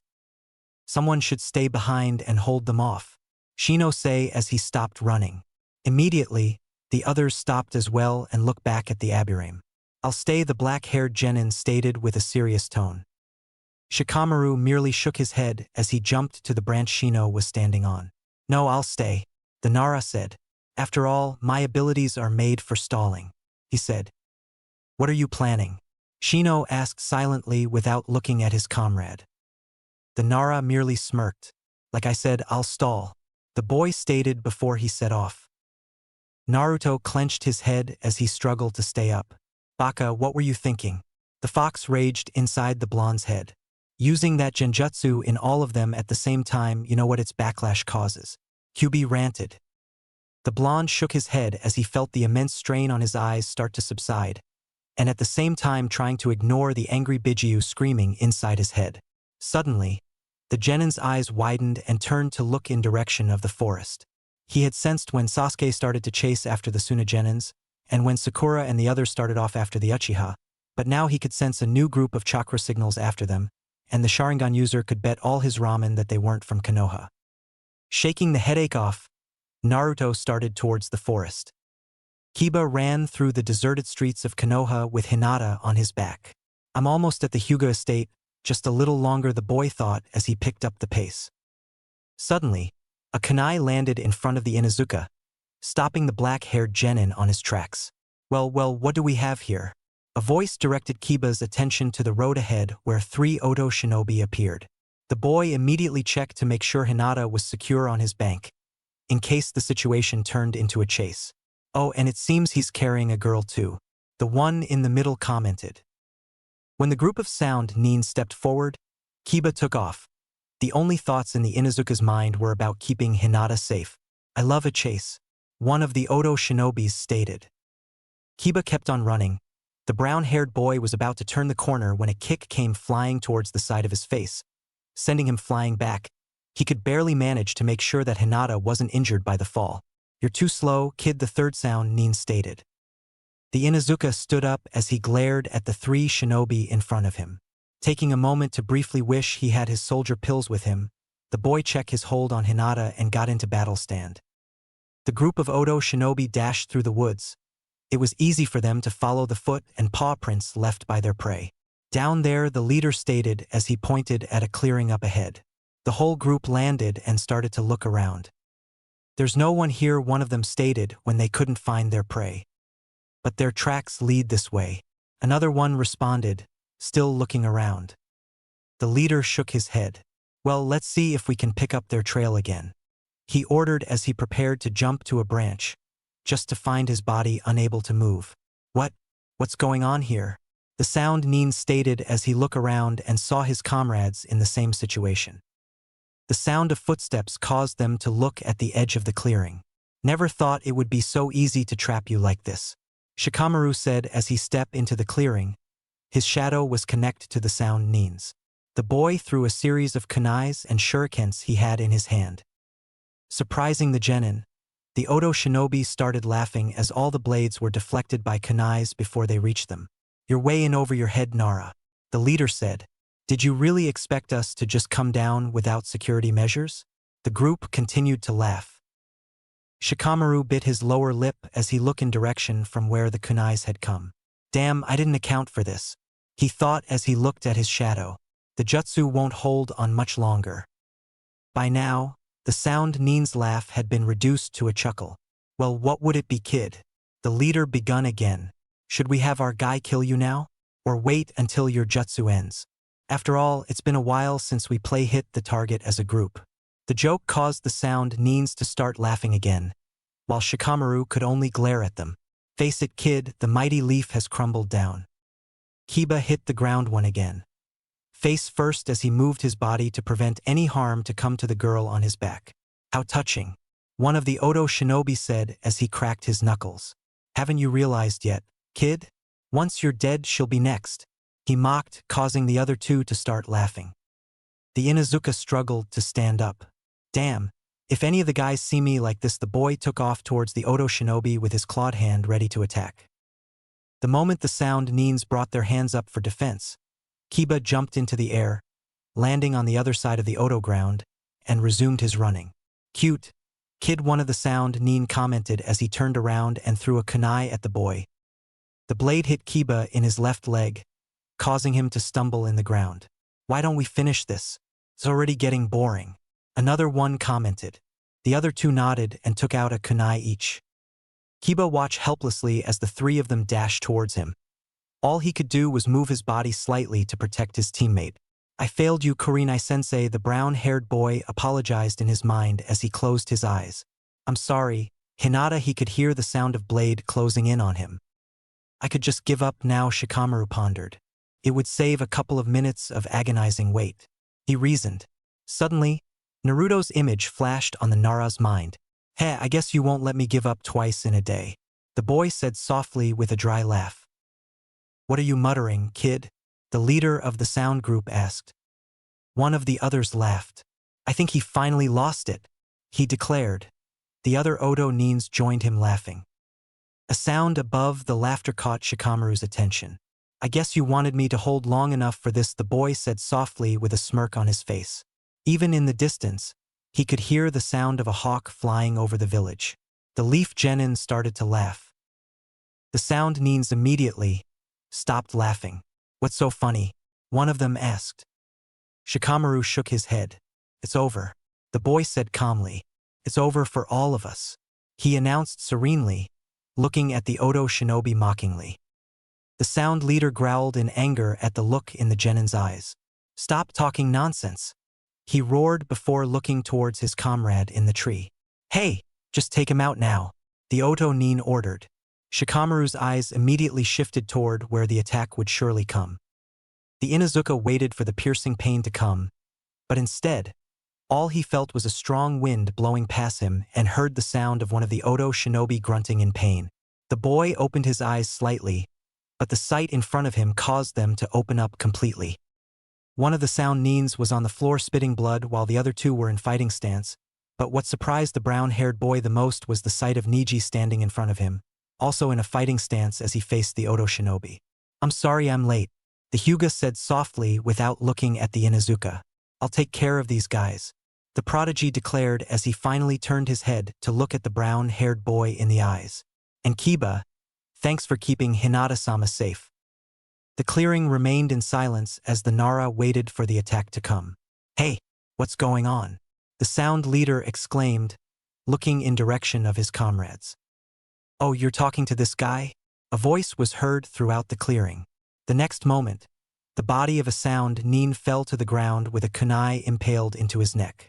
Sorry, but the two of us got into a disagreement, Naruto said as he landed next to the body. Who are you? One of the Odo shinobi asked. Fear was starting to appear in his eyes. The blonde ignored the question as he walked towards the Nara. Pretty decent performance. For a second there I was worried that you would throw the towel before I got here, the boy commented. Shikamaru smirked. I knew you wouldn't let me hear the end of it if I've done it. It would have been too troublesome having you criticize me every day at my grave, the black-haired boy simply said. A smirk appeared in Blonde's face as well. That's true, he said as he turned to look at the group of Odo shinobi. But you can let go of the jutsu now. The Sora Sharingan appeared on Naruto's eyes. I have then on my sight. Hear my existence.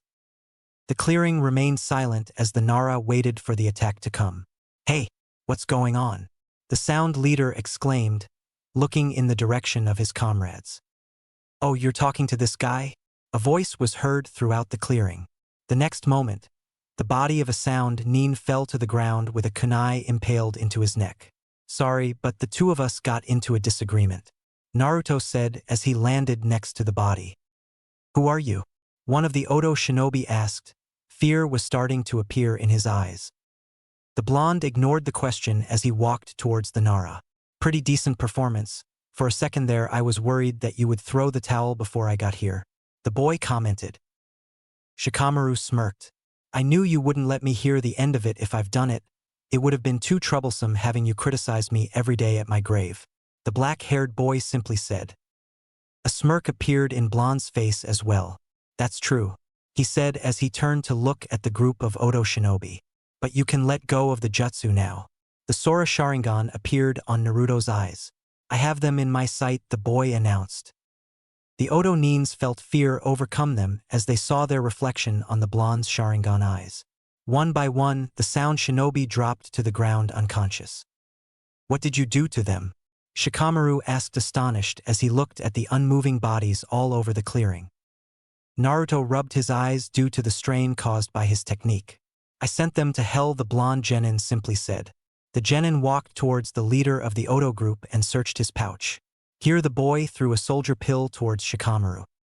The Nara caught the pill and ate it.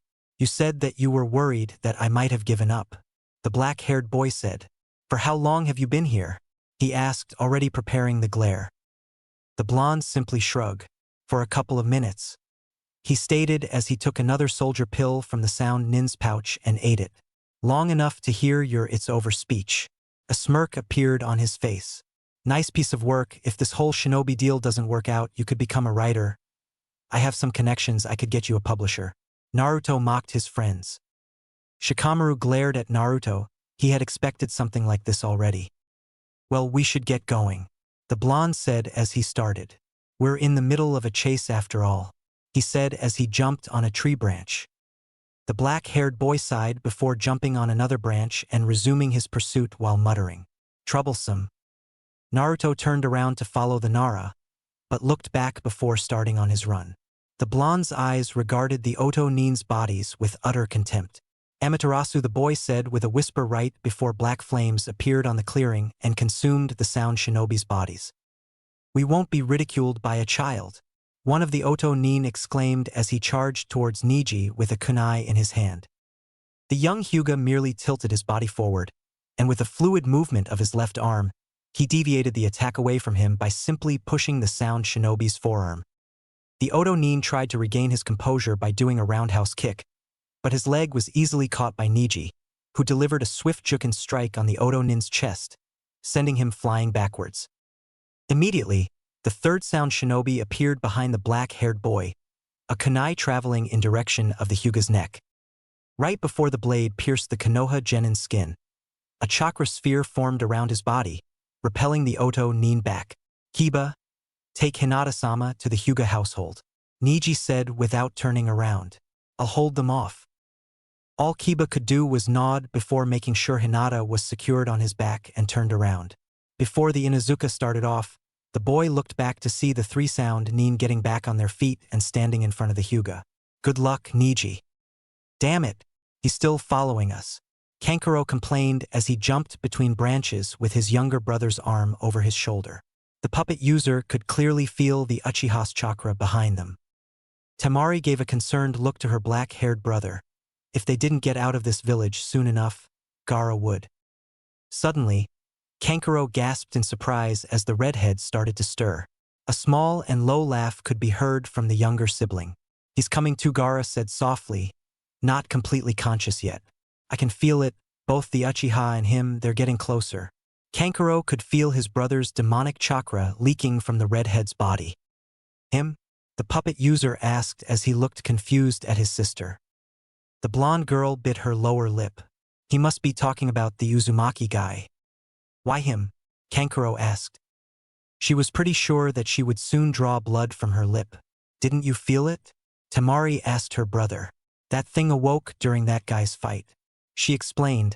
Her worry and fear was evident in her expression. Something about that Uzumaki guy's chakra affected it. Kankuro frowned. What do you mean affected? The boy asked. Like it called out to it, Temari tried to explain. Don't ask me how or why, but during his fight, Gaara was smiling, and you know what smile I'm talking about. The sand kunoichi looked at her brother again.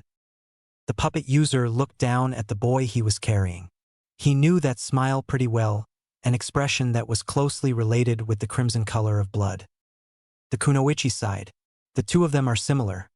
The look that guy had when he pushed the Hyuga back during the preliminary was one full of hatred, just like Gaara's, and the killer intent he gives off is suffocating, just like Gaara's. The brown-haired boy finished his sister's sentence.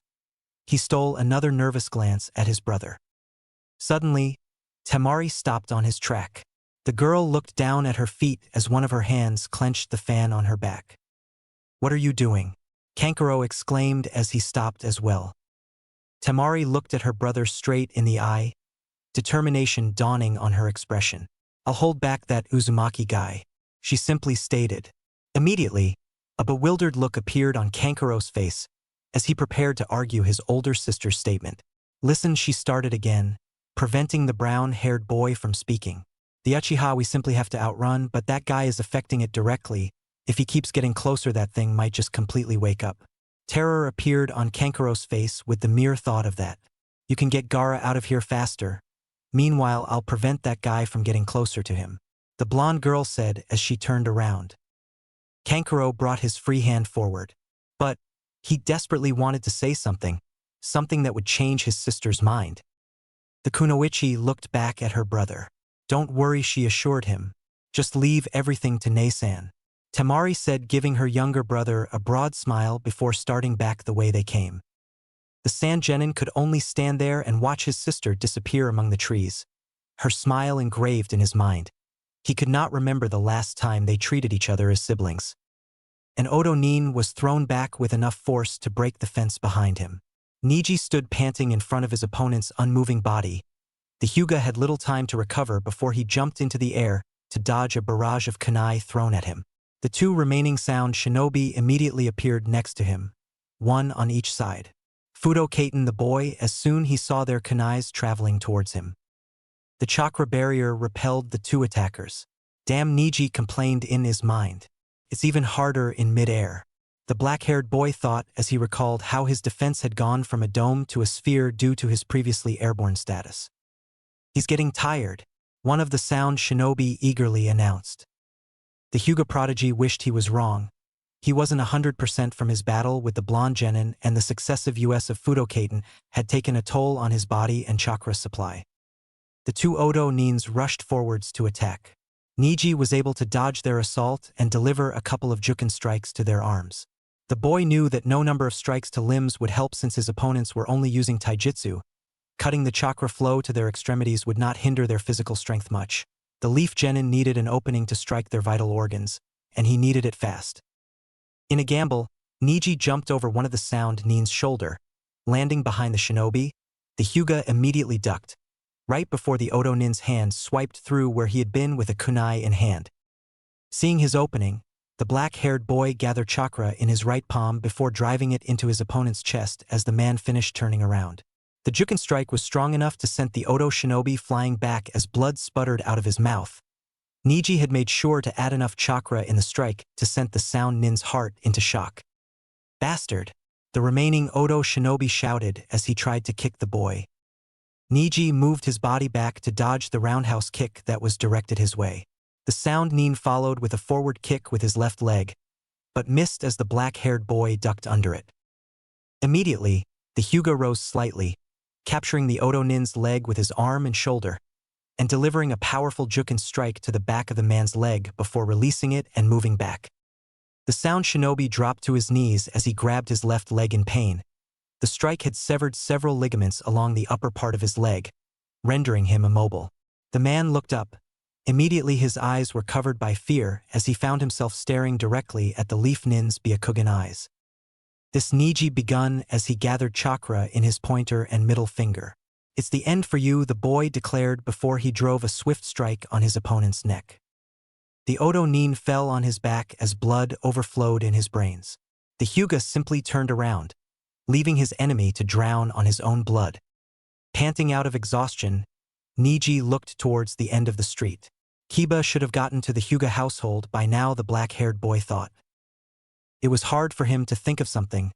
He wanted nothing more than just drop to the ground and let sweet unconsciousness take him. Moving towards the fence, Niji let his back rest against the wood before looking up at the sky and sighing. The boy clenched his chest.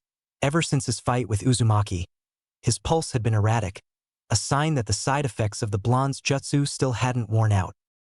Suddenly, the Hyuga's eyes widened. Looking towards the end of the street, he could see a group of 5 sound shinobi rushing towards him. Forcing his body away from the wall, Niji turned to face the incoming party.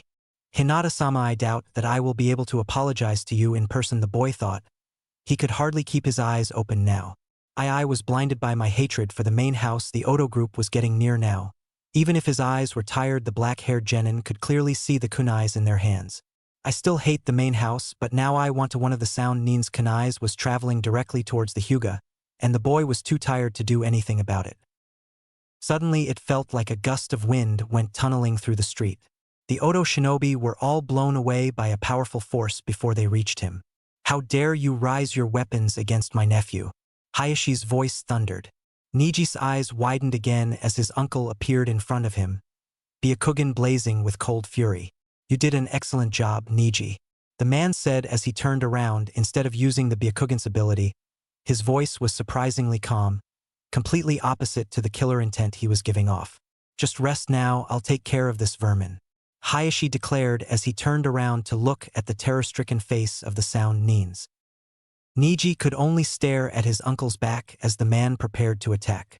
Knowing that he was done with his part and the rest would be taken care of, the Hyuga boy closed his eyes and let his body fall back. "Hinata-sama," he couldn't hear the fighting anymore. "I want to find something beyond this hatred." With the ghost of a smile on his face, Niji was finally able to rest. "That strange," Pakin commented as he led the 2 genins. "What happened?" Shino asked. The small dog sniffed the air to make sure before answering. "One of the sand nins changed directions," the canine informed. "What?" Sakura exclaimed. "Which one?" Pakin sniffed the air again. "I believe it's the female," the dog said. "But the weird part is that she's going around us." Pakin concentrated his sense of smell into figuring out the reason why the Sunakunoichi would want to move behind them. "I see," the canine thought as his nose caught a scent of something that was following them. "Should we move to intercept?" Shino wondered. The insects inside of him were getting ready to move out. The dog shook his head.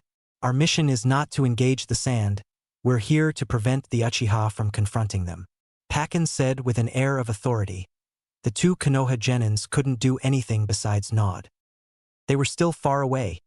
Naruto realized as he and Shikamaru rushed through the tree branches. "I swear, Shikamaru, I'll leave you behind if you don't hurry up," Naruto shouted at his comrade that was trailing behind. "Take a kunai and shove it. Not all of us have your monstrous amount of stamina," the Nara shouted back, though he still willed his body to move faster.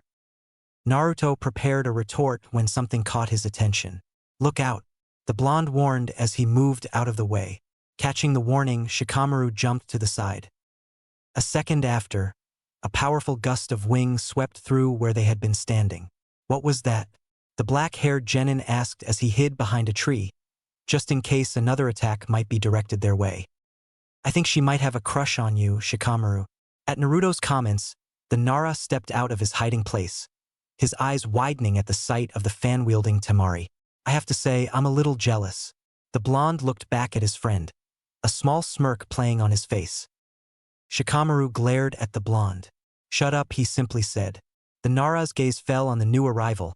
She had a serious expression on her face, a tight grip on her fan, and Shikamaru could have sworn she seemed to be shaking. Shaking his own head, the black-haired genin addressed his comrade. "I'll stay behind while you go on," the boy said. Naruto turned around and regarded the Nara for a couple of seconds. "Hell no." Shikamaru was slightly taken back by the Bond boy's response. "I saw what you did during your match with her. You already blew your chance," the Sharingan user said. With a sigh, the Nara had no other option but to give up. "I knew he would hold that over my head," the black-haired genin thought. "Just don't mess around, okay?" the boy said as he jumped back into a tree branch. Yeah, just go and get out of my sight," Naruto said as he turned around to look at Temari. Shikamaru dashed past the 2 blondes. He was surprised that the Sunakunoichi hadn't even acknowledged his presence. "So your target is Naruto," the boy thought as left them behind. The blonde boy observed his opponent. He had taken notice of her state of nervousness. "So what does a pretty girl like you want with me?" the leaf nin asked. "Besides the obvious," he teased with a small smirk. Damn, I've spent too much too with Ero-sensei. Without answering or even acknowledging the boy's questions, Tamari raised her fan. Kamaitachi no jutsu, she shouted as she beat her fan, causing another gust of wind to sweep through. Naruto jumped out of the attack's way with ease. The boy's right hand immediately moved towards his tool pouch to take out a kunai. Kamaitachi no jutsu, the second attack came faster than the leaf nin had expected. The Bond boy had to jump behind a tree to prevent getting hit. I have to keep him here, Tamari thought. I can't let him get close to Gaara. The blonde boy frowned behind the tree. That fan could be a problem. Making the familiar hand signs, the Konoha genin created a pair of clones who rushed towards the kunoichi. Just as the boy had predicted, the girl's wind jutsu wiped his bushins out of existence. Immediately, Naruto took out a kunai and moved to attack, but caught his miscalculation a little too late. Kamaitachi no jutsu. The boy hadn't reached the midpoint of his advance when the jutsu hit him, sending him flying back, only stopping when he hit a tree. The leaf shinobi had almost no time to get on his feet and jump out of the way as the blonde girl rushed towards him and swung her closed fan. The weapon hit the tree with enough strength to snap its trunk. That could have been me. Naruto sighed from another branch. With a quick glance at her opponent's new position, Tamari opened her fan and swung it on the boy's direction with one fluent movement. The Konoha shinobi had not choice but to jump and get back into hiding. I never expected her reaction time to be this good. The boy pondered. Tamari was beginning to feel the toll of her efforts. Kankuro, you better make use of the time I'm giving you, the girl thought. She had never released so many attacks in such rapid succession, and now it was really draining her. The signs of the kunoichi's exhaustion were not lost to the blonde boy. I could just keep attacking until she runs out of chakra. The leaf shinobi wondered. But who knows how long that would take? It totally defeats the purpose. Taking a deep breath, the boy created a bushin. Both leaf genins ran out of hiding, each one throwing a pair of kunais towards the kunoichi. Tamari immediately beat her fan, releasing her wind jutsu. Stepping on his clone's shoulder, Naruto jumped out of the range of the attack. Just as he expected, the blonde girl shot another gust of wind towards him. The boy created another bushin and shielded himself behind his body. Sorry, the genin said to his look-alike. The clone merely gave him a smirk before disappearing into a cloud of smoke along with the futon jutsu. Creating one more clone behind him in order to propel back down, Naruto shot himself towards the sand kunoichi. Once again, the girl's maneuverability surprised the leaf nin as his kunai was stopped by the girl's fan. Looking at his opponent's face, the boy received a smirk from the kunoichi. Gotcha, she said in a low voice before pushing the Konoha shinobi back. Kamaitachi no jutsu. Tamari released her jutsu, sending her fellow blonde flying back at full force. Naruto hit the ground hard and, once again, lacked the time to lament anything as he had to immediately jump out of the way to evade another gust of wind. Damn, if I could just stop her for 1 second, the boy complained. Suddenly, the genin could hear a familiar, not annoying, laughter inside his head. Ha ha ha, it seems that she has more upper body strength than you, Kit. The fox's voice said with the usual mocking tone. Shut up. I don't have time for this, the boy raged in his mind as he tried to catch his breath. Kyubi's laughter never quivered. Well, it just so happens that I know a way out of this predicament you have gotten yourself into. At the boy's silence, the Biju's laughter grew stronger. Aren't we interested? The fox teased. The boy's patience was running short. Are you going to tell me or not? He exclaimed in his head. A chuckle escaped the fox before continuing. You need to stop thinking about the situation strategically and start thinking logically. Kyubi waited to savor the boy's confusion before proceeding. Think about it, Kit. For what we have seen of her, we can safely assume that she's a proud female warrior. The Jinchuriki nodded. And there's one thing that is almost guaranteed to stop a proud female. He could feel the smirk forming in the Biju's face. Which is? The boy asked. A part of him was slightly scared of what the answer might be. The laughter returned to his head. Hee, what you do is this. The fox could barely control the glee in his voice. Naruto was unable to control the blush that appeared in his face after hearing the Biju's words. What the hell? That's anything but logical. The boy screamed in his mind. By now, Kyubi was roaring in laughter. If you're man enough, you'll do it. The fox nudged. Come on, Kit, quick and painless, well for the most part. Easy for you to say, the genin thought as he tried to gather his courage. I just know I'm going to regret this in the morning. The blonde thought with a sigh. Kagebushin no jutsu. 3 Naruto jumped from their hiding place towards the Sunakunoichi. Tamari swung her fan, directing a gust of wind towards her attackers. She wasn't surprised when all 3 of them disappeared in a cloud of smoke. Immediately, 5 more blondes jumped from the treetop.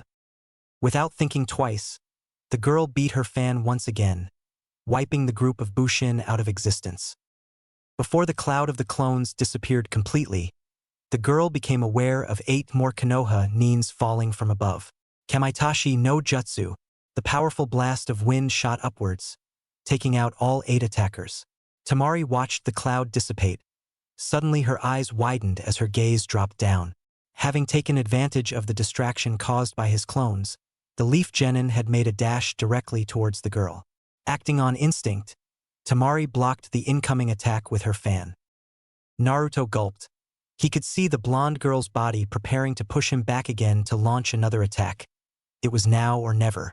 Putting one hand on the Kunoichi's fan, the blonde brought it down, lowering the girl's head in the process, and leaned the upper part of his body forward as he placed his other hand in her shoulder to direct her towards him. Before Tamari knew what had happened, her lips had been caught by his. Time seemed to have stopped. She was aware that her defenses were down, aware that her fan was blocked, and even aware about the boy in front of her. It was the point where their bodies connected that she wasn't too sure of. Suddenly, the Kunoichi felt the hand that had been placed on her shoulder pulled back and placed on the upper part of her abdomen. Gathering chakra in his palm, Naruto pushed the girl in front of him back with a Juken-like strike, focusing more on the impact rather than damaging internal organs. The attack was strong enough to send Tamari back against a tree, hitting her head hard in the process. The blonde boy tried to catch his breath. There, Kyubi's voice sounded in his head. That wasn't so bad now, was it? The fox started laughing. In fact, I'm willing to bet that you enjoyed it. The bijou teased before continuing laughing. Naruto gritted his teeth at the fox's comments, yet his hand had moved unconsciously towards his lips, as he couldn't fight off the blush that had spread throughout his face or the thoughts of how soft her lips had been. At least this was better than last time, the blonde admitted before jumping back on the branches and continuing on his way, not before stealing one last glance at the resting Kunoichi he had stolen a kiss from.